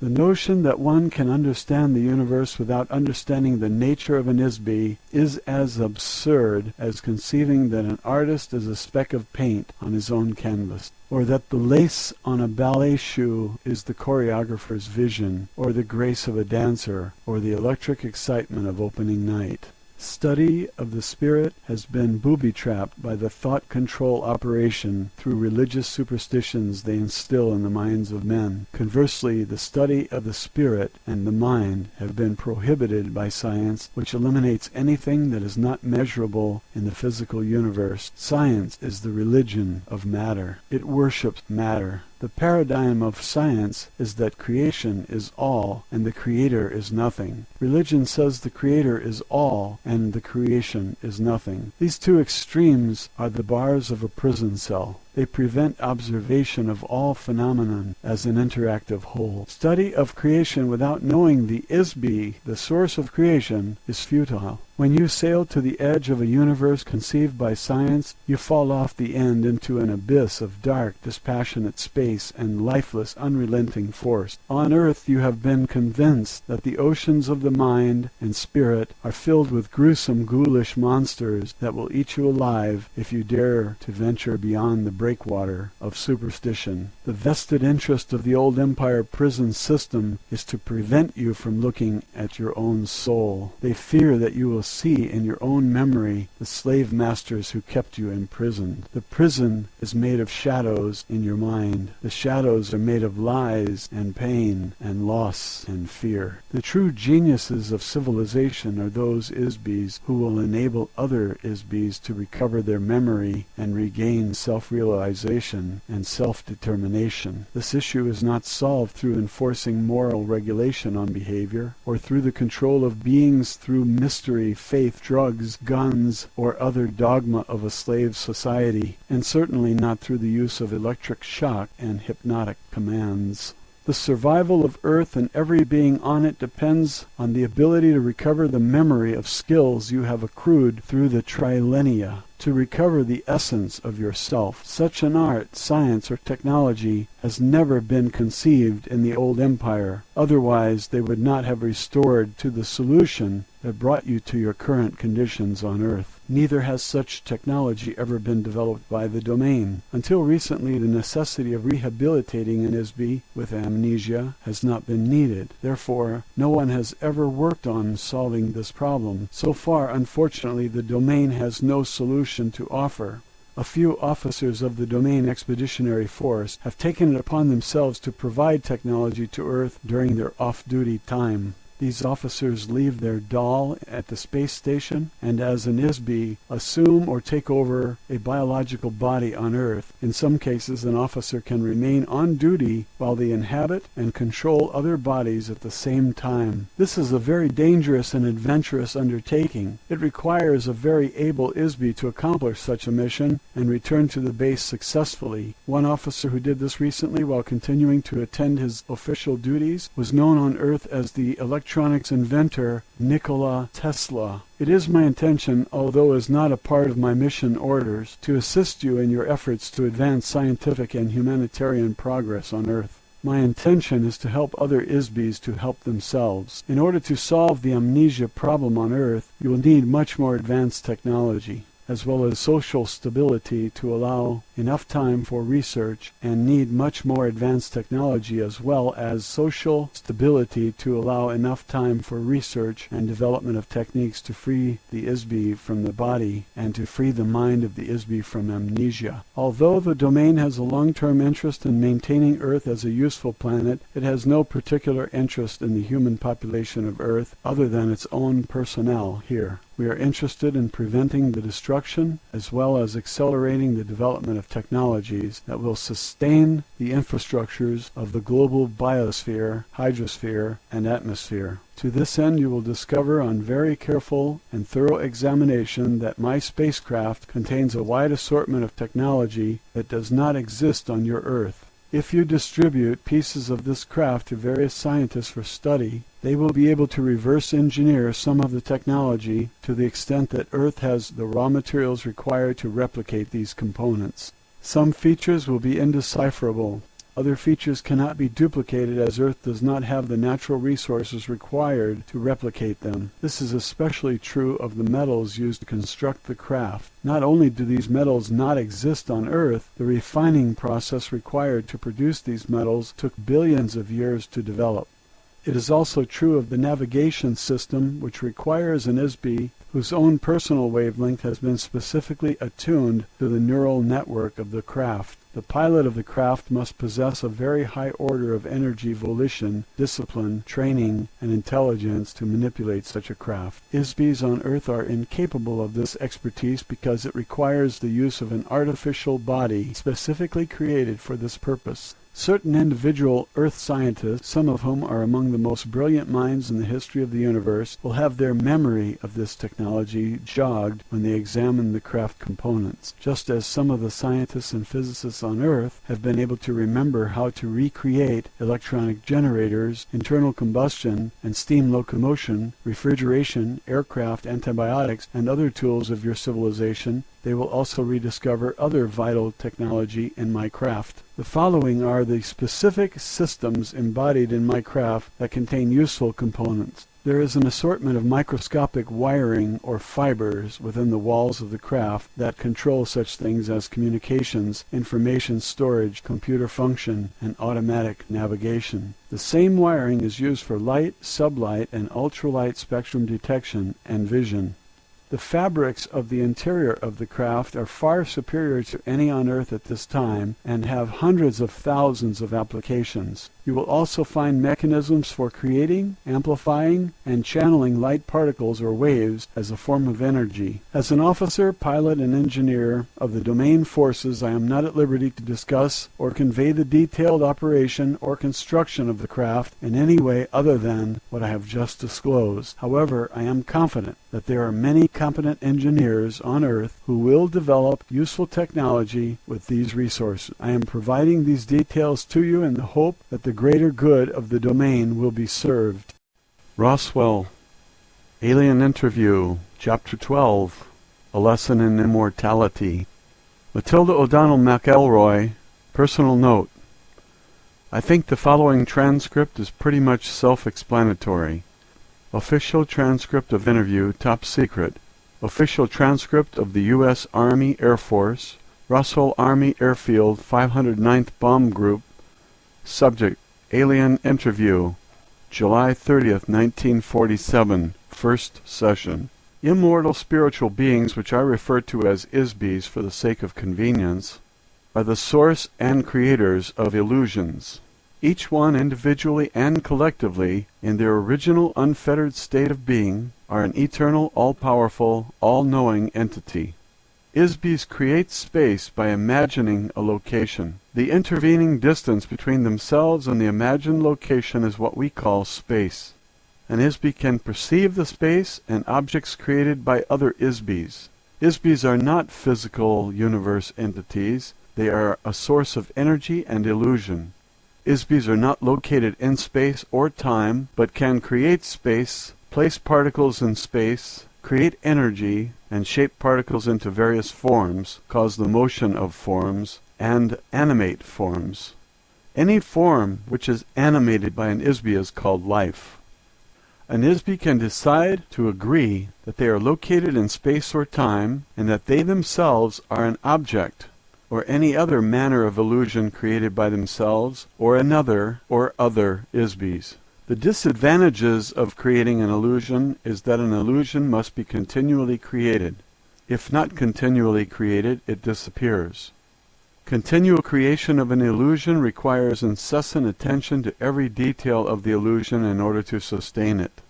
A common denominator of ISBs seems to be the desire to avoid boredom. A spirit only, without interaction with other ISBs, and the unpredictable motion, drama, and unanticipated intentions and illusions being created by other ISBs, is easily bored. What if you could imagine anything, perceive everything, and cause anything to happen at will? What if you couldn't do anything else? What if you always knew the outcome of every game and the answer to every question? Would you get bored? The entire back-time track of ISBs is immeasurable, nearly infinite, in terms of physical universe time. There is no measurable beginning or end for an ISB. They simply exist in an everlasting now. Another common denominator of ISBs is that admiration of one's own illusions by others is very desirable. If the desired admiration is not forthcoming, the ISB will keep creating the illusion in an attempt to get admiration. One could say that the entire physical universe is made of unadmired illusions. The origins of this universe began with the creation of individual illusionary spaces. These were the home of the ISBs. Sometimes a universe is a collaborative creation of illusions by two or more ISBs. A proliferation of ISBs in the universe they create sometimes collide or become commingled or merge to an extent that many ISBs shared in the co-creation of a universe. ISBs diminish their ability in order to have a game to play. ISBs think that any game is better than no game. They will endure pain, suffering, stupidity, privation, and all manner of unnecessary and undesirable conditions just to play a game. Pretending that one does not know all, see all, and cause all is a way to create the conditions necessary for playing a game. Unknowns, freedoms, barriers, and/or opponents and goals. Ultimately, playing a game solves the problem of boredom. In this fashion, all the space, galaxy, suns, planets, and physical phenomena of this universe, including life forms, places, and events that have been created by ISBs and sustained by mutual agreement that these things exist. There are as many universes as there are ISBs to imagine, build, and perceive them, each existing concurrently with its own continuum. Each universe is created using its own unique set of rules as imagined, altered, preserved, or destroyed by one or more ISBs who created it. Time, energy, objects, and space, as defined in terms of the physical universe, may or may not exist in other universes. The domain exists in such a universe as well as in the physical universe. One of the rules of the physical universe is that energy can be created but not destroyed. So the universe will keep expanding as long as ISBs keep adding more new energy to it. It's nearly infinite. It is like an automobile assembly line that never stops running, and none of the cars are ever destroyed. Every ISB is basically good, therefore an ISB does not enjoy doing things to other ISBs which they themselves do not want to experience. For an ISB, there is no inherent standard for what is good or bad, right or wrong, ugly or beautiful. These ideas are all based on the opinion of each individual ISB. The closest concept that human beings have to describe an ISBE is as a god, all-knowing, all-powerful, infinite. So how does a god stop being a god? They pretend not to know. How can you play a game of hide-and-seek if you always know where the other person is hiding? You pretend not to know where the other players are hiding, so you can go off and seek them. This is how games are created. You have forgotten that you are just pretending. In so doing, ISBEs become entrapped and enslaved inside a maze of their own devising. How does one create a cage, lock one's own self inside the cage, throw away the key, and forget there is a key or cage, and forget there is an inside or outside, and even forget that there is a self? Create the illusion that there is no illusion, the entire universe is real, and that no other universe exists or can be created. On earth, the propaganda taught and agreed upon is that the gods are responsible and that human beings are not responsible. You are taught that only God can create universes, so the responsibility for every action is assigned to another ISBE or God, never oneself. No human being ever assumes personal responsibility for the fact that they themselves, individually and collectively, are gods. This fact alone is the source of entrapment for every ISBE. Roswell, Alien Interview, Chapter 13, A Lesson in the Future. Matilda O'Donnell McElroy, personal note. I think this transcript speaks for itself also. I relayed Errol's exact communication as faithfully as possible. My superior officers became very alarmed about the possible military implications of what Errol said in this interview. Official transcript of interview, top secret. Official transcript of the U.S. Army Air Force. Roswell Army Airfield, 509th Bomb Group. Subject, Alien Interview, July 31st, 1947, first session. It is my personal belief that the truth should not be sacrificed on the altar of political, religious, or economic expediency. As an officer, pilot, and engineer of the domain, it is my duty to protect the greater good of the domain and its possessions. However, we cannot defend ourselves against forces of which we are not aware. The isolation of Earth from the rest of civilization prevents me from discussing many subjects with you at this time. Security and protocol prevent me from revealing any but the broadest general statements about the plans and activities of the domain. However, I can give you some information that you might find useful. I must return to my assigned duties on the space station now. I have provided as much help as I feel ethically able to offer, given the requirements and constraints of my duties as an officer, pilot, and engineer of the domain forces. Therefore, I will depart as an ISBE from Earth within the next 24 hours. Editor's note: the following several paragraphs appear to be personal comments made by Matilda to the stenographer regarding her interview with Errol. What this means is that Errol will leave her doll with us, as her craft is damaged beyond repair. We can examine, dissect, and study the body at our leisure. She does not have any further use for it, nor does she have any personal feelings or attachments to it, as others are readily available for her to use. Errol does not recommend that there are any technology in the body that Earth scientists will find useful, however. The technology of the body is simple, yet vastly beyond the reckoning of our current ability to analyze or reverse engineer any facet of it. The body is neither biological or mechanical, but a unique fabrication of materials and ancient technologies not found on any Earth-type planet. As Errol mentioned previously, a very rigid and distinctive hierarchy of social, economic, and cultural classes exists throughout the domain, which has remained unvaried and inviolate for many millennia. The body type and function assigned to an ISBE officer vary specifically according to the rank, class, longevity, training level, command level, service record, and meritorious citations earned by each individual ISBE, as with any other military insignia. The body used by Errol is specifically designed for an officer, pilot, and engineer of her rank and class. The bodies of her companions, which were destroyed in the crash, were not the same rank or class, but of a junior rank. Therefore, the appearance, features, composition, and functionality of those bodies were specialized and limited to the requirements of their duties. The junior officers whose bodies were damaged in the crash have left their bodies and returned to their duties in the space station. The damage suffered by their bodies was due primarily to the fact that they were officers of lower rank. They used bodies which were partially biological and therefore far less durable and resilient than hers. Editor's note: at this point the transcript appears to resume with statements made by Errol. Although the domain will not hesitate to destroy any active vestiges of the old Empire operations wherever they are discovered, this is not our primary mission in this galaxy. I'm sure that the old Empire mind control mechanisms can be deactivated and destroyed eventually. However, it is not possible to estimate how long this may take, as we do not understand the extent of this operation at this time. We do know that the old Empire force screen is vast enough to cover this end of the galaxy at least. We also know from experience that each force generator and trapping device is very difficult to detect, locate, and destroy.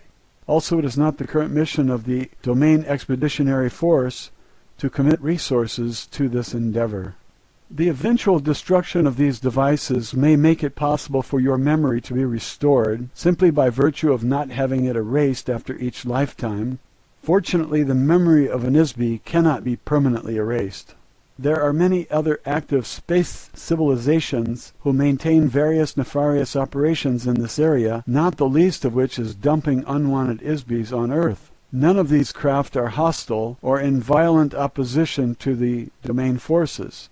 They know better than to challenge us. For the most part, the domain ignores Earth and its inhabitants, except to ensure that the resources of the planet itself are not permanently spoiled.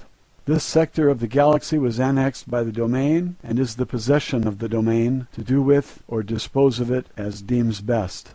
The moon of Earth and the asteroid belt have become a permanent base of operations for the domain forces. Needless to say, any attempt by humans or others to interfere in the activities of the domain in this solar system, even if it were possible, which it definitely is not, will be terminated swiftly. This is not a serious concern, as I mentioned earlier, since Homo sapiens cannot operate in open space.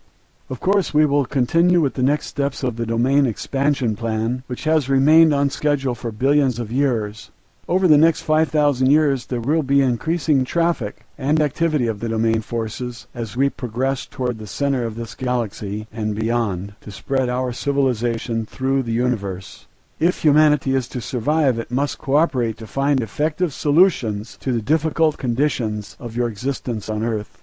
Humanity must rise above its human form and discover where they are and that they are ISBs and who they really are as ISBs in order to transcend the notion that they are merely biological bodies. Once these realizations have been made, it may be possible to escape your current imprisonment. Otherwise, there will be no future for the ISBs on Earth. Although there are no active battles or wars being waged between the domain and the old empire, there still exists the covert actions of the old empire taken against Earth through their thought control operation. When one knows that these activities exist, the effects can be observed clearly. The most obvious examples of these actions against the human race can be seen as incidents of sudden, inexplicable behavior. A very recent instance of this occurred in the United States military just before the Japanese attack on Pearl Harbor. Just 3 days before the attack, someone in authority ordered all the ships in Pearl Harbor to go into port and secure for inspection. The ships were ordered to take all the ammunition out of their magazines and store it below. On the afternoon before the attack, all of the admirals and generals were attending parties, even though 2 Japanese aircraft carriers were discovered standing right off Pearl Harbor. The obvious action to take would have been to contact Pearl Harbor by telephone to warn them of the danger of a fight starting and to put the ammunition back and order the ships to get out of port into the open sea. About 6 hours before the Japanese attack began, a U.S. Navy ship sank a small Japanese submarine right outside the harbor. Instead of contacting Pearl Harbor by telephone to report the incident, a warning message was put into top-secret code, which took about 2 hours to encode. Then it took another 2 hours to decode. The word of warning to Pearl Harbor did not arrive until 10 a.m. Pearl Harbor time, Sunday, 2 hours after the Japanese attack destroyed the U.S. fleet. How do things like this happen? If the men who were responsible for these obviously disastrous errors were stood up and asked bluntly to justify their actions and intentions, we would find out that they were quite sincere in their jobs. Ordinarily, they do the very best they can do for people and nations. However, all of a sudden, from some completely unknown and undetectable source enters these wild, unexplainable situations that just can't exist. The old empire thought control operation is run by a small group of old baboons with very small minds. They are playing insidious games with no purpose and no goal other than to control and destroy Isbys who could otherwise manage themselves perfectly well if left alone. These types of artificially created incidents are being forced upon the human race by the operations of the mind-control prison system. The prison guards will always promote and support oppressive and totalitarian activities of Isbys on Earth. Why not keep the inmates fighting between themselves? Why not empower madmen to run the governments of Earth? The men who run the criminal governments of Earth mirror the commands given them by covert thought controllers of the old empire. The human race will continue to shadowbox with this for a long time, as long as it remains the human race. Until then, the Isbys on Earth will continue to live a series of consecutive lives over and over and over. The same Isby who lived during the rise and fall of civilizations in India, China, Mesopotamia, Greece, and Rome are inhabiting bodies in the present time in America, France, Russia, Africa, and around the world. In between each lifetime, an Isby is sent back again to begin all over, as though the new life was the only life they had ever lived. They begin anew in pain, in misery, and mystery. Some Isbys have been transported to Earth more recently than others. Some Isbys have been on Earth only a few hundred years, so they have no personal experience with the earlier civilizations of Earth. They have no experiences of having lived on Earth, so could not remember a previous existence here, even if their memory was restored. They might, however, remember lives they lived elsewhere, on other planets, and in other times. Others have been here since the first days of Lemuria. In any case, the Isbys of Earth are here forever until they can break the amnesia cycle, conquer the electronic traps set up by their captors, and free themselves.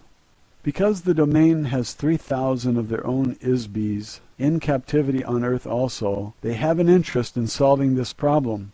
This problem has never been encountered or effectively solved before in the universe as far as they know. They will continue their efforts to free those Isbys from Earth where and when it is possible, but it will require time to develop an unprecedented technology and the diligence to do so. Editor's note: the following statement is a comment by Matilda. I think that it is Errol's sincere desire, as one Isby to another, that the rest of our eternity will be as pleasant as possible. Roswell, Alien Interview, Chapter 14. Errol reviews the interview transcripts. Matilda O'Donnell McElroy, personal note. Shortly after I finished recounting the previous interview with Errol to the stenographer, I was summoned urgently to the office of the commanding officer of the base. I was escorted by 4 heavily armed military policemen. When I arrived, I was asked to be seated in a very large makeshift office that had been arranged with a conference table and chairs. In the office were several dignitaries I had seen at various times in the gallery. I recognized a few of them because they were famous men. I was introduced to these men, which included Army Air Force Secretary Symington, General Nathan Twining, General Jimmy Doolittle, General Vandenberg, and General Northstadt. To my surprise, Charles Lindbergh was also in the office. Secretary Symington explained to me that Mr. Lindbergh was there as a consultant to the Chief of Staff of the U.S. Air Force. There were several other men present in the room who were not introduced. I assume these men were personal aides to the officers or agents of some intelligence service. All of this sudden attention, not only from the Secretary and generals, but from world-famous people as Mr. Lindbergh and Mr. Doolittle, made me realize how critically important my role as an interpreter for Errol was, as seen through the eyes of others. Until this time I was not really aware of this except in a peripheral sense. I suppose this was because I was so absorbed in details of the extraordinary situation. Suddenly I began to grasp the magnitude of my role. I think that the presence of these men in that meeting was intended, in part, to impress me with this fact. The secretary instructed me not to be nervous. He said that I was not in any trouble. He asked me if I thought the alien would be willing to answer a list of questions they had prepared. He explained that they were very eager to discover many more details about Errol, the flying disc, the domain, and many other subjects that Errol had disclosed in the interview transcripts. Of course, they were mainly interested in questions relating to the military security and the construction of the flying disc. I told them that I was very sure that Errol had not changed her mind about answering questions, as nothing had changed that would cause her to trust the intentions of the men in the gallery. I repeated that Errol had communicated everything that she was willing and at liberty to discuss already. In spite of this, they insisted that I would ask Errol again if she would answer questions, and the answer was still no. I was to ask her if she would be willing to read the written copies of the transcripts of my interview translations. They wanted to know if Errol would verify that my understanding and translation of our interviews was correct. Since Errol could not read English very fluently, the secretary asked if they could be allowed to observe for themselves while Errol read the transcripts and verify that they were correct in writing. They wanted her to write a copy of the transcripts, whether the translation were correct or not, and make a note of anything that was not accurate in the transcripts. Of course, I had no choice but to obey orders, and I did exactly what the secretary requested. I was given a copy of the transcripts with a signature page, which I was to show to Errol. After Errol completed her review, I was also directed to request that Errol sign the cover page, attesting that all the translations in the transcripts were correct as amended by her.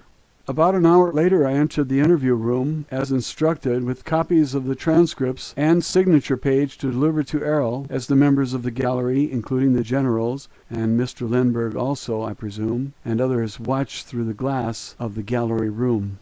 I went to my usual seat, sitting 4 or 5 feet across from Errol. I presented the envelope of transcripts to Errol and passed on the instructions I had received from the secretary telepathically.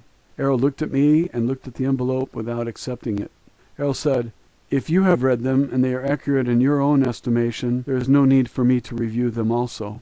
The translations are correct. You can tell your commander that you have faithfully conveyed a record of our communication." I assured Errol that I had read them, and they were exact recordings of everything I told the transcription typist. "Will you sign the page then?" I asked. "No, I will not," said Errol. "May I ask you why not?" I said. I was a little confused as to why she wasn't willing to do such a simple thing.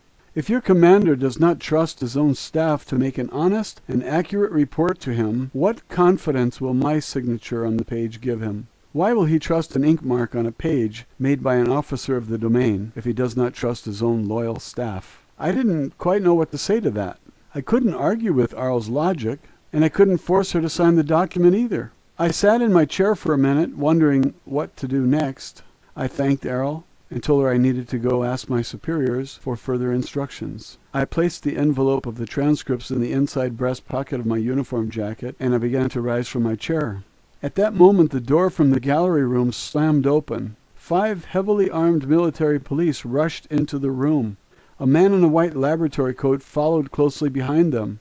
He pushed a small cart that carried a box-shaped machine with a lot of dials on the face of it. Before I could act, 2 of the MPs grabbed Errol and held her firmly down on the oversized chair she had been sitting on since the first day of our interviews together. The other 2 MPs grabbed my shoulders and pushed me back down on my chair and held me there. The other MP stood directly in front of Errol, pointing a rifle directly at her, no more than 6 inches from her head. The man in the lab coat quickly wheeled the cart behind Errol's chair. He deftly placed a circular headband over Errol's head and turned back to the machine on the cart. Suddenly, he shouted the word, "Clear!" The soldiers who were holding Errol released her. At that instant, I saw Errol's body stiffen and shudder. This lasted for about 15 or 20 seconds. The machine operator turned a knob on the machine and Errol's body slumped back into the chair. After a few seconds, he turned the knob again and Errol's body stiffened as before. He repeated the same process several more times.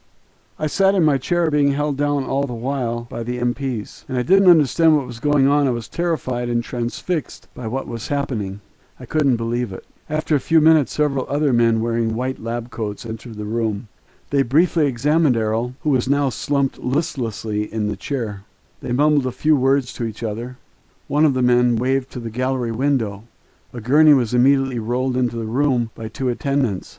These men lifted Errol's limp body onto the gurney, strapped her down across the chest and arms, and rolled it out of the room. I was immediately escorted out of the interview room by the MPs and taken directly to my quarters, where I was locked in my room with the MPs remaining at guard outside the door. After about half an hour there was a knock at the door of my quarters. When I opened it, General Twining entered, together with the machine operator in the white lab coat. The general introduced the man to me as Dr. Wilcox. He asked me to accompany him and the doctor. We left the room, followed by the MPs. After several twists and turns through the complex, we entered a small room where Errol had been wheeled on the gurney. The general told me that Errol and the domain were considered to be a very important military threat to the United States. Errol had been immobilized so that she could not depart and return to her base, as she said she would do in the interview. It would be a very grave risk to national security to allow Errol to report what she observed during her time at the base, so it had been determined that decisive action was needed to prevent this. The general asked me if I understood why this was necessary.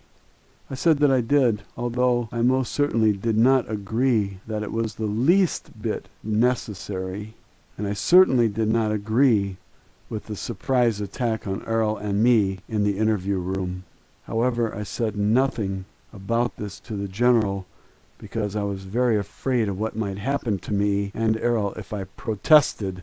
Dr. Wilcox asked me to approach the gurney and stand next to Errol. Errol lay perfectly still and unmoving on the bed. I could not tell whether she was alive or dead. Several other men in white lab coats, who I assumed were also doctors, stood on the opposite side of the bed. They had connected 2 pieces of monitoring equipment to Errol's head, arms, and chest. One of these devices I recognized from my training as a surgical nurse as an EEG machine, which is used to detect electrical activity in the brain. The other device was a normal hospital room vital signs monitor, which I knew would be useless since Errol did not have a biological body. Dr. Wilcox explained to me that he had administered a series of mild electroshocks to Errol in an attempt to subdue her long enough to allow military authorities time to evaluate the situation and determine what to do with Errol. He asked me to attempt to communicate with Errol telepathically.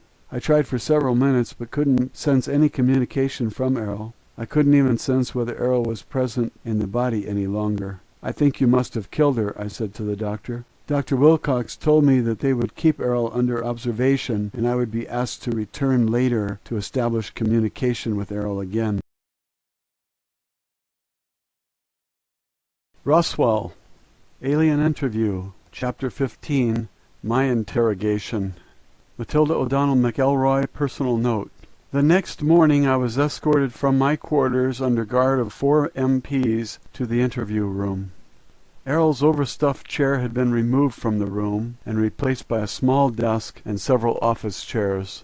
I was asked to sit down and wait to be interviewed. After a few minutes, Dr. Wilcox came into the office together with another man wearing a plain business suit. The man introduced himself as John Reed. Dr. Wilcox explained to me that Mr. Reed had been flown in from Chicago at the request of my superior officers to conduct a lie detector test on me. My surprise at this statement was so obvious that Dr. Wilcox noticed that I was obviously taken aback and insulted at the insinuation that I had ever lied about anything. Nonetheless, Mr. Reed began to set up his polygraph device on the desk next to my chair while Dr. Wilcox continued to explain in a calm voice that the test was being administered for my own protection. Since all the interviews with the alien had been conducted telepathically, and that Errol had decided to read and attest that the typed transcripts were accurate, that the truth and accuracy of the statements contained in the transcripts depended entirely upon my personal word alone, there was no other reliable way to test the accuracy of the transcripts without submitting me to a battery of tests and psychological examinations to determine, in the opinion of experts, meaning himself, whether the transcripts should be taken seriously or not.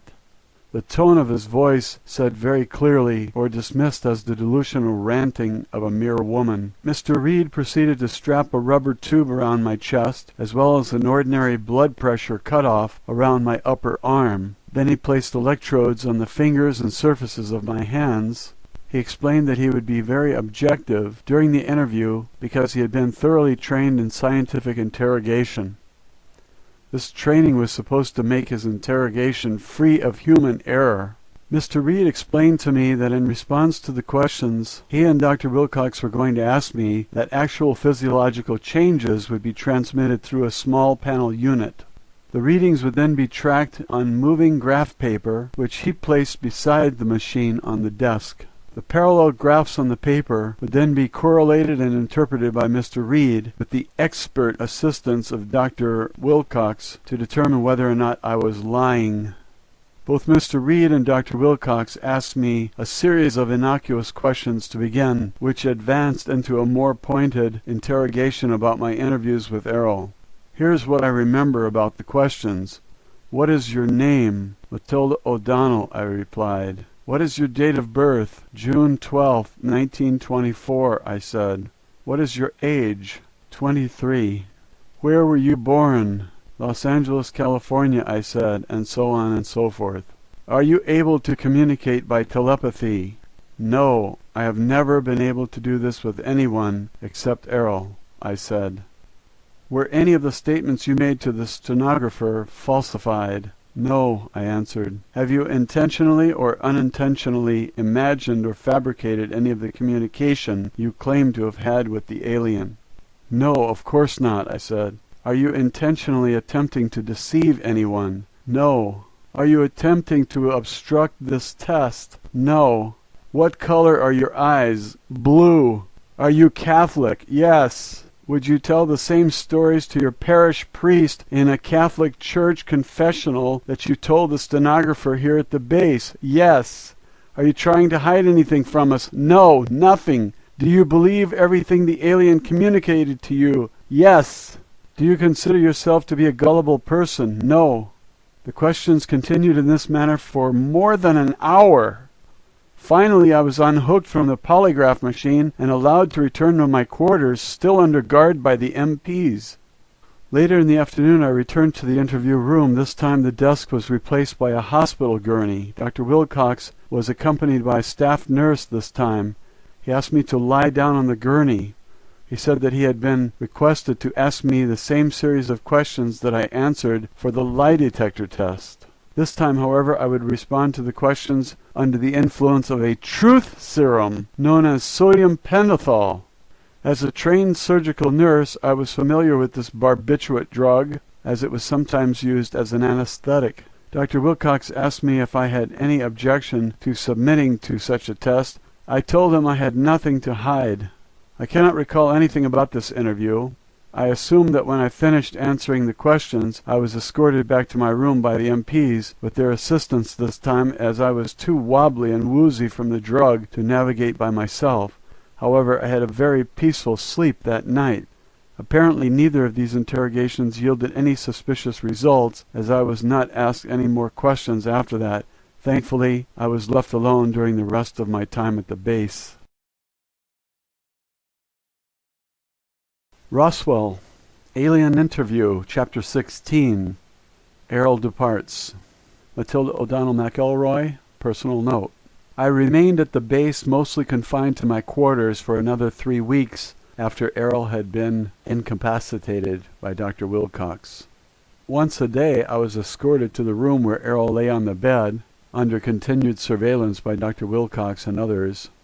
Each time I went to the room I was asked to try to communicate with Errol again. Each time there was no response. This saddened me a great deal. As the days continued, I became increasingly more certain and distressed that Errol was dead, if that is the right word for it. Every day I reread the transcripts of my interviews with Errol, searching for a clue that might remind me of something or help me in some way to re-establish communication with Errol.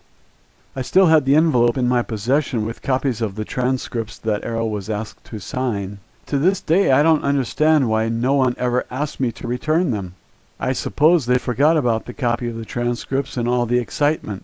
I did not offer to return them. I kept them concealed under the mattress of my bed all the time I remained at the base, and have kept them with me ever since then. You will be the first person to see these transcripts. Since Errol's body was not biological, the doctors could not detect whether the body was alive or dead unless it moved. Of course, I knew that if Errol was not consciously animating the body as an Isby, the body would not move. I explained this to Dr. Wilcox. I explained this to him several times. Each time he just gave me a patronizing sort of smile, patted my arm, and thanked me for trying again.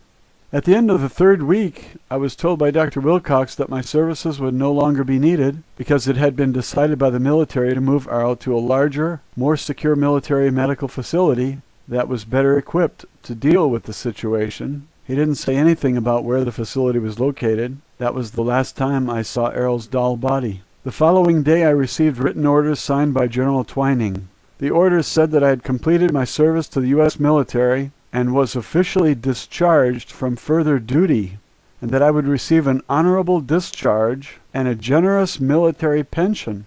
I would be also relocated by the military and given a new identity with the appropriate documents. Along with the orders, I received a document that I was instructed to read and sign. It was an oath of secrecy.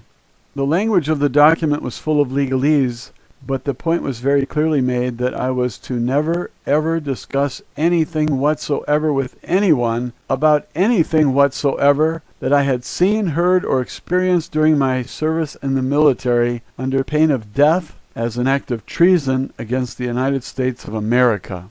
As it turned out, I was placed into a federal government witness protection program, except that I would be protected from the government by the government. In other words, as long as I stayed quiet, I could stay alive. The following morning, I was placed aboard a small military transport plane and flown to a relocation destination. After being shuttled to several locations for short periods, I eventually ended up in Glasgow, Montana, near Fort Peck. The night before I was scheduled to board the transport plane, I lay in bed, contemplating the whole affair and wondering what happened to Errol and to me. I suddenly heard Errol's voice. I sat bolt upright in my bed and turned on the light on the nightstand. I looked around the room frantically for a few seconds. Then I realized that it was Errol, the Isby. Her body was not in the room with me, of course, and it didn't need to be. She said hello. The tone of her thought was plain and friendly. It was unmistakably Errol. I did not have the least doubt about that. I thought, Errol, are you still here? She answered that she was here, but not in a body on Earth. She had returned to her post at the domain base when the doctor and the MPs attacked us in the interview room. She was pleased to perceive that I was well and that I was going to be released unharmed. I wondered how she escaped from them. I was worried that they might have injured Errol by the shock machine. Errol said that she was able to leave the body before the shock was administered and avoid the electric current running through the body. She wanted to let me know that she was safe and not to worry about her. I was very relieved, to say the least. I asked Errol if I would ever see her again. Errol reassured me that we are both Isbys. We are not physical bodies. Now that she had located me in space and time, we would always stay in communication. Errol wished me well, and my communication with her ended for the moment.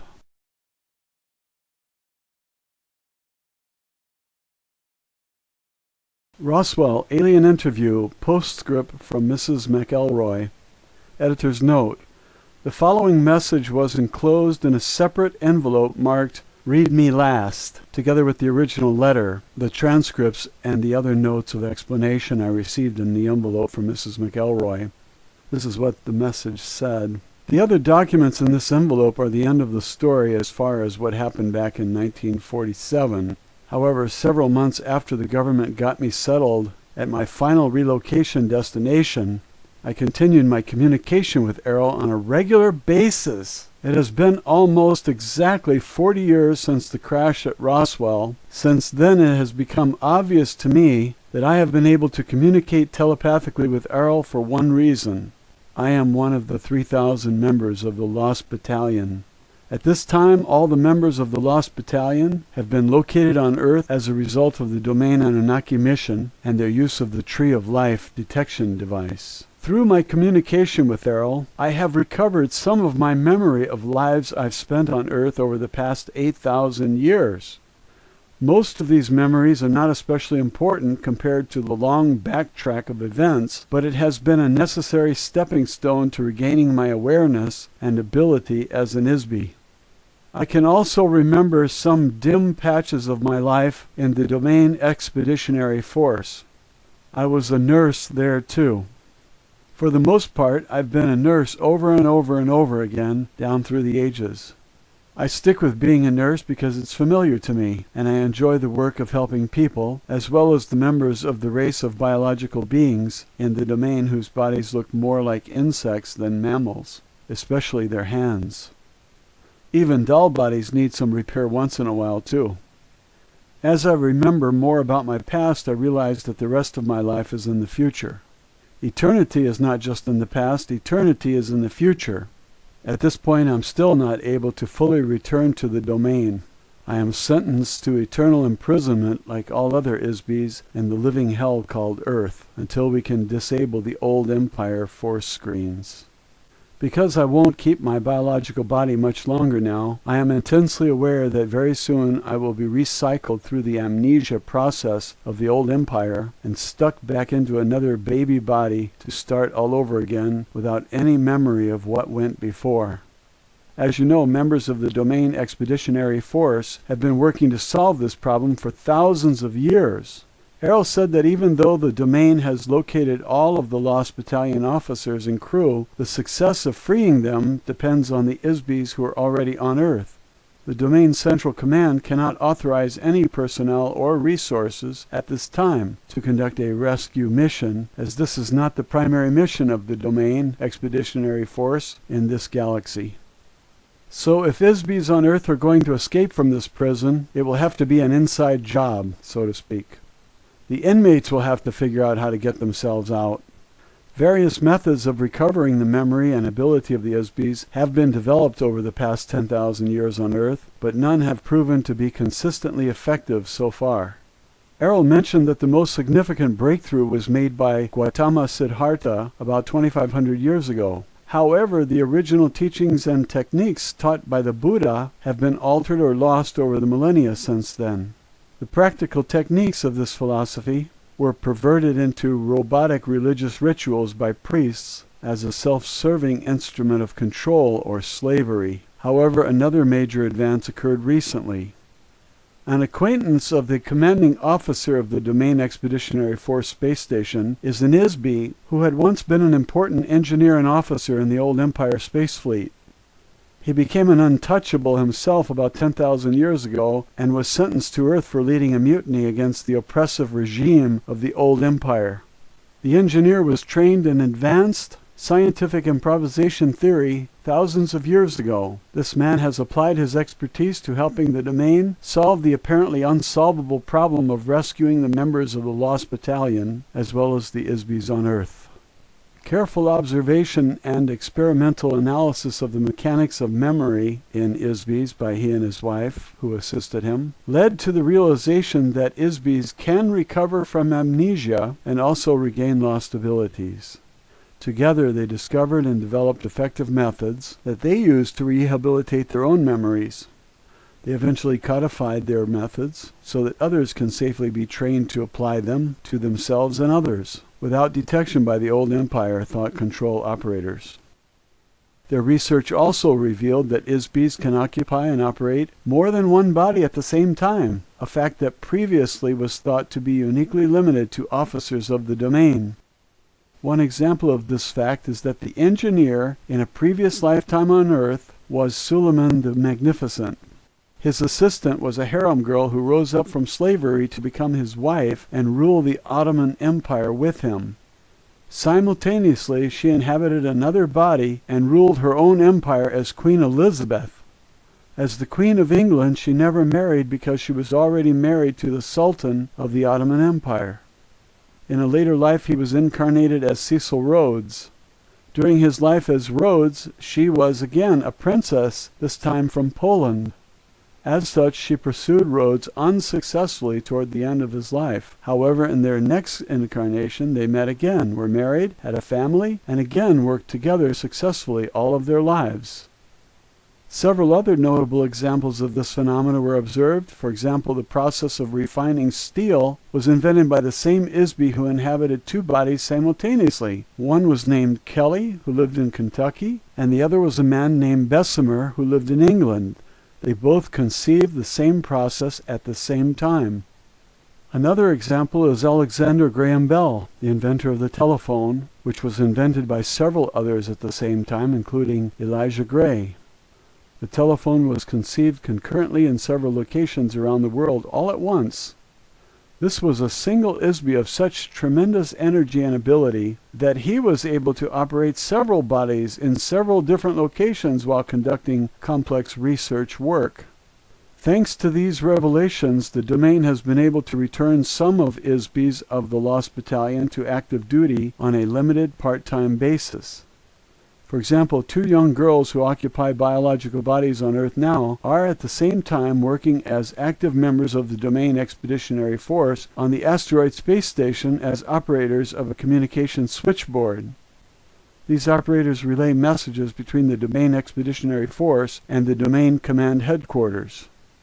Recently, I myself have been able to resume some of my own duties for the Domain Expeditionary Force while continuing to live on Earth. This is not an easy task, however, and can only be done while my biological body is sleeping. It makes me very, very happy to know that we may not have to stay on Earth forever.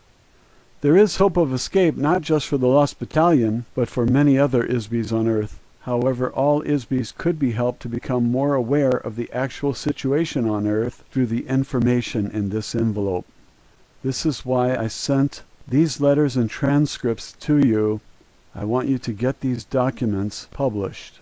I want ISBEs on Earth to have a chance to find out what is really happening on Earth. Most ISBEs will not believe any of it, I'm sure. It seems too incredible.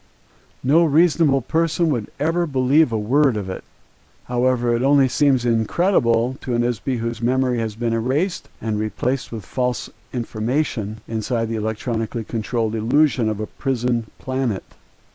We must not allow the apparent incredibility of our situation to prevent us from confronting the reality of it. Frankly, reasons have nothing to do with reality. There are no reasons. Things are what they are.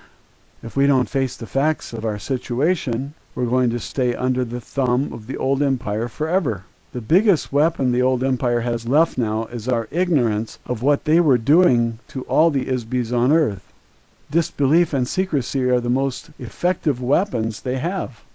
The government agencies that classify the enclosed transcripts as top secret are run by ISBEs who are nothing more than mindless automations covertly ordered through the hypnotic commands given by the old empire prison operators. They are the unknowing slaves of unseen slave masters, and all the more enslaved by their willingness to be slaves. Most of the ISBEs on Earth are good, honest, able beings, artists, managers, geniuses, freethinkers, and revolutionaries who have harmed no one, really. They are no threat to anyone except the criminals who have imprisoned them. They must find out about the old empire amnesia and hypnosis operation. They must remember their own past lives. The only way this will ever happen is to communicate, coordinate, and fight back. We have to tell other people, and they have to discuss it openly with each other. Communication is the only effective weapon against secrecy and oppression. This is why I'm asking you to tell this story. Please share these transcripts with as many people as you can. If the people of Earth are told what is really going on here, perhaps they will begin to remember who they are and where they came from. For now we can begin our own release and rescue with words. We can be free again. We can be ourselves again. Perhaps I will meet you in person, with or without a body, somewhere in our eternal future. Good luck to all of us. Matilda O'Donnell McElroy. End of Mrs. McElroy documents.